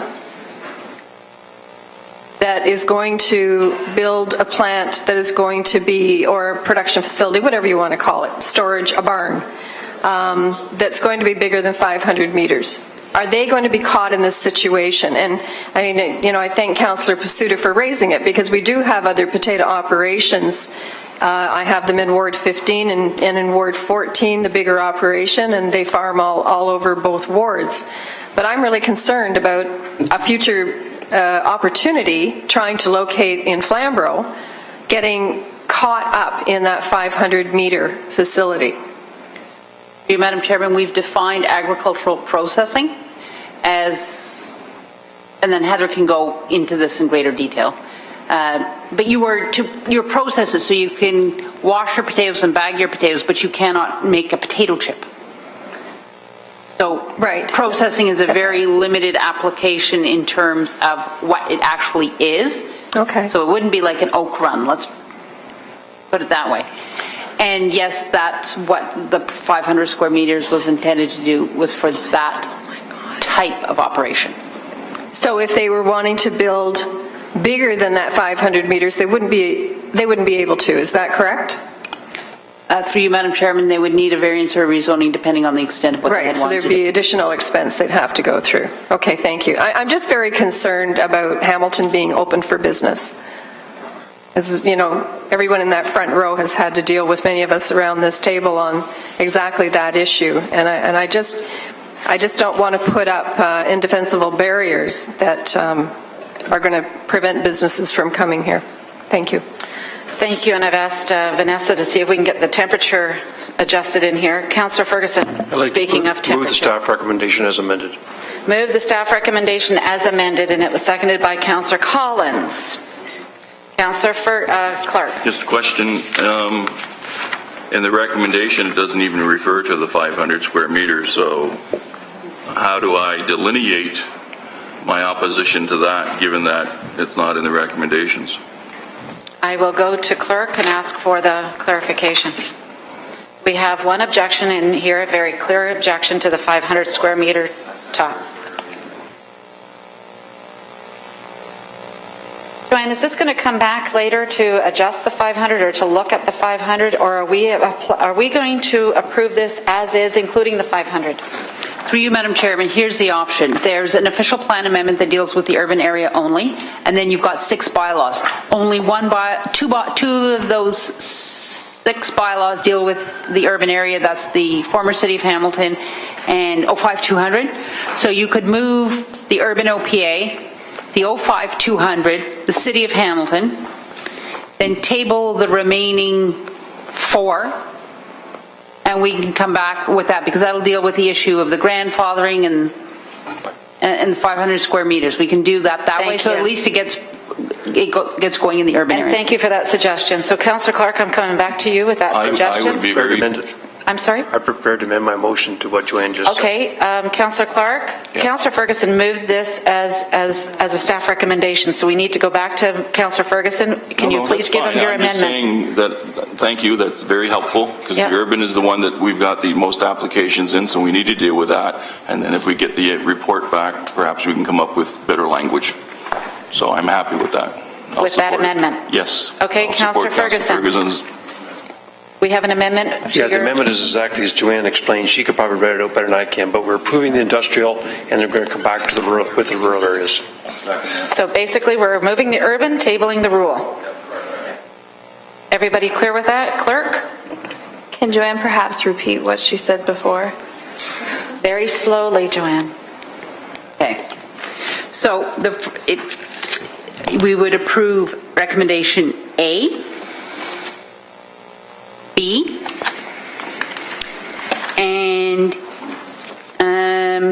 F. A, B, and F, and tabling the rest. You've got G as well, don't you? No, G's dealing with Stony Creek. Okay. So the rest have a rural component. Those three have 100% urban. So then the remaining C, D, E, and G. H. Definition. H, that's the definition. And I. And I would be referred back to staff. Okay. Councillor Ferguson. Thank you. And it's moved by Councillor Ferguson, seconded by Councillor Collins. Councillor Clark. And if we could have staff talk with Ed with regards to the rural applications that have come in. Let's find out what the square footage of their applications, what they're planning. I think we might be underestimating what's going on here. Thank you. Directions, Ed, you've got that direction. And Leah and Joanne. Thank you. So folks, we got it on the table as amended. All those in favor? Thank you. Thank you everyone for all your patience. And I have, going back to Councillor Ferguson, because we would just like to take 8.2 right now and move it up just for a split second while Heather's getting ready. Yes, Madam Chair. Sergeant Brad Davis is in the audience today from the Mounted Unit. In case anyone has any questions, I'd like him to get back to work if we can. So if we could just deal with 8.2, and I'd be happy to approve it at the right time, or move it at the right time. Councillor Whitehead. I have a real issue with this because I have three major issues. We've got lawyers sitting and waiting, which is costing us a fortune, to deal with an in-camera position.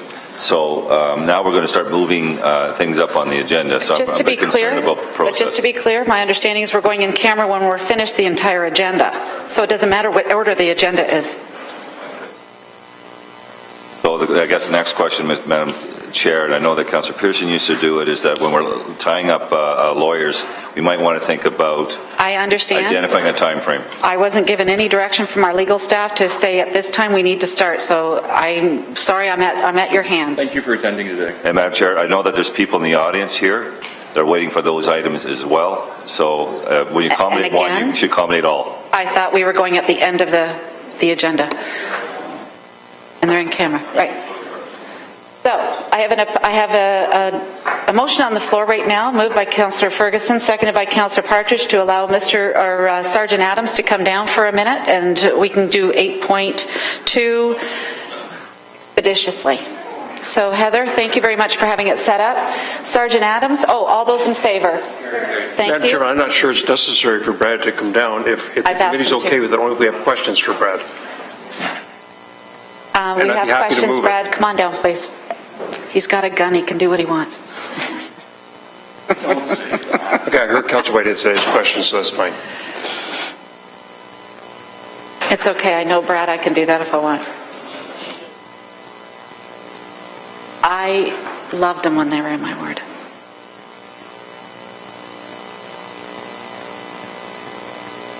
Good afternoon, Sergeant Adams. Thank you for your patience. Afternoon, Madam Chair, councillors, members of the public. Right in there. Thanks. Okay. So my name is Brad Adams, and I'm a sergeant with the Hamilton Police Service, and I've been employed there for 15 years now. 4 years ago, we started the Mounted Patrol Unit in Hamilton, and I was instrumental at the onset of that in selecting the horses and assisting with the training of the riders and the horses. And we ran into problems from the early onset regarding people assaulting, and I put that in quotes, assaulting our police horses. I'd also let you know that I'm the Canadian representative for mounted units in North America. I sit on the board of directors for the North American Mounted Unit Commanders Association. So I've spoke with many officers in different departments across our country as well as the United States. And it's not a unique problem to Hamilton, the assaults on police horses. It's right across Canada. The United States deal with it as an assault on a police officer. They treat their horses the same as the officers, and As I understand, it's the same offense. In Ontario specifically, now I've spoken with Vancouver yesterday, and Montreal, and Toronto. In Ontario specifically, there was an incident with a horse named Brigadier in Toronto, and there was actually a law initiated because of Brigadier, and Brigadier was intentionally struck with a motor vehicle and killed. What we're dealing with is something a little lower on the scale than that. So you have the Ontario Society Protection Cruelty Against Animals Act, and that's where the Brigadier Act falls in, law falls in. And then you have criminal offenses where if you are assaulting a person, which a horse is not, or damaging property, which a lot of these incidents don't deal with specifically damaging our horse, or obstructing an officer, which has to take a period of time, and it's got to be prolonged. So what the problem is that we're dealing with is that there's inadequacies in our current laws. There's the inadequacies in the criminal code and the other provincial laws that deal with a larger scope of what we're dealing with on a regular basis.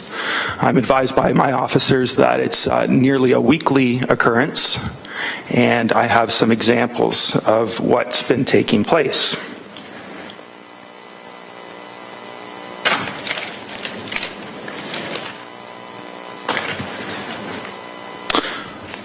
Now, the first one that we dealt with was back in 2011, and while we were patrolling Hess Village, the Mounted Patrol Unit attended 19 Hess, where foot officers were dealing with an intoxicated person had been removed from one of the bars. The male walked behind Lincoln, or Baron, one of our police service horses, slapped him with an open hand, causing him to lurch forward, thereby causing the rider to momentarily lose control. From witnesses, the party slapped with such force it was unclear his intention was to startle the horse, even after being advised to stay away from the horse. Now, we looked at charging this person criminally and provincially, and there was nothing. There was no offense that had taken place. We dealt with our lawyers with the city with our police department, as well as the Crown attorneys, and spoke with the other departments at the time and asked them how they deal with that. And they were at a loss, and they were frustrated as much as we were that there's no offense for doing that. On October 29, 2011, during patrol in Hess Village, outside of a bar, party threw a lit cigarette at one of our officers' horses, striking him in the back and bouncing off Baron's hind quarter. Again, no offense. After leaving Hess Village on January 27th, we observed suspected drug activity in the front lobby of 180 Jackson Street West. We approached one of the males who began to question him. During the discussion, a party clenched his fist and threatened to punch my horse at the time, and further attempted to put lip balm on the horse's mouth. Again, there was nothing that we could do about that. Now, let me explain here for a second what it is we do for those that don't know what our mounted unit actually does. We're an operational police unit. So we specifically deal with high visibility policing. About 80% of our patrol is in the downtown core.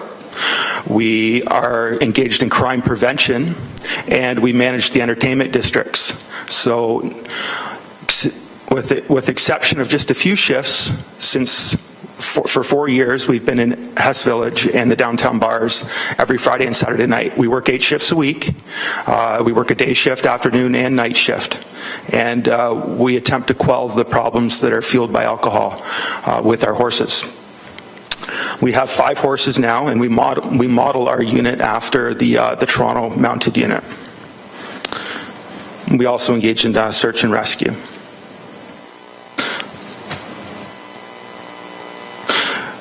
One night during our patrol in Hess Village, an unknown male was seen by action officers throwing change at the horses from the roof of one of the bars. During patrol in Hess Village, we assisted in clearing Hess Street at the end of the night, at which time one of our horses' trooper was spat on. In addition, numerous patrons threw half-eaten hot dogs and garbage at the horses. They've discovered now that there is not an offense that takes place should this happen, and they're just it's entertainment possibly for them, or just taunting to see what the officers might do. During patrol in Hess Village, a male threw a beer bottle at two of our horses from a balcony of one of the clubs. You know what, I'm not going to read all of these. There's 25 of them. And on another occasion, my horse Griffin at the time, somebody pitched a full water bottle directly between his eyes. Fortunately, we wear visors, but the deflection of this startled him, and should he have taken it in a different part, he's a little bit head shy already, and essentially it's just we feel that this is totally inappropriate. And we need some assistance immediately in quelling this problem. So we've proposed, or there's a bylaw that's proposed that we could ticket these individuals. Most of the stuff is nuisance type offenses, generally fueled by alcohol. Not all events. Some of them are. Some of them are not. And we're at a loss of any kind of enforcement in this regard. And we feel that a ticketing offense, for a bylaw ticketing offense, word would spread rapidly that they won't be tolerated. It will prevent these offenses from continuing to take place.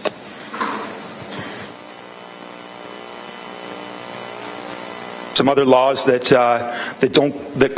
kind of fall short is under the Highway Traffic Act, Section 167, there's a frighten a horse on a highway. However, in order to charge for this offense, the driver has to be driving a motor vehicle at the time. In regards to the liquor fueled events, several incidents of case law have said that in order for us to arrest somebody for being intoxicated in a public place, they have to be stupefied and lack of control of their bodily functions. So ultimately, our hands are tied right now, and if we don't have anything to help us, we will. It'll just continue. And like I say, Vancouver, Toronto, and Quebec are eagerly awaiting the decision of this council, and we would be the leaders in this respect. And I'm confident they've already asked for a copy of this bylaw, so they could enact the same. Thank you, and thank you, Sergeant Adams, for, I think you and I started this conversation about 4 years ago in the stable, so it's great to see you here, and we're coming to some fruition. I have a long list of speakers here. Please, Councillor Collins. Thanks, Madam Chairman, and that's a great presentation, Sergeant Adams. It's not often that we look south of the border for governance advice, but I look forward to the day when our laws will permit the extension, as you noted earlier, that the horse is actually one and the same as the officer that's riding it. And so hopefully we get there sometime soon. But I do have a question in terms of the report. And certainly you have a long list of inexcusable behavior associated with the abuse of the animals. And when I read the report, the one thing that stuck out for me is really the $250 fine is such a pittance. I mean, it really doesn't even seem like a penalty. Most of those people are spending that much money at the bar that evening, and so it seems like pocket change, and I'm not certain it's even a deterrent in many respects. So I'm wondering what opportunity the committee has to increase that fine. I certainly don't want to recommend something that's would be thrown out of court if someone's challenging the ticket that's been levied, and maybe that's a better question for Mr. Szabo, who's here from legal. But I'm of the opinion, based on some of the events that you've described here today, that there needs to be stiff penalties and fines associated with some of the just inexcusable, stupid acts that have been and actions that have been inflicted upon the animals. And $250 for me just doesn't cut it. Mr. Szabo, would you like to comment on the $250 limit, please? Through the chair, the ticketable offenses have a limit of set fines, and it was increased about 2 years ago. So now the maximum you can ask for a set fine is $1,000. The $250 figure came through police who I had discussions with, but we can go higher than that. And I would just like the committee to keep in mind that the city is in the position of requesting approval for a set fine, and it actually goes through the Ministry of the Attorney General and a regional senior justice who determines if the fine is appropriate, and they can change that amount and have in the past if they thought it was too high.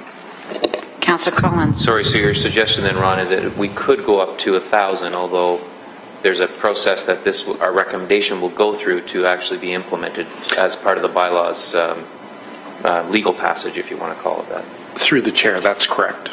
Well, I'd want to test the waters, Madam Chairman. If 1,000 it is, then I'm certainly willing to move that amendment at the appropriate time. If in fact we would receive maybe word from the province that in fact it's too high, that would come back to us and we'd have to revise that figure. Or if they thought 1,000 was too high, would they substitute that number with one of their own figures? We might. It's a lengthy process. We might get some comment back in advance, but I have seen situations where the regional senior justice just wrote in a lower figure. So either might happen. So lots can happen. If I may, sorry. Sorry, Sergeant Adams would like to speak. Go ahead. No, sorry. If I may comment on that. The reason why I believe that the 250 was considered was the reluctance to possibly lay the offense charges for the ones that are less severe, such as the lip balm incident or the repeated petting or nuisance type things, right? And we felt that the ticket, the word would get around, and it would ultimately what we want is we just want the behavior to stop. We're not trying to deal with it in a criminal manner.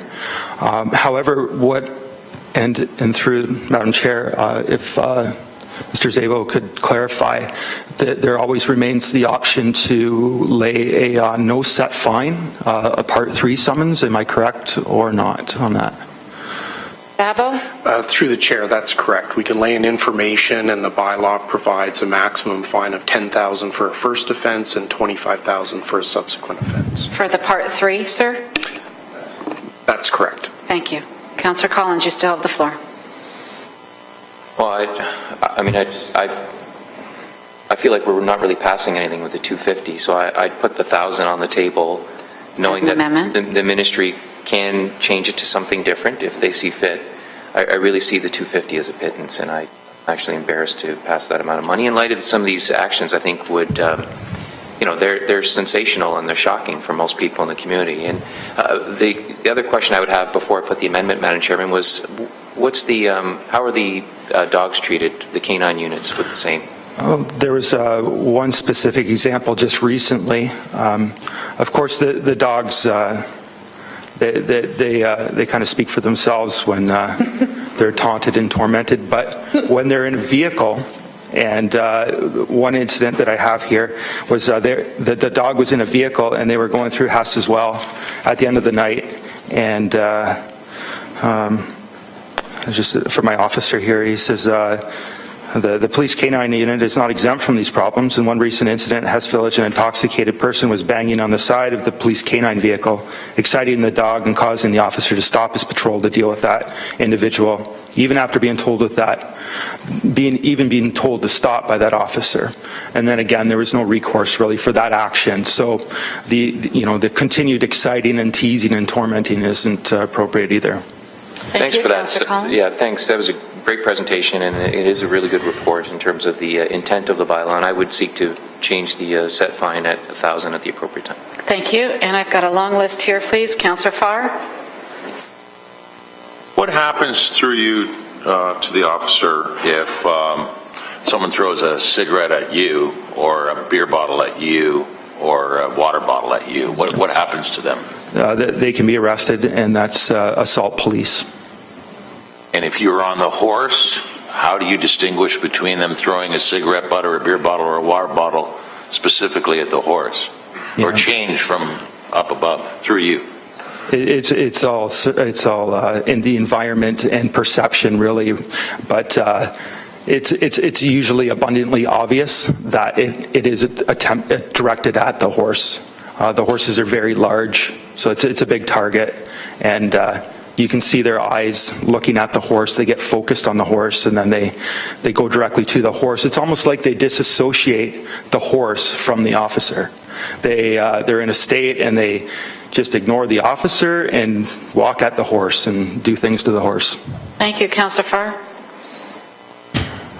So I'm hearing not too tough to distinguish when you're there. That's right. In any of those 25 examples, were there any charges? Right. Other than, are these reports, official police reports, or just testimonials from officers? Well, these are all incidents I pulled from my logs through Madam Chair. I pulled all these incidents from my logs just recently, and there was no offenses, no charges laid, because there simply is not a charge. And as I said, there's a lot more examples, and some of them are more dramatic, and some of them are less dramatic, but it happens on almost a weekly basis. Thank you, Councillor Farr. In this Brigadier Act, you say, the recommendation is, and the report that goes with it is a 2-pager, and then the bylaw is written, and fair enough. But I'm just wondering, if I wanted to learn more about that Toronto, is that Brigadier Act? What teeth does that give those in Toronto, or is it a provincial issue? No, it's an act through you, Chair. I didn't quite. Is the Brigadier Act just for the Torontonian area, or is it for province, Canada-wide? Through you, Madam Chair, it is, and I'll read it to you. It's rather short. Okay. It is, it's a provincial act, and it's the OSPCA, the Ontario Society for the Prevention of Cruelty to Animals Act, and it is section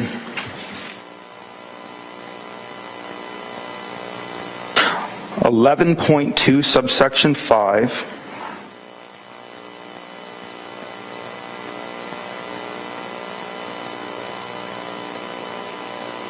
And it says that no person shall harm or cause harm to a dog or horse or other animal that works with police officers in the execution of their duties.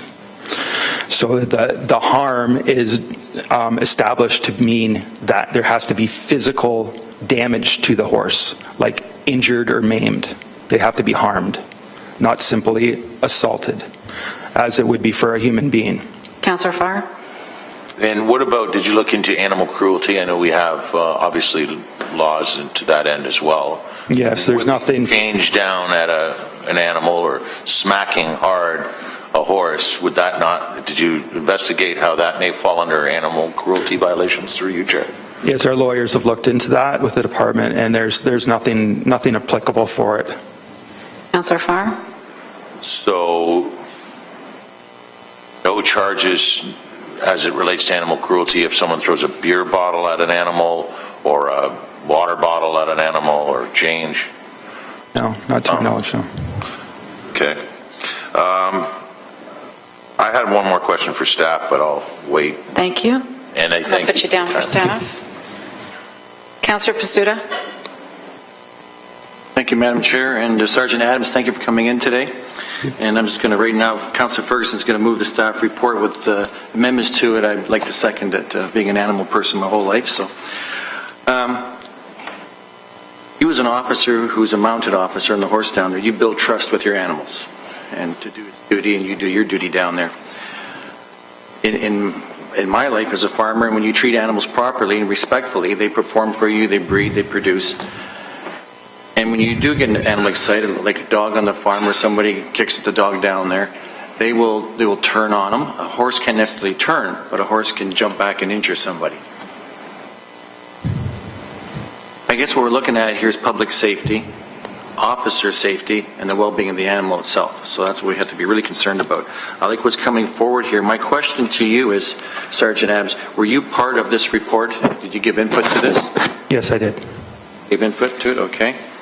Not the report as it stands now, but the initial, yes. So that's good. So, and then through you, Madam Chair, when we get into the bylaw itself here, and on the back of the second page here, interference with the police animal includes but not limited to hitting, startling, harassing, touching, feeding, or taunting a police animal. You're in Hess Village, so you're doing that duty there. But when you're out in the public and in a parade or on the street down here, down on Main Street or King Street with your horses, how do you determine, in your mind, based on the bylaw down here, somebody touching a horse reaching out? Yeah, let me explain what the difference is that there's occasions where I'm sorry, I have to. You can put that actually up on the whole thing, put it right up on top of the ledge, and then bend it down towards you. How's that? Thanks. There you go. You are over 6 better. feet. Go ahead. So when we're in a crowd environment, a real heavy, thick crowd environment, we typically tell people no touching the horse. No touching the horse because one person touch, another person touch, another person touch, you're surrounded. You eliminate any kind of route that you have to walk away from a situation if you needed to, or just it's too many people to watch their toes. They're too close. All the horse needs to do is step up for the fly that's on tickling his ankle, and he's on a toe. And we don't want that to happen. We want to protect the public, but we're happy for them to come up and engage in conversation with us. When we're not in an environment like that, all we're asking is people just be respectful and ask, is it okay? We still have discretion, the way it's worded here, that we still have discretion, that we don't have to charge everybody. But common courtesy would be to ask permission. And then, as the prohibition states here in section 2, it does not apply if the person is acting in accordance with permission given by a police officer or an authorized person. So if we grant permission, then by all means. So, and I don't want to belay this, so through Madam Chair, so in Hess Village, when you're in Hess Village at nighttime down, do people ask to touch the horses and you give permission to at times or not? Rarely in Hess Village.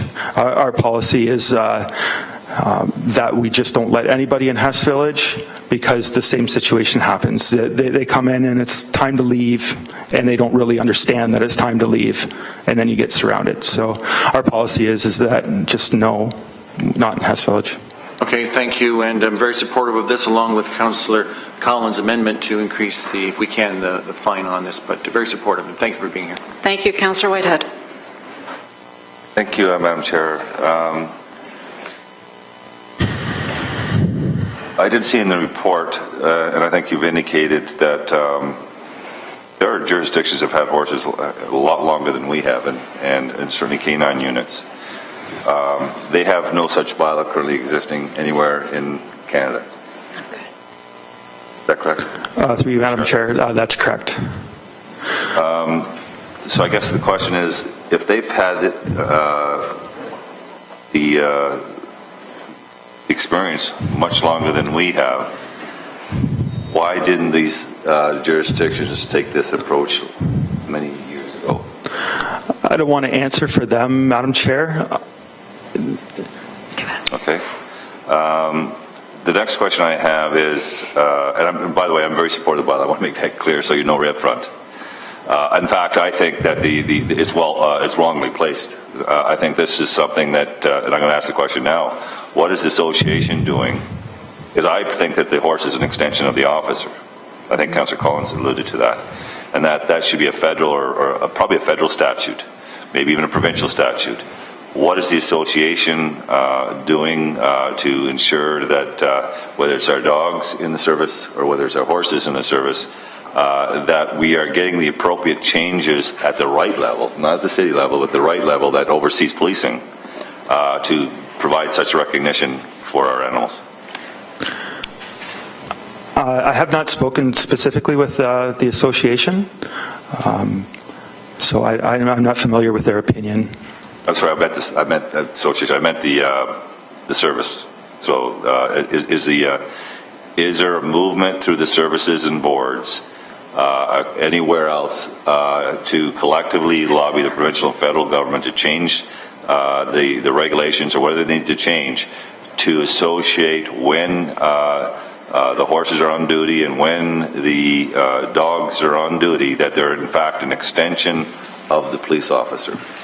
That would be at a level of above myself, and I'm not aware. Fair enough. I just want, because I think it's that serious. I mean, when I hear those instances, it drives me crazy that they think that these things are happening. Somebody wrote me, Mr. Chair, and I'm not going to read all because it's all over the map. But there's a significant issue here.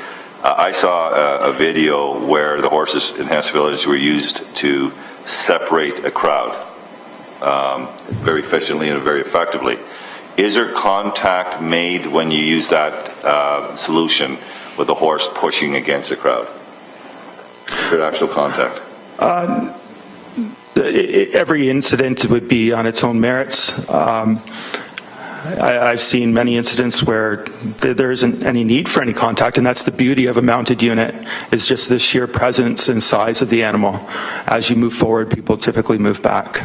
And the reason I ask that is this person obviously has a concern for the horses and how they're being used.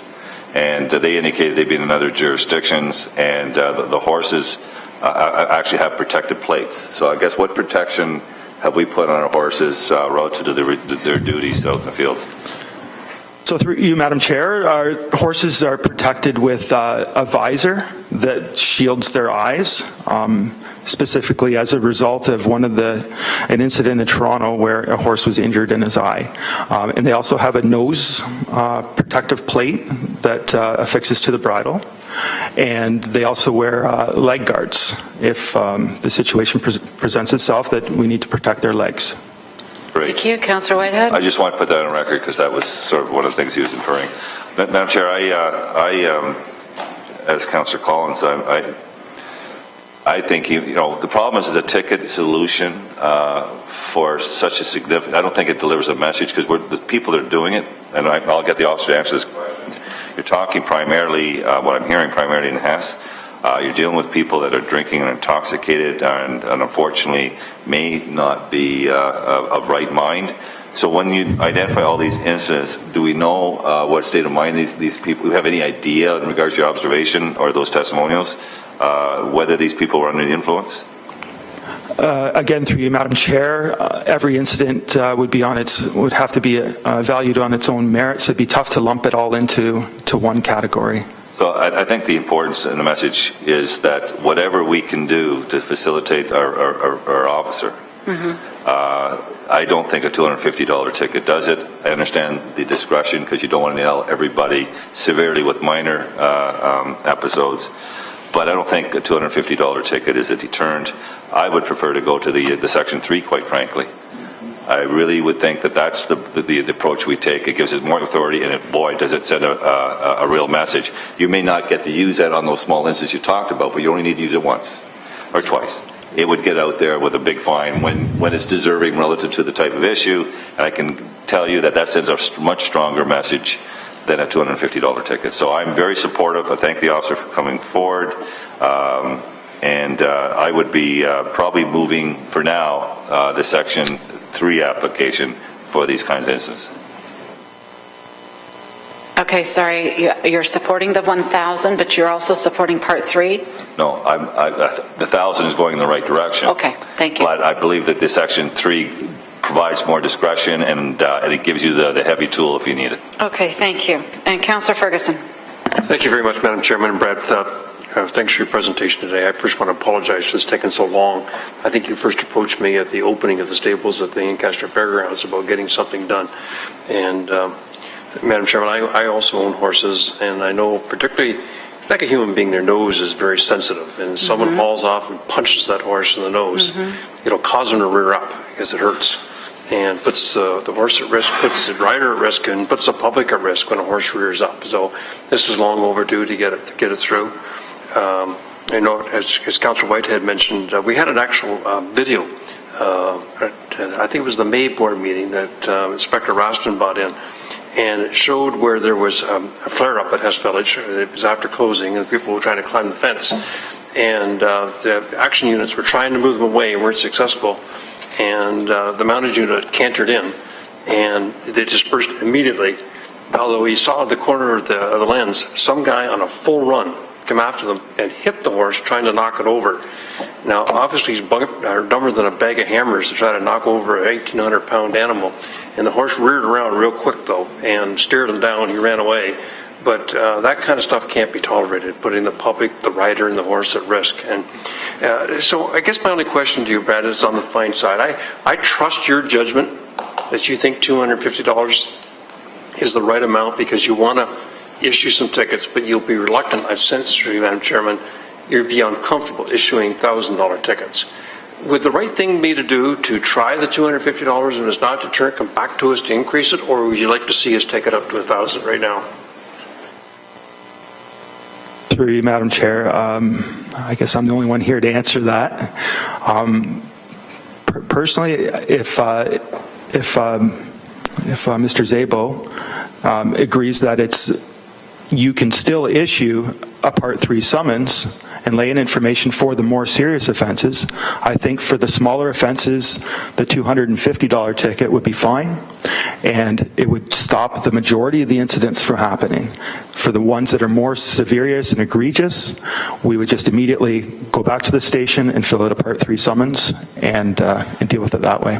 So I don't know whether Ron can answer this or you can answer it, Brad. To issue the Part 3, do we need to amend this motion at all, or just process it? You can still do Part 3s. Some legal advice, Mr. Szabo? Through the chair, it's completely within the discretion of the police if this bylaw were enacted to decide between Part 3 charges or issuing a ticket. And so that flexibility is there, and they would consider based on the seriousness of the offense or the consequences, I imagine, as part of their decision on which approach to use. And I would expect to you, Madam Chairman, to Brad, that the most people that do this are kids. You don't get 40-year-olds out. No. It's young guys who are trying to be smart who don't have a lot of money. $250 would hurt.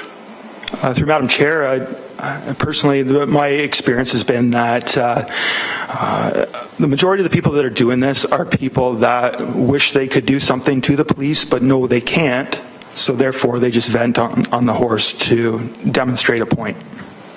And how age? Are there any younger, or is it all across the whole spectrum? The majority of them are, I would say, between 16 and 30, 35. Councillor Ferguson? Okay, so I'd be prepared, Madam Chairman, if you come back to me to move the recommendation. And I'm not sure it's necessary, based on Brad's recommendation, as a guy on the horse that writes a fine, that we need to take it up to $1,000 now. If it doesn't work, come back to us. And then, based on Ron's suggestion, that the officer can go back and issue a Part 3 summons if in fact, it was over the top, I guess is the best way to describe it. So if you come back to me, I'd be happy to move the motion. Thank you. I still have some more speakers, please. Councillor Clark. So the leg guards on the horses, this is within the Police Services Board's realm and yours, but just for public edification, are they used when they're at Hess Village? Not all the time, no. We typically put the leg guards on for for protest demonstrations where there's more potential for weapons and also barricades and things that are more likely to harm their legs. Their legs of these draft horses are very, very thick. So that the protection goes on for those incidences, but every night for Hess Village we wear the visors and nose guards. Okay. And you make the decision consciously whether or not to put the horse in the position where there's going to be pressure on the horse or not. You make the call whether or not it's appropriate to move the horse in or not use the horses. I'm assuming someone makes that call. Through Madam Chair, yes, that's our decision. Councillor Clark. Question to staff. We have a significant number of provincial offence tickets that people are not paying. How are we going to collect? When they're not a motor vehicle incident, we cannot attach them to the driver's license, and we write off a significant number of provincial offences annually because we cannot collect them, because they refuse to pay and we can't track them down. Frequently, a lot of them are the nonsense, same people that you're having issues with. May I comment? Sure. I think I know the ones that you're speaking to, and often those offenses are people with no set of address or no will or desire to have a driver's license. So the repercussions for them are much less substantial for somebody, say, that's going to Mohawk College or McMaster University that made a bad choice and has a driver's license and the wherewithal the next morning to pay for it. Okay, Mr. Zabo, do you want to expand on that? Through the chair, the city does have a collection process and efforts that includes collection agencies, direct contact, and there are enforcement mechanisms that can be pursued. As the officer pointed out, they're generally more effective when a person has an address so that we can locate them for those efforts. That doesn't guarantee that everyone pays, but there are efforts made to collect those fines, and they can involve a number of steps subject to the discretion of the collection staff and the enforcement departments who are interested in the deterrence value of the fines. Councillor Clark? Yes, I understand all this because I've been asking the same questions every single year for 8 years now, and we still have the same numbers of provincial offenses that go unpaid. So I'm more with Councillor Collins in terms of setting the rate higher and making it public and making it known that if, like the idiot that was in Toronto that hit the horse on the head with a 2x4 during the anarchist demonstration, charges can be laid and the charges would be more significant. The ticket would be much higher. So the part 3 makes eminent sense to me. But $250, it's a cost of being the brave guy who's stoned out of his mind, who's with a bunch of peers who, oh yeah, I'm going to show him, and he goes and acts like a moron, and then we have a hell of a time trying to collect. If it's only $250, they spend more than $250 on drinks in a night. They spend a lot of money at these bars. So a $250 fine for hitting a horse, some of these idiots would think it's the cost of entertainment. And then you got to collect. So if we don't set the fine high enough, there isn't a deterrent value. Not to a crowd where they're hammered and they've got their peer pressure on them to act like tough guys. And you see them every night. So I just think that the fine should be higher personally. I understand the reluctance to lay the charge, but if we want to stop the behavior, we're going to have to start doing it. Thank you. Councillor Pearson and then myself. Thank you, Madam Chair, and thank you, Sergeant, for the presentation and all the work you've done in the background to get to this point today. I appreciate that. I'm hearing what's going around the table, and I guess I appreciate $250 fine. I also certainly appreciate that it should be more. But I'm just wondering, through you, Madam Chair, to the solicitor, if we put it to $1,000, it has to go to the province, and they determine. Does that extend the timelines for approval of the set fine on this particular bylaw? Like if it went in tomorrow or when we approve it at council at $250, that doesn't raise any red flags at the province. It's just an approval and it's sent back. Is that correct? But if they have to review the $1,000, that could delay the processing of this. Through the chair, it will go through the same process regardless. So it doesn't mean any delay if we set it for $1,000 as opposed to $250. So no delay regardless of the amount, Ron? That's correct. Thank you. Councillor Pearson? Well, that was my concern, is that if it's going to be delayed, we'd like to get this in place so at least they have something for the summer season going forward. But I guess I'll just listen to the rest of my colleagues' comments.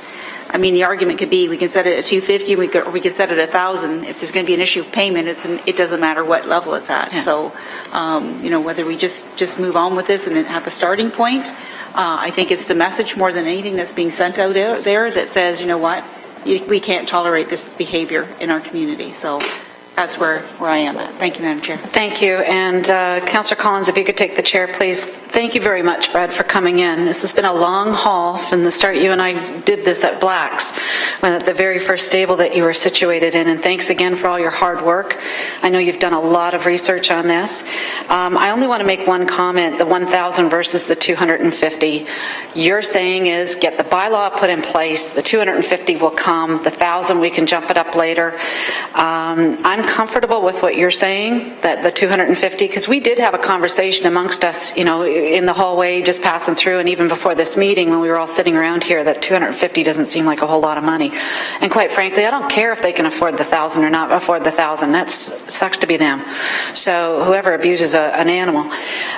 So I'm comfortable actually with the 250 just because of what you said. Get the bylaw in place, put the 250 in, and then we jump it up. So I'm going to go by your expertise, sir. I'm going to go by what you're saying about your crew. You're going to be a little reluctant to issue orders or issue fines now. If it was that amount, if it was the 250, you'd probably be issuing them a little bit quicker and a little bit more with ease. So I'm going to refer to you, sir, and support the 250. And I'll take the chair back, please. And I've got Councillors Whitehead and Pasuta for second time. Mr. Chair, I mean, I just want to make sure that the Section 3 is, Part 3, sorry, is a tool they can use. No amendment is needed. My understanding that's the case. That's good. Your arguments on the 250, I understand, because you want to find that middle ground where if it's a minor issue, you send a message, or hope to send a message, and you still have the Part 3 if it's more serious, which I like that piece. The piece that I would ask after hopefully approving this today, that we should attach in a year a review for it to come back, take a look. How many tickets were issued? What were the challenges, the pros and cons, and how can we improve on it? Just as a review, because I really want to, this is serious stuff, I believe, for officers to do their due diligence. So I would like to see part of this motion review in a year. I forgot to mention one thing as well, that I stipulated that should this be passed, that our officers will put in a general occurrence report with each issuance of one of these offense notices, so it can be tracked. Perfect. Thank you. And I've got Councillor Pasuta, please, and I'll come back to Councillor Collins. Real quick, Madam Chair. So we put this bylaw in place, and particularly dealing with the entertainment district down there. How do we get the message out that this bylaw is in place? Oh, it'll be quick. Through Madam Chair, a question directed to me, correct? How do we get the message out there, Sergeant? The message, one of the similar, not similar offenses, but there's a urination in a public place offense notice, and that one is used in Hess Village a lot as well. People know, and that when it wasn't being used, people would do whatever they wanted, wherever they wanted. Now it's much more discreet, and the word travels quickly. And when we're in there with the horses, if people are walking up, the word travels so fast that don't touch the horse, don't touch the horse, and they'll know that through word of mouth. I think that's how that'll get out there quickly. Okay, Councillor Pasuta? Thank you. Thank you. Councillor Collins, for your amendment, please. Madam Chairman. Yeah, just very quickly, the Part 3 then would be the punching the horse or assaulting the horse. That would be the more serious offense where you'd issue the higher fine? Yes. And a beer bottle at the horse would still be the 250 range? No. That's why I find that one pretty severe, right? So that one, we would be issuing a Part 3 summons for that one. Where do you draw the line between those two? Where do the incidents that you've given us today? Just like anything else with our job, it's discretion and based on the independent incident. Still willing to put the amendment forward, Madam Chairman, if I have a seconder. I still believe that 250 is really a real pittance to those individuals. So thank you. And I have Councillor Farr. I'm sorry, I didn't have you down, and I thought you said you wanted. Through you, Chair, to staff, probably legal. Do you see any downside to an increased amount? We have 250 before us. You speak to it in this brief report. I believe the line is Police advise that alternatives are unsuitable as other provincial and criminal charges fail to deal with the scope of conduct that can interfere with police animal use, or in the case of criminal code charges can be overly severe. So we have overly severe referenced in the brief executive summary on the 2-page report. What is there any downside you see to starting this out as a council determining from the limited information we've received, set fine at $1,000 through you, Chair? Mr. Sabo.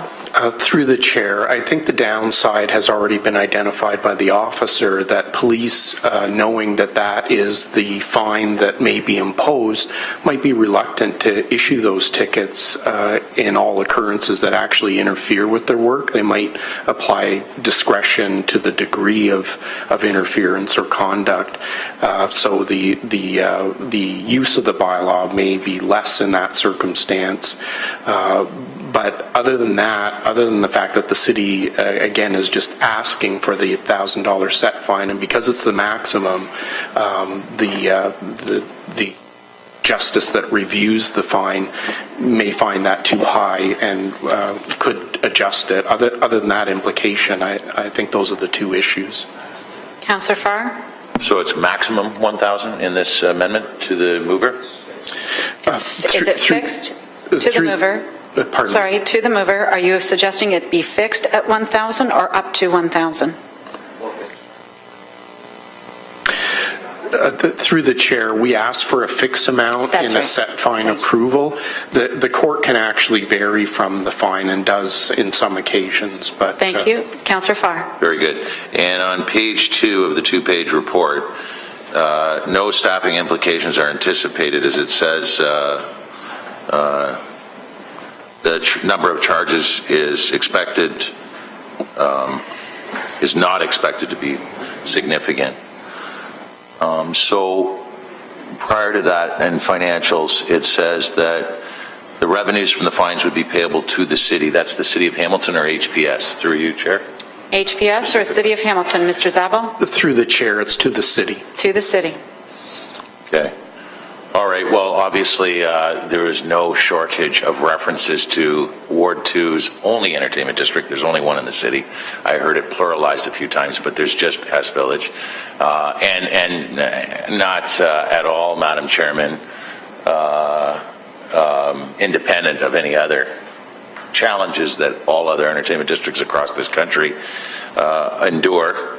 Clearly, when you bring 4,000 to 5,000 people together, in Halifax it's much more than that, Edmonton, places like that, there's challenges from the policing standpoint, and I very much appreciate them, and we continue to try to address these challenges through things like the Hash Village Liaison Committee and working with people like our officers on Hamilton Police Services, the business leaders, the neighborhood associations and their representatives, and all the appropriate staff as well. So I might therefore offline maybe try to associate the revenues, although not expected to be significant, as it says on page 2 of this report, to help us address those issues from a monetary standpoint, but I won't waste the committee's time on that, and I'm supportive of whatever direction we want to head as a set amount, maximum or otherwise.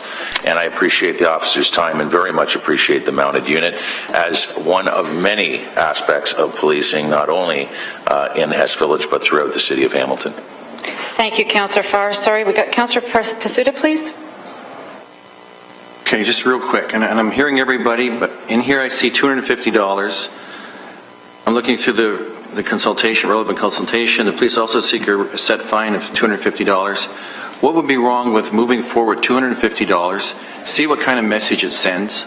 If it doesn't send the message, and they continue, and police monitor who does what and who gets charged, and then we can look at increasing it. And I don't know how that's done. Maybe Councillor Ferguson or anybody on the police board here could comment that, or the officer, but I think it's something to pursue. Let's go for the $250, see what that message sends, and then if need be, we move up. Okay, so the motion's now put before you for 1,000, and it's been seconded by, sorry, Councillor Collins?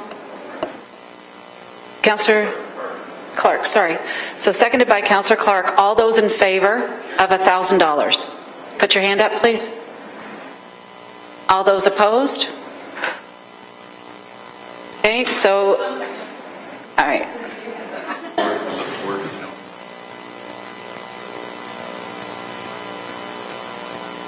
So it's 5-3. It's defeated. And Chair, I'll move the main Councillor motion. Ferguson is putting together the 7.1, seconded by Councillor Pasuta. All those in favor for 7.1? Carried. Any opposed? Thank you, and thank you again, Sergeant Adams. Heather. Thank you, Madam Councillor. Thank you, Council.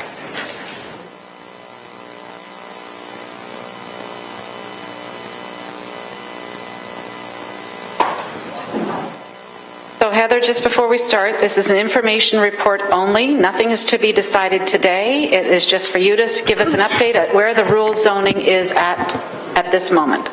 Correct? That's correct. Okay. So, folks, Heather is on the floor. Sorry, Councillor Whitehead. Since we were picking and choosing what we're going to do first, could I just suggest, there are people waiting in the crowd, if there's any, we've got items here that we might want to address. I think we got 1 or 2 left before we go into camera, correct? I've got 8.1 still. I've got 8.3. And we have a couple of motions, and my understanding is there are some that want to speak to 8.3, but Vanessa will give them a heads up as to when to attend. Oh, they're here already. You've been here all day. That's my point. Okay, I'm sorry, but at agenda review, I was very clearly told that Vanessa would let these people know when we were coming up to that issue. We couldn't have them run. Sorry? No, you told us. This morning. Madam Chair, my point is that we should do these movements at the beginning of the agenda.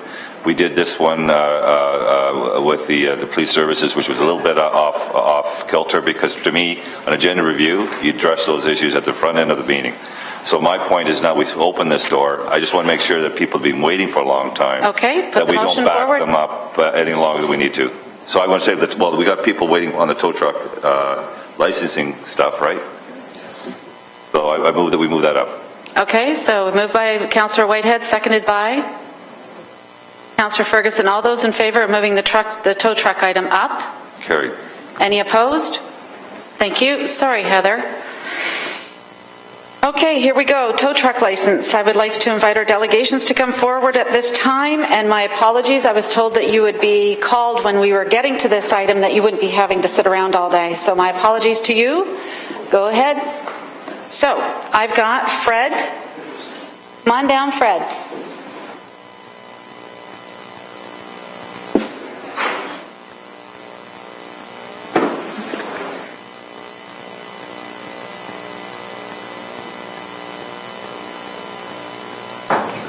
Afternoon, Fred. Hi, my name is Fred Dath. I'm from Lockwood Motors. Lockwood Motors has been licensed in the city of Hamilton for over 68 years for body, mechanical, and collision. What this is about is the city licensing and trying to fix a problem. And the problem seems to be chasing, and putting a license forward the way it's written wouldn't fix the problem. If anything, it would increase the problem and cause more chasing. So I think what the recommendation going forward is as of today, they're going to look at putting it on hold, wait for the provincial government to come up with what they have, and hopefully that will fix the problem or help the problem. But we also have to, excuse me, work with the police and educate the police, because the police are there at the scene and not doing the right things. They're allowing the chasers to take the vehicles, and people don't know where the cars are, paying $750 to get your car. We all pay insurance, and unfortunately the prices are going through the roof for it. We also need to educate the public to make them aware of how it works and what should work. So that's basically what I've got to say, and thank you. Thank you, Fred. Any questions for Fred? Thank you. Can I have a motion, please, to receive his presentation, please? I don't think we need to. Thanks. Councillor Ferguson, Councillor Pearson, all those in favor? Thank you. Greg?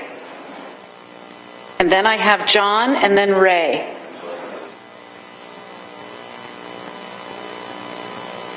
Mr. Norris had to leave, but he is supportive of the recommendations. Thank you. Madam Chair, councillors, my name is Greg Ryan. I own Bennett's Towing in Hamilton. We've been here for 60 years. We've had meetings here, and our committee has had the meetings with the councillors. And I think, however the provincial legislation is going to go, we don't know what that effect is going to have on us. I mean, after June 12th, I figured it won't be long till the insurance industry starts to take over the towing industry. So we're kind of, as business owners, we're just waiting to see how that works. The proposed bylaw that we had in the city, there was one. It wasn't enforced. Now there's another one with more incurred costs to us, and we'd just like to make sure that we go forward in a cost-effective way for all of our businesses. Thank you. Thank you, Greg. Can I have a motion? Oh, any questions, please? Can I have a motion, please, to receive? Councillor Pearson, Councillor Whitehead, all those in favor? Thank you. Ray? Ray couldn't be here. All right, so before you, we have anyone else that I might have missed? Okay, before you have 8.3, Councillor Pearson, I have also Councillor Jackson on the list. Thank you, Madam Chair, and I certainly will move the recommendation on here moving forward. But I just wanted to note and thank the gentlemen who are here from the industry today and who attended all the meetings that we had with the tow truck licensing. There were several meetings held, and they always came out in good numbers and gave good information, and certainly to our staff that were able to provide comments and answer the questions as best as possible. And I agree with the industry that the police need to come to the table to do a better job in trying to deal with the chasers out there, because that's the biggest issue that's going on. And I think if we can get a handle on that, then the direction from whatever the province decides will make it better for everyone, especially for our residents in the city of Hamilton. Thank you. And I have Councillor Jackson and Councillor Whitehead. Thanks, Madam Chair. And just quickly, I really appreciate this committee putting in a state of abeyance, moving ahead on the bylaw enforcement from about a year and a half ago, not being a voting member of planning. I really appreciate this committee referring it to the subcommittee that was chaired by Councillor Clark with Councillor Pearson and myself as a non-planning member, as a voting member of the subcommittee. And we had some excellent meetings. I like to think that it was eye-opening what we heard from the industry and a lot of the local industry, a lot of honest, long-standing, reliable tow truck companies and drivers that were really concerned about the redundancy of extra licensing, overlap, extra cost that might have been upwards of about $600 per truck, an extra $200 proposed for a driver. And they were saying they have the contracts with the police. The province is delving into this matter recently to regulate tow trucks, requiring posted rates, permission to tow. And Madam Chair, when I was on the police board about 12 years ago, we had a tow truck subcommittee, and Mr. Norris and I sat on it with other industry players, and chasing was the biggest issue then. Fast forward to today, chasing is still the #1 issue and concern of the honest tow truck industry company owners out there and drivers. And they just honestly felt, in spite of, and I want to give commendation to Marty Hazel, Bill Young, and his staff, who just felt that they were trying to provide maybe an extra check and balance for the consumer, because at the end of the day, it's all about protecting the consumer one way or the other, financially, safety-wise at the intersection, not being taken advantage of at a very emotional time when an accident's occurred that they've been involved in. So I want to commend Marty and staff. However, we heard from so many of the local tax-paying, job-employing industry members, like the Lockwoods, like the Parks, like the Ray Towing and other, to simply say, we're going to get caught in having to do things that we're already doing that legally allow us to do what we do. And we found out that if we went ahead with this licensing, some companies that had their headquarters outside Hamilton may have been able to get around the new license and operate here, steal business, because they didn't have their headquarters, their actual company address within the city of Hamilton. So, Madam Chair, I am really pleased with the unanimous recommendation here from the subcommittee, working with the industry players. I just think this is the responsible way to go.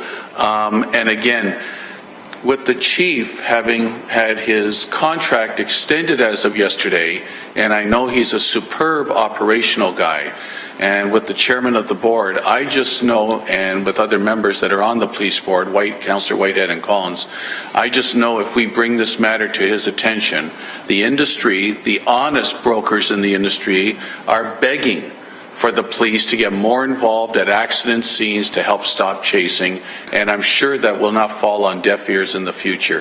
Thank you very much, Madam Chair. Councillor Whitehead. Thank you, Madam Chair. I want to also thank John Norris. John actually lives in my ward. He's a great contributor on parks issues. As all the people in the industry, we know that there's always some bad apples, but there's a lot of really great apples, and certainly the ones that participate in this process. But I want to recognize, because I know John tried to hang in here as long as he practically could. And he's always been a great contributor to these processes. I just want to highlight that, and I certainly support and will be seconding the report before us. Thank you. Councillor Clark. Thank you very much. I also wanted to acknowledge Mr. Norris, the committee members, but also all of the stakeholders that jammed into our meeting rooms, the boardroom, pretty much once a month there for 4 or 5 meetings to try and find the ways to iron out all of the difficulties. And the one challenge, Madam Chair, that we could not fix was the fact that tow truck operators were coming into Hamilton from outside the jurisdiction. And we don't regulate them. And it's impossible to regulate them. And so as quickly as we found solutions within the bylaw that people could live with, we learned that more and more tow truck operators were coming in from outside. So when John Norris was sitting on the committee with us, he was also invited to sit on a committee with the provincial government to help draft Bill 189. And so we were well aware of what was going on there, and we find ourselves in the same situation as we were many years ago on the anti-smoking bylaw and on the pesticide bylaw, that we started moving forward on these bylaws, and then the province came up with their own bylaw, and we don't want to be redundant. We don't want to go through all of these hoops and pay all of this money developing a bylaw and set in place an enforcement structure that's just going to be repealed when the provincial government brings in Bill 189. My understanding from Minister McCharles is that they have every intention of moving forward with Bill 189 as soon as the House is called back. So that will be one of their priorities, because this is a significant consumer protection issue across the province. So I'm comfortable with the recommendation that is here. I think it's important. I echo Councillor Jackson's comments with regards to the police services. It was incredibly frustrating to sit in a meeting one day and have a police officer come in and tell us, no, everything's working fine on the chasing side, and yet the deputy chief was in here telling us that we needed this bylaw. So 2 different points of view, 2 different police officers. And when we asked the tow truck operators, they said, well, the police department's not enforcing the law. And that's the number one reason why we have all of these issues. So I'm hoping, beyond hope, that with the contract extension, that our good chief is going to step up to the plate and start enforcing these laws also. Thank you. And before we move and second this, I'm just asking for housekeeping on E. Is the Honourable Tracy McCharles still the person, or just to the Minister of Consumer Services? She's still the minister until they get sworn in, so she remains the minister. Okay, thank you very much. All right, so on 8.3, carried. Thank you. Now, want to try this again?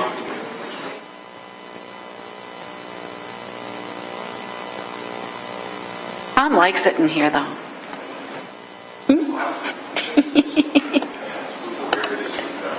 I asked Vanessa to turn it up.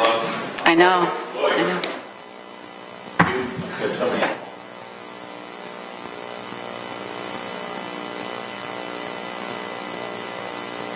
Okay, whoa, we're losing quorum here, folks. Oh, we can't, 1, 2, 3, okay. Let's make it quick, hon. Go ahead, sorry, Heather. Yeah, let's go. Thank you, Madam Chair and members of committee. Today's presentation is on the proposed revisions to the draft rural zoning bylaw. As most of you are aware, the city is in the process of drafting a new zoning bylaw for the rural area of Hamilton. The new bylaw will implement policies of the rural official plan and ensure consistency amongst former municipalities. At the October 15th, 2013 Planning Committee meeting, staff presented draft rural zones and were authorized to commence public consultation. The 7 draft zones were, as listed on the screen, the Agriculture A1 zone, Rural A2 zone, Settlement Residential S1 zone, Settlement Commercial S2 zone, Settlement Institutional S3 zone, Conservation Hazard Land Rural P6 zone, and the Extractive Industrial M12 zone. The report's here. It's a significant report, and I know we've been here all day waiting for it, but my understanding is we're not moving forward with it until we do more consultation. So if we could cut to that part where what's going to happen in the fall or in the new year, I'm not sure when that consultation would happen, because we're going to have to go through all of this again anyways when we bring the final document forward. And I understand that meetings have been held with all of the rural members, and they understand that there's going to be public consultation so that the people who still have concerns can still come forward with those concerns, that we're not ramming this through. Am I getting that? And you're absolutely right. This is for information only. The staff have worked diligently with the public so far, and I've been involved in a number of these meetings. They have done an exceptional job listening to the community. So maybe, Heather, if you can just get to the Coles notes of what is to put on our radar, because I understand landscaping is going to be allowed, other things are going to be allowed and not allowed. I don't know how you want to do that. Well, through you, Madam Chair, just this slide summarizes what the primary issues were that we heard in the first round of consultation, the biggest one being the P6 conservation zone. We've made amendments to that zone to remove a buffer that had been zoned as P6 and also to break that zone up into 3 separate zones now, which will allow us to be a lot more permissive and flexible than we previously were. I'll just flip ahead to this map here illustrates the new P6, 7, and 8 zones. Previously, all the lands that are shown in green were zone P6 and no development was permitted. Now, based on whether you're in a P6, P7, or P8, there is some development permitted in those zones, so that's much more flexible and permissive than it was previously. I'm just trying to move quickly, as you said.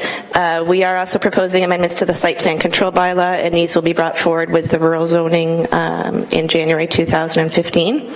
And these revisions are important because they allow us to be a little more flexible in the zoning, because we still have an avenue to ensure that the development will not have a negative impact on natural features. The next big issue we heard was about landscape contracting establishments. We had proposed that they be permitted as a secondary use to any agricultural operation. We heard concerns from residents about nuisance impacts of these operations. So we are now proposing that they be restricted to only be a secondary use to a nursery operation on a lot with a minimum area of 5 hectares, and that 65% of the lot area must be used in nursery production. And we added these regulations to try to ensure that the landscape contracting establishment is only permitted as a secondary use to a viable agricultural operation. It's not to be a standalone use. And we also added some restrictions in terms of employees and commercial vehicles in an attempt to reduce nuisance impacts. Wineries, cideries, and breweries were a big concern, were identified as a concern, but the concern here was that they should be allowed throughout the rural area. So we have modified the regulations to allow wineries throughout the rural area, to add cideries to the definition of a winery, and also to clarify that an agricultural brewery would be permitted as a secondary use to an agricultural operation. We added a restriction regarding abattoirs. We already had a 100-meter setback requirement from all lot lines for this particular use. We've also added a restriction to require that it is only permitted on a lot with a minimum lot area of 5 hectares. The final big issue that we heard was regarding existing rural industrial and rural commercial zoning. The existing bylaws of the former municipalities contain zones, highway commercial and industrial zones, that permit uses that are no longer allowed by the Greenbelt Plan and the Rural Official Plan. Our proposed zones only permit agriculturally related commercial and industrial uses. So we can recognize all legally existing uses through special exceptions within the bylaw, and we're currently working with property owners to recognize the uses that they currently have on their property and to try to ensure that they maintain as much flexibility for the future as possible. We did receive extensive comments from the Hamilton Wentworth Federation of Agriculture. We met with the Federation as well to follow up on their comments. This next two slides do summarize all of the changes that we made in response to the Federation of Agriculture comments, and I think I can say fairly confidently that we did address the vast majority of their concerns, and we've made a lot of revisions based on their comments.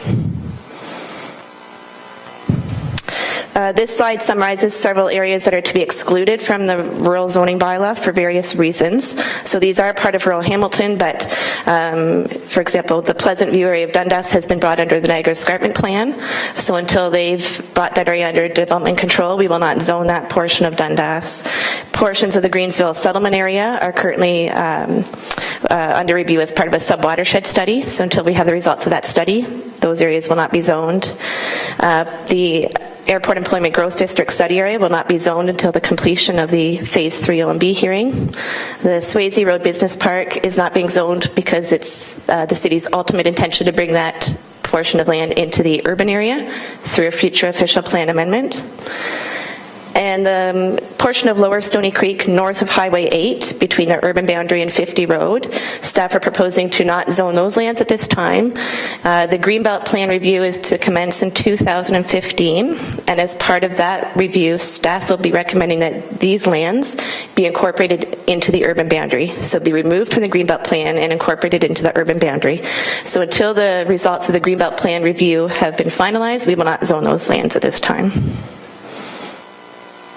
So as to your question in terms of next steps and timing, following today's meeting and the receipt of this report, staff will be sending out response packages to all residents who wrote in with a concern about the zones. The packages will contain revised mapping and zone regulations and a response as to how staff have addressed their comments. Following the sending out of this information, staff will be available to meet with property owners over the summer months and have further discussions about any remaining concerns. Additional public open houses will be planned for late November or December of 2014. And the target date for the public meeting to bring the zones forward for approval is January 2015. Thank you very much. So much, Heather. You've waited all day to rush through that. I really appreciate it. Councillor Clark, and then I have myself on the list. So I don't have questions. I'm pleased with the progress, but I do want to make sure that we have a really thorough consultation in the fall. We've heard, at least in my 8 years here, frequently from folks in the rural community where our statutes aren't exactly farmer friendly and not friendly for the businesses in the agricultural area. This is our one way of actually helping to improve that. I'm very pleased with some of the amendments that have already been accepted, but we need to be open to other adjustments as more people become aware of it, because from my understanding there's some that have not commented on it and are very afraid that this is going to really restrict their ability to make money off of their land. So I'm very pleased with the consultation process that's being outlined here, and hopefully we can get them forward and speak to us and make some really good improvements so that we're open for business in the rural area, not just in the urban area. And those would be my only comments. Thank you. And I put myself on the list. Councillor Collins, if you could take the chair, please. First of all, Heather, I really appreciate all the work that you and Joanne Hickey-Evans and there's somebody else that's Diana Yakney. Yeah. Thank you very much for all your work. Everyone else, thank you very much. The Hamilton Wentworth Farmers Association actually took all your information, all the maps, divided up into focus groups, and actually worked on this line by line, and they came up with all these recommendations. I think the meeting we had with them was over an hour. And I was looking through here, seeing that you have incorporated a lot of their suggestions. So I really want to put that out there and thank you. I also want to thank you for all the postcards. I think the first set of open houses didn't go over quite so well because of whatever reason, people don't get the newspaper on that day. But when they were mailed a postcard, 90% of the people that walked in, and we had at least over 250 people in one area alone, they all had a postcard in their hands, so we know it's effective. So let's not lose sight of that. That was a really terrific way of doing this. The only, and I have a couple of comments, one for the landscaping contractors. I'll be honest with you right now, I don't see where they fit in the green belt. I don't see where they fit in the agricultural lands. But also, having said that, they also have heavy equipment, heavy trucks. So we're allowing 3 trucks to be stored on site. Oftentimes, they're not on truck routes. We've been asking the police to enforce truck routes. So we have one of these landscaping trucks out there, and they're all over the place now. They're given carte blanche. The integrity of the road isn't for heavy trucks. So I think we really need to take a look at that, because that's one of my biggest concerns is the landscaping. If they're on a truck route, maybe there could be provisions. I don't know. But I can tell you right now, we've gone after a few landscaping companies because of that, number one, and because of the noise, and the neighbors are complaining. So that's that part of it. So when we look at, and I'll take the rest of this offline. I think a lot of this it's a lot of good work. I see even the Appendix A2 on the back and Appendix A1 and 3, it's all the people, their comments that were put in here. You made sure you grabbed them all and put them in, so I really like the fact I was going back and forth between the report and the comments to see whether or not they were incorporated, and in fact a lot of them were. So I'll leave it at that. This is information. We start again back in November. Again, postcards, folks, let's keep that momentum going. That was great, and we'll do what we can at this end to try to get as many people out as well. I like the locations that you picked. It got right out to the rural areas. I would love to see something in Upper Stony Creek and Winona Fruitland area as well, if we can. We found a lot of the people that attended Bimbrook were from way out that area, and it was, I believe the weather was really horrendous that night too. Anyways, thank you. Those are my comments. I'll take the chair back. Are there anybody else that would like to comment? I need a motion, please, to receive Heather Travis's patient. Councillor Clark, Councillor Pearson, all those in favor?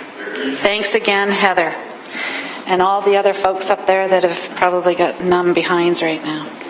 So we're going to go now to 8.1. This is changes in the current wording in the standard form subdivision agreement regarding Canada Post fee for community mailboxes in the new development. First, I need a motion to receive the correspondence from the Hamilton-Halton Home Builders Association. Councillor Whitehead, Councillor Clark, all those in favor? Thank you. Is there any discussion on 8.1? Seeing none, may I have a motion, please, to move it? Thank you. Councillor Clark, Councillor Whitehead, all those in favor? Thank you. 8.2 we dealt with. 8.3 we dealt with. We have motions in front of us right now. Councillor Farr, do you wish to introduce your motion? This is 9.1. Thank you. It's moved by myself and seconded by Councillor Collins. Thank you. And it's a few whereases, but it simply speaks to a review. It's been 9 years, and I'm asking that staff in the Planning Division be directed to carry out a review of the heritage permit process and report back to Planning Committee. And very briefly, I'll thank not only our director, Steve Robichaud, but the various other staff from various other departments who met with some residents, specifically as it relates to our church alteration just down the road on Jackson at James Street Baptist, and some good questions came of that from the community. Some heritage activists in the room, some heritage committee members were in the room, and as I say, many staff. Building was represented, planning obviously, heritage was represented.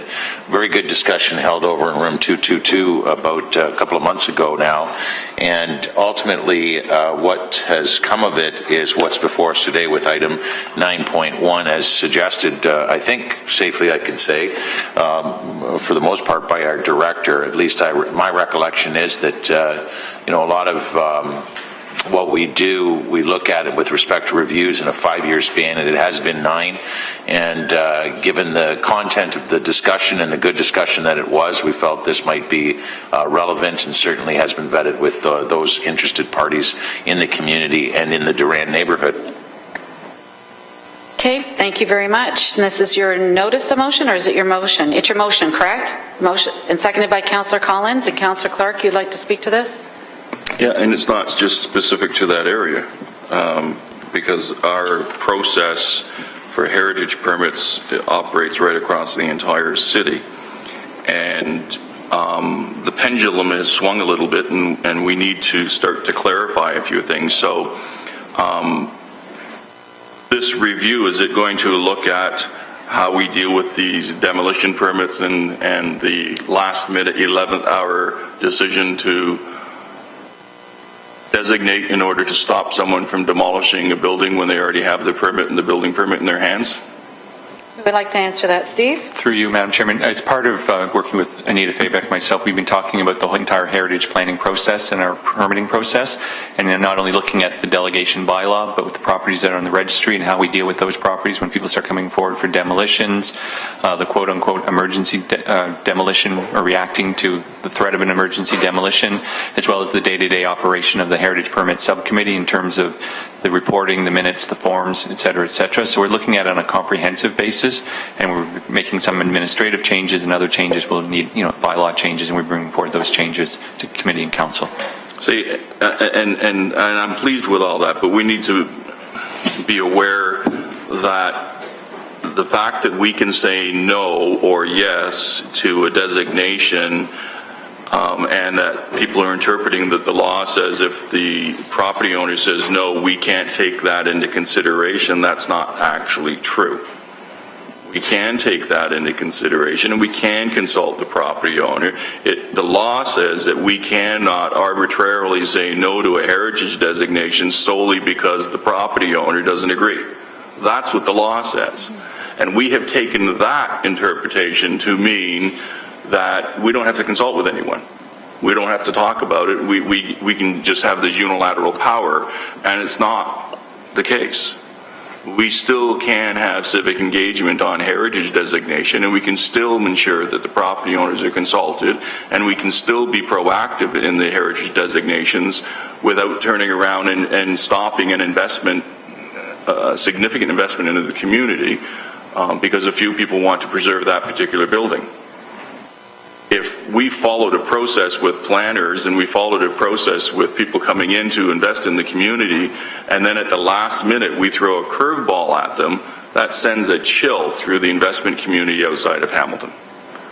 Why would we invest in Hamilton? We could do all of this work and then at the last minute be stopped because someone wants to designate the building. That we need to fix. We need to clear up the process so that everyone understands what it is. And if the intent of this is to do that, I'm 100% on side, because right now it's getting a little bit crazy, and we can't allow this to continue. We have to have a clear, transparent process so there's no confusion. And I hope that the next council gets an opportunity to actually finalize that type of policy. Thank you. Councillor Whitehead.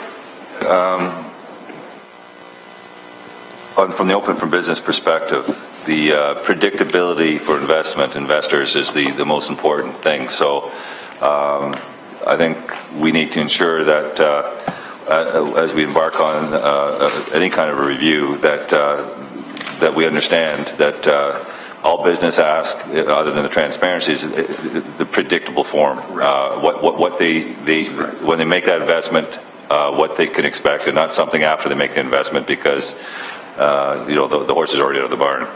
So clearly, I think, is there a terms of reference or a scope for this review? Help me understand exactly, because the problem is that I just see a generic motion, but I don't see a terms of reference. I don't see a scope. I don't see. Councillor Farr, you're the mover of the motion. Two great questions by two previous speakers, and I'm more than willing to hold off, and we can even just direct staff to bring a terms of reference forward and maybe satisfy both Councillor Clark and Councillor Whitehead. Certainly I've been working closely with Steve, maybe not closely, but he's been very helpful, and so has Heritage staff. And it may be appropriate to do so, and I can certainly convey this so you're willing right now to withdraw this? Absolutely. To get the staff to come back with a little more detail with terms of reference? Through you to Steve, can you delegate that to one of your competent staff and maybe bring it back to the next planning meeting? Okay, let's keep in mind Councillor Whitehead's still got the floor. Steve? The next meeting, sorry, through Madam Chairman, the next meeting may be difficult, but definitely we can target the August meeting, just in terms of reporting, Okay. doing the work and vacations. But So You have the floor. I would suggest to facilitate the principles that Councillor Farr has worked on is that we can incorporate in his motion that the staff bring forward in terms of reference. So now it's a direction through motion. So I don't think anything is wasted. It's just a friendly amendment to his motion. So we move down that road. So could I suggest that we actually incorporate that in your motion? And then staff would come back with the terms, report back with the terms of reference. Then we can make that final. Agreed. Okay. And the mover of the motion is friendly to that amendment? Sure, if we can get specific to the delegated authority question, where really this was a result of that process from 9 years ago that we, as a council, or then that council, approved, and maybe that can come back a little sooner, just that piece as well. So on your therefore, on your motion, it would suggest that the staff come back in the context of review with the terms of reference. Then we would approve those terms of reference, and then off the staff go. So, Madam Clerk, are you clear on the direction / motion / amendment? So it's simply that staff come back with the terms of reference, and if we can just make it a formal motion to amend the motion. Okay. That's it. We got it? Sure. Thank you. Vanessa? Yep. And if you can just make it a formal amendment, that would be great. Thank Okay, you. so it's a formal amendment. I think I heard that loud and clear. Moved by myself, second by Councillor Clark. Right. All those in favor of the amendment? Carried. All those in favor of the actual motion? Carried. Carried. Okay, before you two gentlemen go, we just got a few things to quickly go through, then we're going in camera. So may I have a motion to amend the outstanding business list as follows? There are changes from the agenda copy. They're in front of you as we stand right today. Then we're going to remove some, except for one. So, Councillor Whitehead. Yeah, just for clarification, it has item H, business licensing fee due. Item H. I'm sorry, I don't have item H. Outstanding business license items 3. Okay, we'll get to that in a minute. Those are the ones to be removed. I'm just asking for the amendment on the to be determined dates first. Those are Roman numeral 1 to 7, Roman numeral 7. We have some date changes there. Can I have a motion, please, to accept those changes? Councillor Pearson? I'm sorry? Did I miss that? I've only got 7 here. Oh, it's been removed. It's a repetition. Okay. So Councillor Pearson, Councillor Partridge, all those in favor? Thank you. Now we have a motion, Councillor Whitehead, to remove the following items from the outstanding business list. I would suggest that Roman numeral 12 be not included in that because it's still pertaining to the medical marijuana planning. So that's not going to be removed. So we're looking at Roman numeral 8, 9, 10, 11, and 13. May I have a motion, please, to remove them? Councillor Whitehead. Well, that's... Yep, actually, coming back to you. It's item X1012 on that list. So item 00? 0717 Hamilton licensing bylaw. We're removing that. Could I just ask for clarification? Okay, we need some clarification on removing the business licensing fee review. No, right? This is item Y. It's Y. Oh, sorry, Hamilton licensing bylaw, item Y. Mr. Hazel. So, Madam Chair, I'm going to ask Vanessa to help me. This was an in-camera direction from the GIC committee that we were directed to report back on a matter to the planning committee. Vanessa, do I speak about the matter in public? Oh, so it was done in public, not in camera. It was done in camera at GIC. Oh, sorry. To do a report for planning committee. So, can I speak about the matter in public?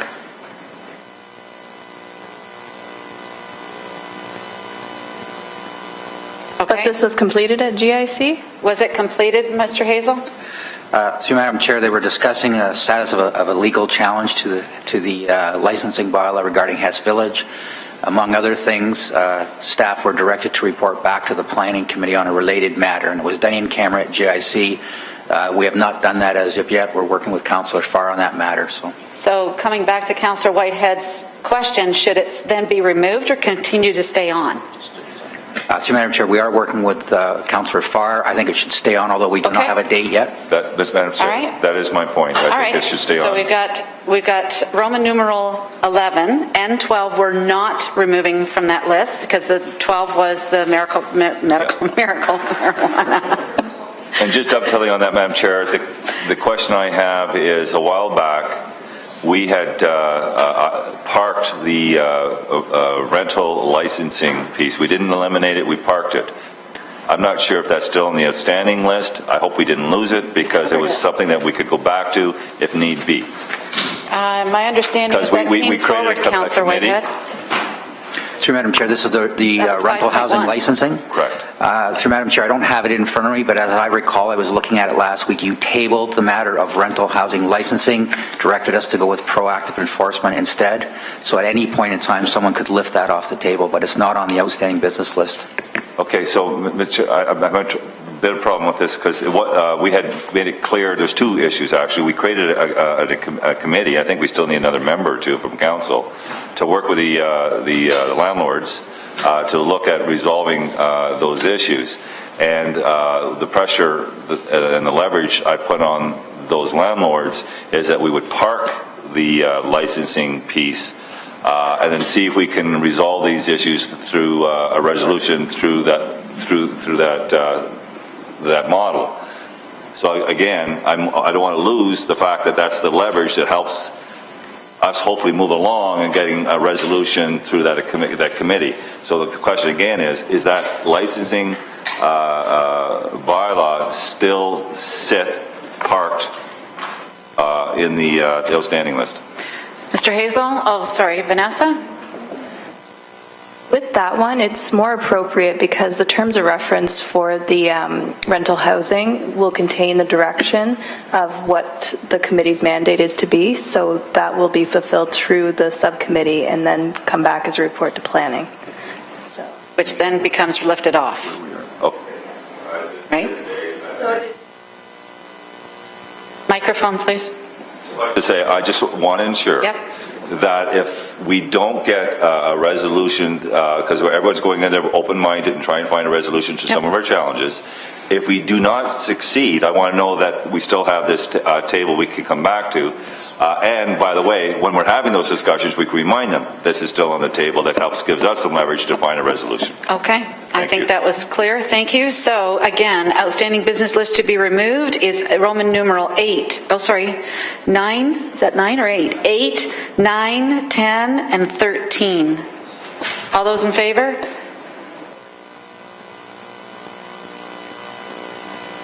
Oh, are they? I'm sorry. Hang on, I'll go on mine.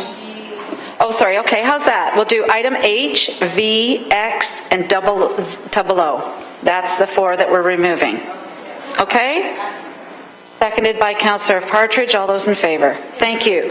May I have a motion to allow the committee to move into closed session to consider items 12.1 to 12.4, which are subject to section 239.2 C, E, and F of the Municipal Act and section 8.1 C, E, and F of the procedural bylaw as the subject matter of these items pertain to litigation or potential litigation, including matters before administrative tribunals affecting the city, the receiving of advice that is subject to solicitor-client privilege, including communications necessary for that purpose, and a proposed or pending acquisition or disposition of land by the municipality or local board.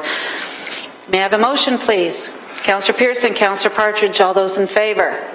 Thank you. Any opposed? Thank you. Members of the public, please take your personal belongings. Sorry? Members of the public, please take your personal belongings as council chambers must be vacated for our closed session. Once committee has finished their closed session discussions, we will invite you to come back into the room.